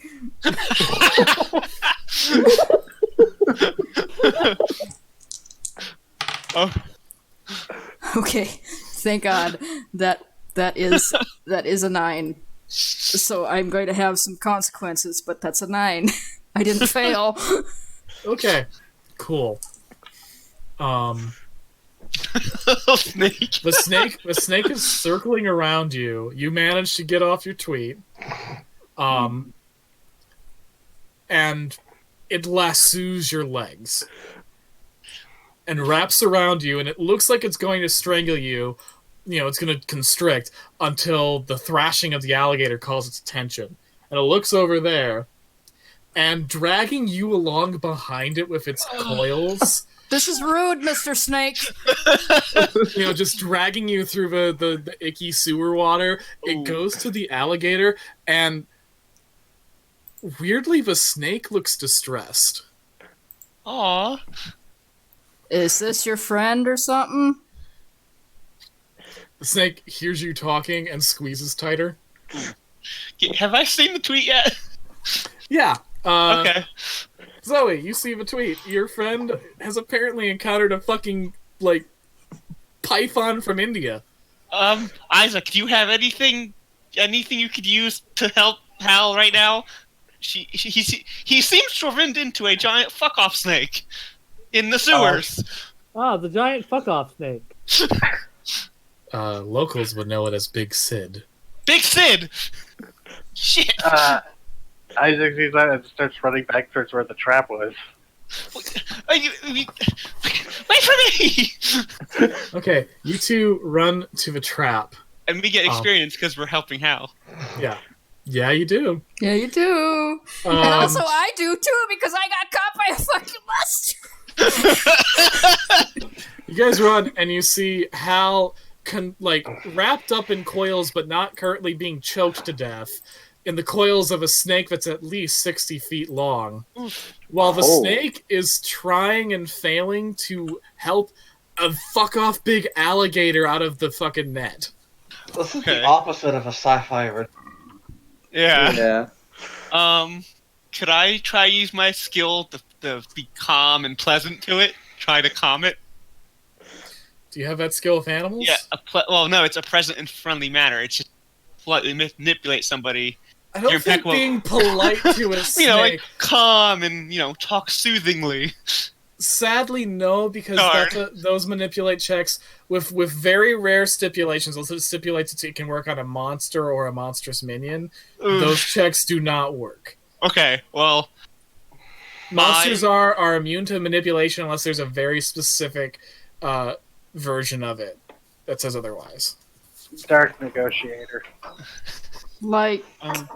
Guys, I'm pretty sure he wants the alligator out of the trap. But can I read a bad situation? Yeah, you can read a bad situation. And I'm going to use my tactical genius ability to use cool rather than sharp. Nice. I think that's a 7 plus 2, 9. Okay, so you get one situation hold, which you can use to learn about things to help you out in avoiding trouble while you're down here in the sewer. You can use it now, or you can save it for later if you think you'll be in the sewer again. I'd like to do what's the best way to protect the victim. Okay, what's the best way to protect the victim? I think the snake is clearly showing care for the alligator who is thrashing. Like, it's trying to get the alligator out for some reason, which is fucking weird, but okay. If you menaced the alligator, the snake might go after you and thus relinquish its current victim. Alternatively, if you can just find some way... Like, the snake doesn't seem to be concentrating on Hal right now. It's just a matter of getting the snake to, like, forget that it has a person in its coils and, like, have to move fast or do something to let Hal go. like climb up or chase after someone else or what have you. Oh wait. Look to Zoe. Do you think it'll leak? Should we let the alligator out? One of us should try and carefully release the alligator, and the other one should grab Hal and try and pull him out of the coils. Okay, I'll go try to cut the net. And I am going to use No Limits to try and pull Hal away. Hal, for his part, is just really limp. Okay. He's like, okay, this is happening. 7. 7. I got an 8. Okay, so on 7 to 9, you do it, but choose one consequence. Suffer 1 harm, take a -1 forward, or I need to rest. I'm gonna do it, but I'm gonna like hurt my arm doing it. Okay, so you're going to take 1 harm. Yes. All right. Okay. And that's what me yanking Hal free. Yeah, Well, you managed to free Hal from the coils, but in the process, like the snake's tail thrashes. Its attention is too distracted for it to attack you right now, but it does like smack you against the wall in the process while letting Hal go, and you do like bang up your arm something horrible, and you're hurt at the moment. Like that may be a broken bone. At the very least, it hurts like a son of a bitch. It's one hell of a bruise. ow. So, what would I need to do to like calmly go up and like That show would it be an that I'm act under gonna pressure get up? roll to just rip that fucker free. Okay, act under pressure. We haven't done any kick some ass yet, which is interesting. No. I don't want to hurt the snake or the alligator. Ooh, I got double sixes, so that's 12 plus Yeah. 2, 14. Okay. Damn. You fucking rip that, like you slice that net open, and you do it with such calm swiftness, and then back away so quick that you don't even like get close to being like hit by the alligator as it thrashes free. It and the python look at each other, and then they look at you 3 humans, and they both retreat down one of the paths of the sewer. I'm sorry. Bye! Nice to meet you! Fuck my arm. Thank you, Zoe. So, Don't worry about it. She's like kind of cradling her arm, but like kind of like trying to shield it with her own body away from them, so they can't really see it. once we get out of here, I can take a look at that. I know first aid. I think this plan's officially a bust. Yeah, let's hope those assholes don't run into the happy couple. But they there. have the shotgun. Any of you guys check Twitter? No. No. I'm gonna see what my tweet did, I guess, so I'll check it. Like, I'm glad. Well, snake. You guys check Twitter. Logan. Wait, not Logan. Cliff Howard. Logan. Paul's on the brain. Cliff Howard has been tweeting. Has been live tweeting his thing, and has just now said, "Didn't find big reptiles in the sewers. Surprise! Full of bullshit. Tomorrow, let's see how bullshit that big lake monster is." Cool. We don't need to be down here anymore. Yay. Can we go back up above now, please? So our next plot is just going to be to get Alto to Paul. I am guessing that's next session. Yes. That's where this is heading. Sweet. And I think that's a pretty good place to stop for the night. I kind of want to reconvene. Yeah. Okay, I would Yeah. love to do a reconvene too, because we got the time. Hal is going And to text once that, they're- that picture to Kaiko. And Kaiko was like, "Oh my god, lake monsters! Lake monsters! Lake monsters!" Oh, why can't I wait? Giant stick. Oh. What was Isaac? You were about to say something. Once they got out, Isaac, because he has the medic ability, would Oh, offer to take a look at Zoe's arm. she's kind of hesitant to let anyone really get that close. But it hurts like a son of a Yeah, bitch. but it hurts like a son of a bitch. It's a bad sprain, but it's not a broken bone. If she puts in a splint, which you could easily make if you get like a first aid kit. But she got like actual harm, right? Yeah. Yeah, I got a harm point. Because I can roll to take away harm. Yeah, okay. Do it. That is a 5+1. Plus cool. So that would be a 7, which from a 7 or 9 I can remove 1 harm. Yay! Yeah, that's all you need. So yeah, you Either remove heal one harm. 1 harm or stabilize the enemy. Yeah, you don't need to stabilize. It's not an unstable wound. So you heal the 1 harm. We're gonna put it in a splint overnight. It'll be fine. And you're good. We're good. You guys want to reconvene at the Wax Museum? After Kaiko sends the picture of the snake to Orin too. A little snake. Orin's like, gonna have to make another couple of terrariums then. Okay, You got a snake and a big alligator. so we head back up top. I'm assuming. Zoe is extremely glad to be out of the sewers. And very grateful to Isaac because he saved her from the hog and helped her arm. Hal is going to find a thing of water that is clean and just kind of flop in it and roll around. He goes jump in the lake. Oh no! Celia is just thoroughly shaken and still kind of trembling.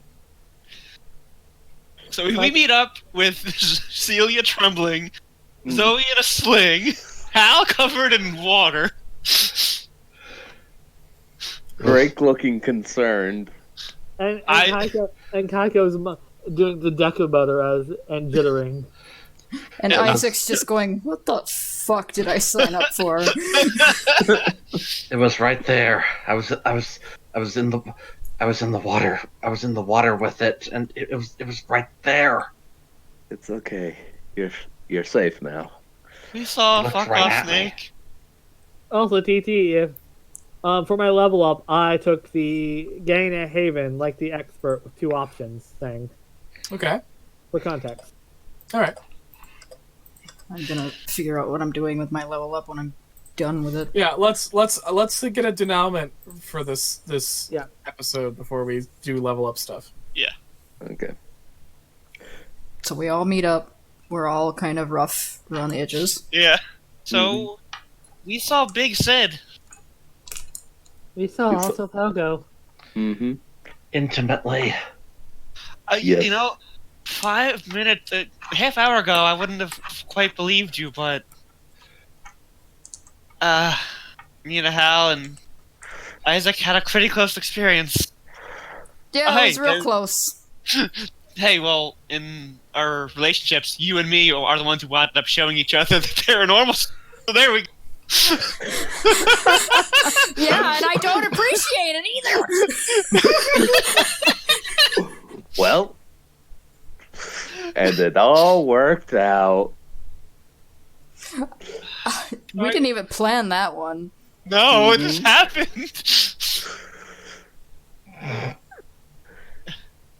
Can I go sleep on my bench again?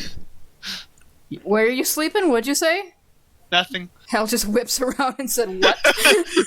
Nothing. I just want to go rest up. You said you were sleeping on a bench? No, that's stupid. Can I roll to see through bullshit?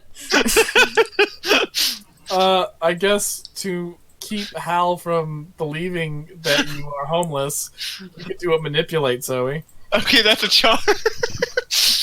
Oh, too bad. I'm an empath. I got a 6. That's a failure, so no, you don't convince Hal. Dale just keeps looking at her like, alright. Because he can, on a roll of, what is it? Let me see. I got a 9, so I gain a hazy impression of their current emotional state and intentions. She is very obviously nervous at this point. Stop staring at me! You know I No, have, like, rooms open to sleep in, right? I don't need a room. I have a room. He's still Yeah, looking that's at you. that's not convincing anybody. At the Yeah. moment. Well, Kaiko, while jittering, is like, that's bullshit, and even I know it. No, Like, know it. you're at the very least gonna need a shower, kid. I know it. Exactly, Isaac. Well, as much as I don't want to admit it, being related to Drake makes me related to you.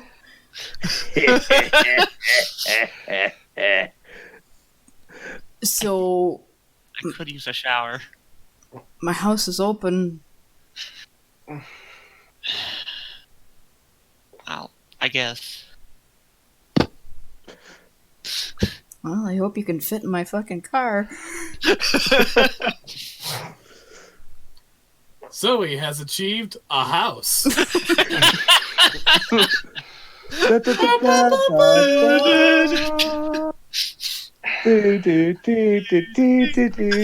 Despite not being in the water, Kaiko's, I think, is also traumatized because, well, not traumatized. I But mean, more. you saw some sort of fucking prehistoric monster eat a whole boar. Yeah. Monsters exist. Kaiko is vindicated. I mean, she always knew, but now. I don't know if that would be traumatized. I think that would be elated. It's Kaiko. They're one and the same. So, question about Isaac. Does he need to check in with Spindle? Like you should probably give a call to Dr. Wen to talk about how things are going and how you. Yeah, he's gotta call Dr. Wen and, once from everyone else. And just being like, so, got confirmation on the Ultipogo. Been hunting. You're saying there is something in the lake? And I it didn't see is it alive. firsthand, but saw a photograph and the No, witnesses. Also, the giant snake and alligator. Yeah, Is the photograph credible? Can you make out clear details?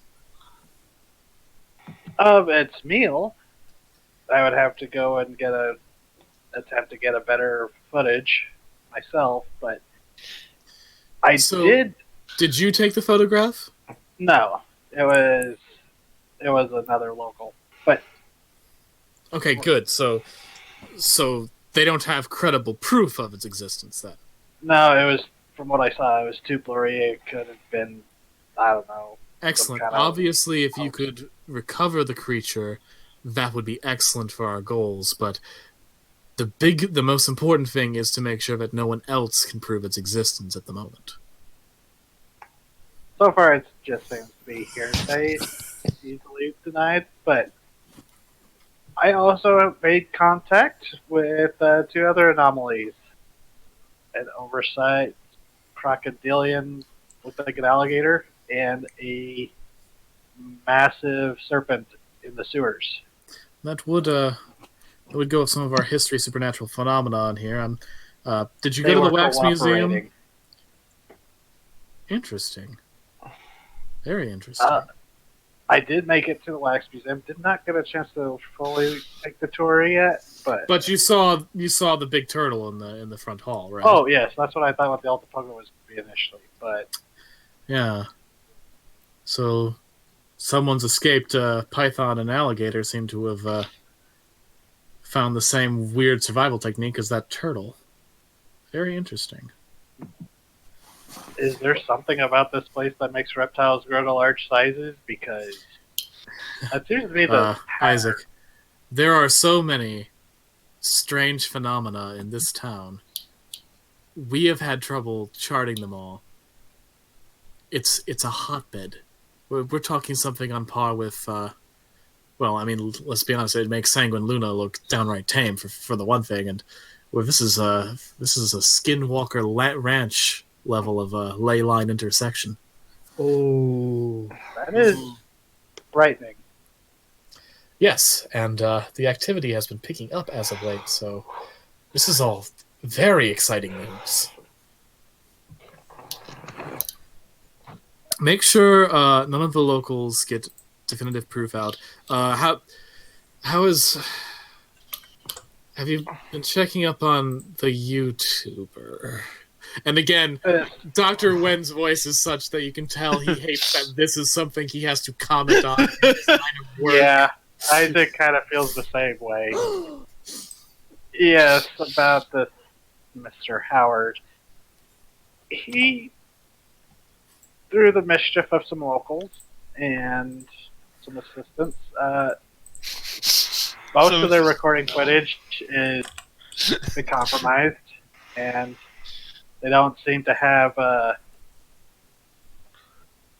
They seem like fools. I don't think they're going to be a problem. But yeah, the thing is, a fool can still stumble into taking a surgeon's photo or a oh yes, but it Patterson Gimlin film.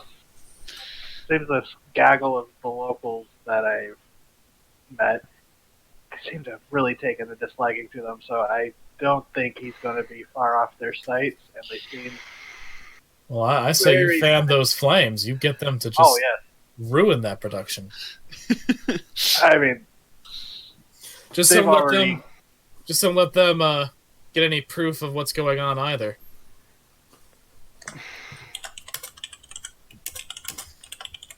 Remember, my best. it's in the company's best interests to keep all of this phenomenon under wraps until we can thoroughly analyze it and learn how to most effectively employ it. Of course. Also, the glasses you lent me, they worked pretty well. Excellent. We'll have to work on getting you some more gear, especially if you're gonna end up having to wrangle up a big snake. You know, we were so angry when that turtle was found and we didn't get to dissect it. Oh no! From what I've seen, that thing dissected plenty of things on its own. I do not want to be in the water Still, with that though, thing. to finally... We could figure out why they're growing so large if we could just get a live specimen and vivisect about aquatic reptiles. But ahead of myself, your job isn't necessarily procurement. It's is keeping others off the scent, and you're doing a very good job so far, Isaac. Oh, if you excuse me, I have to attend to some experiments. Of course, I'll report in when I have more details. Well, that was a fun private conversation we just had. Yeah. Mm-hmm. Nobody knows Oh, yeah, what I happened. think would not have had that conversation around anyone. Yeah, obviously, no. You guys don't. Your players might know that, but your characters don't. No, Hal's waiting for his cousin to stop his phone conversation, and then he goes, "Hey, it's a good shot, though, right?" And he shows him the picture of the snake. Oh yeah, you can really see all the details. You were in the water with this? To be fair, like, people finding out there's a big snake isn't a big deal for you, Isaac. It's people finding out there's a fucking dragon dinosaur thing living in the lake that's gonna be a problem. Because the world wrote off the big snapping turtle pretty damn quick. By the way, Hal, LOL Snake. LOL, Really? What was I supposed to say? Help me! I don't know. LOL Snake was funnier, and if I had to die, at least I was gonna die funny. God damn it, cuz. I have the feeling giant animals is I don't think this is the first time Isaac has had to deal with giant animals. Oh no, you have like all of these characters, whether they're aware of it or not, have experienced the supernatural. You are probably the only one who is absolutely aware and that they have experienced supernatural and like knows roughly what they were dealing with. You have probably like seen a Sasquatch before. You have probably, like found like an oversized octopus that was overturning fishing boats. You've seen some shit. He still can't find evidence of the Catman, though. The mystery will never be solved. So, are we done with the denouement, or do we got more stuff? I'm good. Kaiko's gonna bring this stuff back to Oren. So, do you guys want to reconvene with Oren? And Yeah. all right, you guys go to the wax museum around closing time. You're let in, and as Simon, begins to close up shop, they actually have sold a good number of Alto Pogo plushies today. Nice. Oren steps out of his office when he hears you guys come in and says, "So, it seems you guys had a productive day." You could say that. I must got ate by a snake. I almost got my arm broken by said snake. I almost got eaten by a giant monster. And I was Excellent. there. I've got some employment forms for all of you, so you can make sure you get some money for this. Excellent. We did steal the stuff, though. I did not hear that, and I don't know what you're referring to. Yeah, We Crazy had nothing to thought. do What with all of the problems that those YouTubers had today. Yeah. Wait, they were having problems? What? Good. That would be breaking the law. Zoe has the biggest smirk right now. What a shame. Yeah. And Oren has already printed out and framed like as high resolution versions of the images you sent as possible of the Alto Pogo grabbing the boar, which sadly does just look like something picking up a boar. What it could be, like, it could be a puppet. It could easily be photoshopped. It is something, like, it's not concrete proof, as it always never is. But the picture of the big snake and the crocodile, well, some could say it's forced perspective. At the very least shows there's a fucking alligator and a fucking python of significant size in the fucking sewer. Is the LOL snake on it?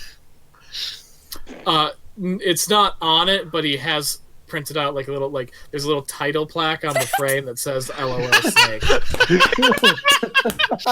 LOL snake, in quotation marks, a photo of Big Sid and the Melody Sewer Gator as taken by local youth. Hey. And then Hal's full name. Wait, or was it Zoe? Who took the picture? I did. Hal. That was so. Yeah, Hal's full name. The snake's Big Sid, right? Well, I don't know if it's actually the Big Sid. The Big Sid might be dead by now, but It's a Big Sid. Everyone has always said there was for decades now, people have said that there was an escaped python named Big Sid, and that's a Big python, Sid and Jr. it's not in a cage, and it's big, so let's call it Big Sid. It's clearly in the sewer. Does the gator have a name? No, the Melody Sewer Gator has been spotted several times, but no one's ever given it a name, and some people think there might be more than one down there. It deserves a name. Yeah. We found it, so...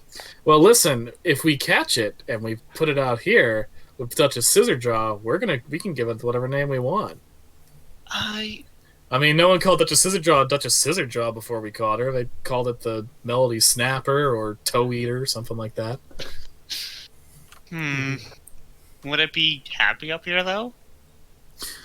I pride myself in my herpetology. And then it wouldn't be catching teenagers to eat, and The fact of the matter is, if the DNR and the police find out that there is an alligator in the sewers, that is a public health hazard, and they are going to capture it and either relocate it, or, since it is not an area where alligators are, natural fauna, they're going to kill it. Same thing with the python. Oh, no. However, should we procure them, we can keep them safe. Just like I did with old Duchess Scissorjaw here. Oh, that reminds me. She pulls out her camera to take another new picture of Duchess Scissorjaw. Once again, Duchess Scissorjaw seems to strike a dynamic pose and hold it until you take the picture.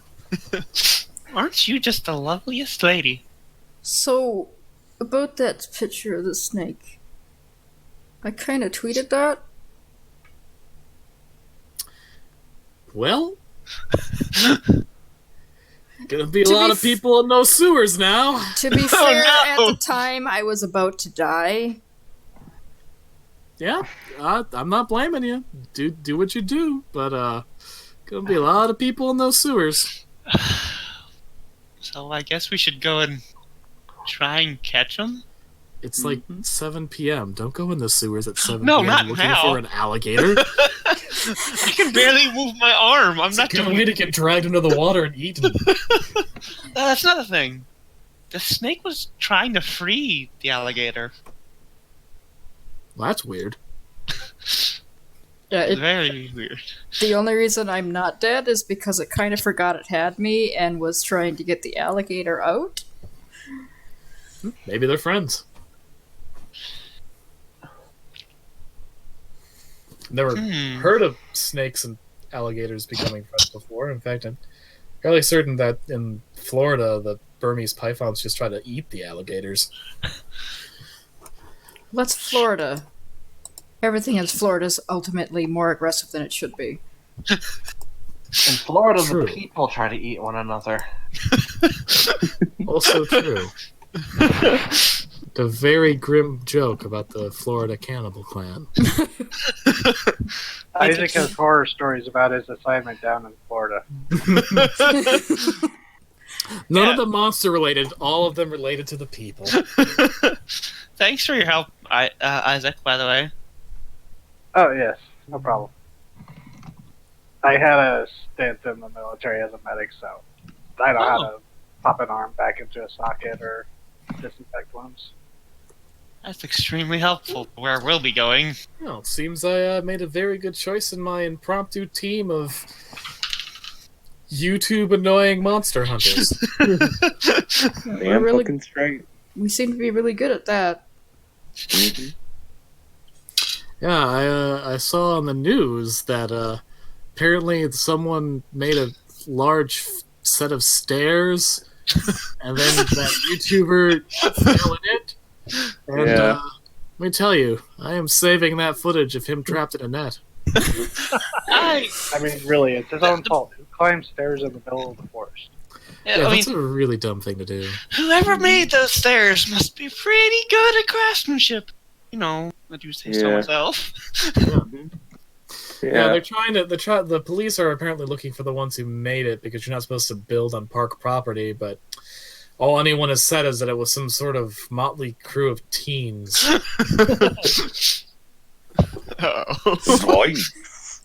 Jinkies.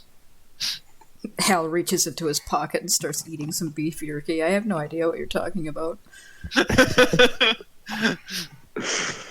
I can go for some pizza. Oh no. I think we could all go for some pizza. Yeah. And you all had a pizza party to celebrate a first good day on the job. Yay. Yay. I And like then- Oren. Kaiko feels an ominous feeling. Yeah, as This is a all pizza. gonna go wrong. Yeah, and as she gets that feeling, a soul piece of pizza falls in Duchess's tank. Everyone watches and waits as the snapping turtle sees the pizza, opens its jaws, and before any of them can retrieve it, tastes of the pepperoni. Oh no! She has tasted of the pizza. She will want it every time now. I guess you're part of the gang now, Duchess.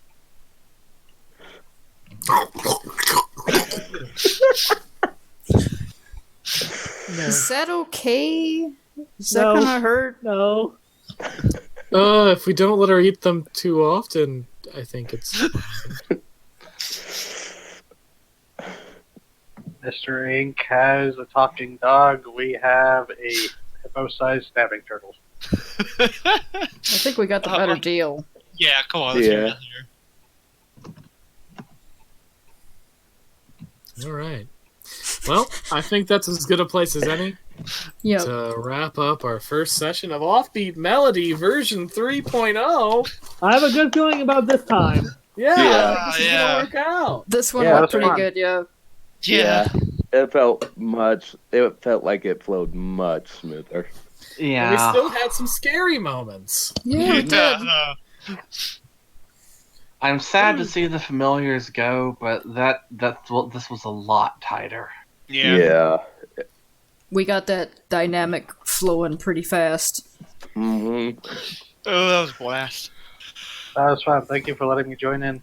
Thank you for popping being in. here. Yeah. Yeah. All right. That was good. I'm It was happy. good. Yeah.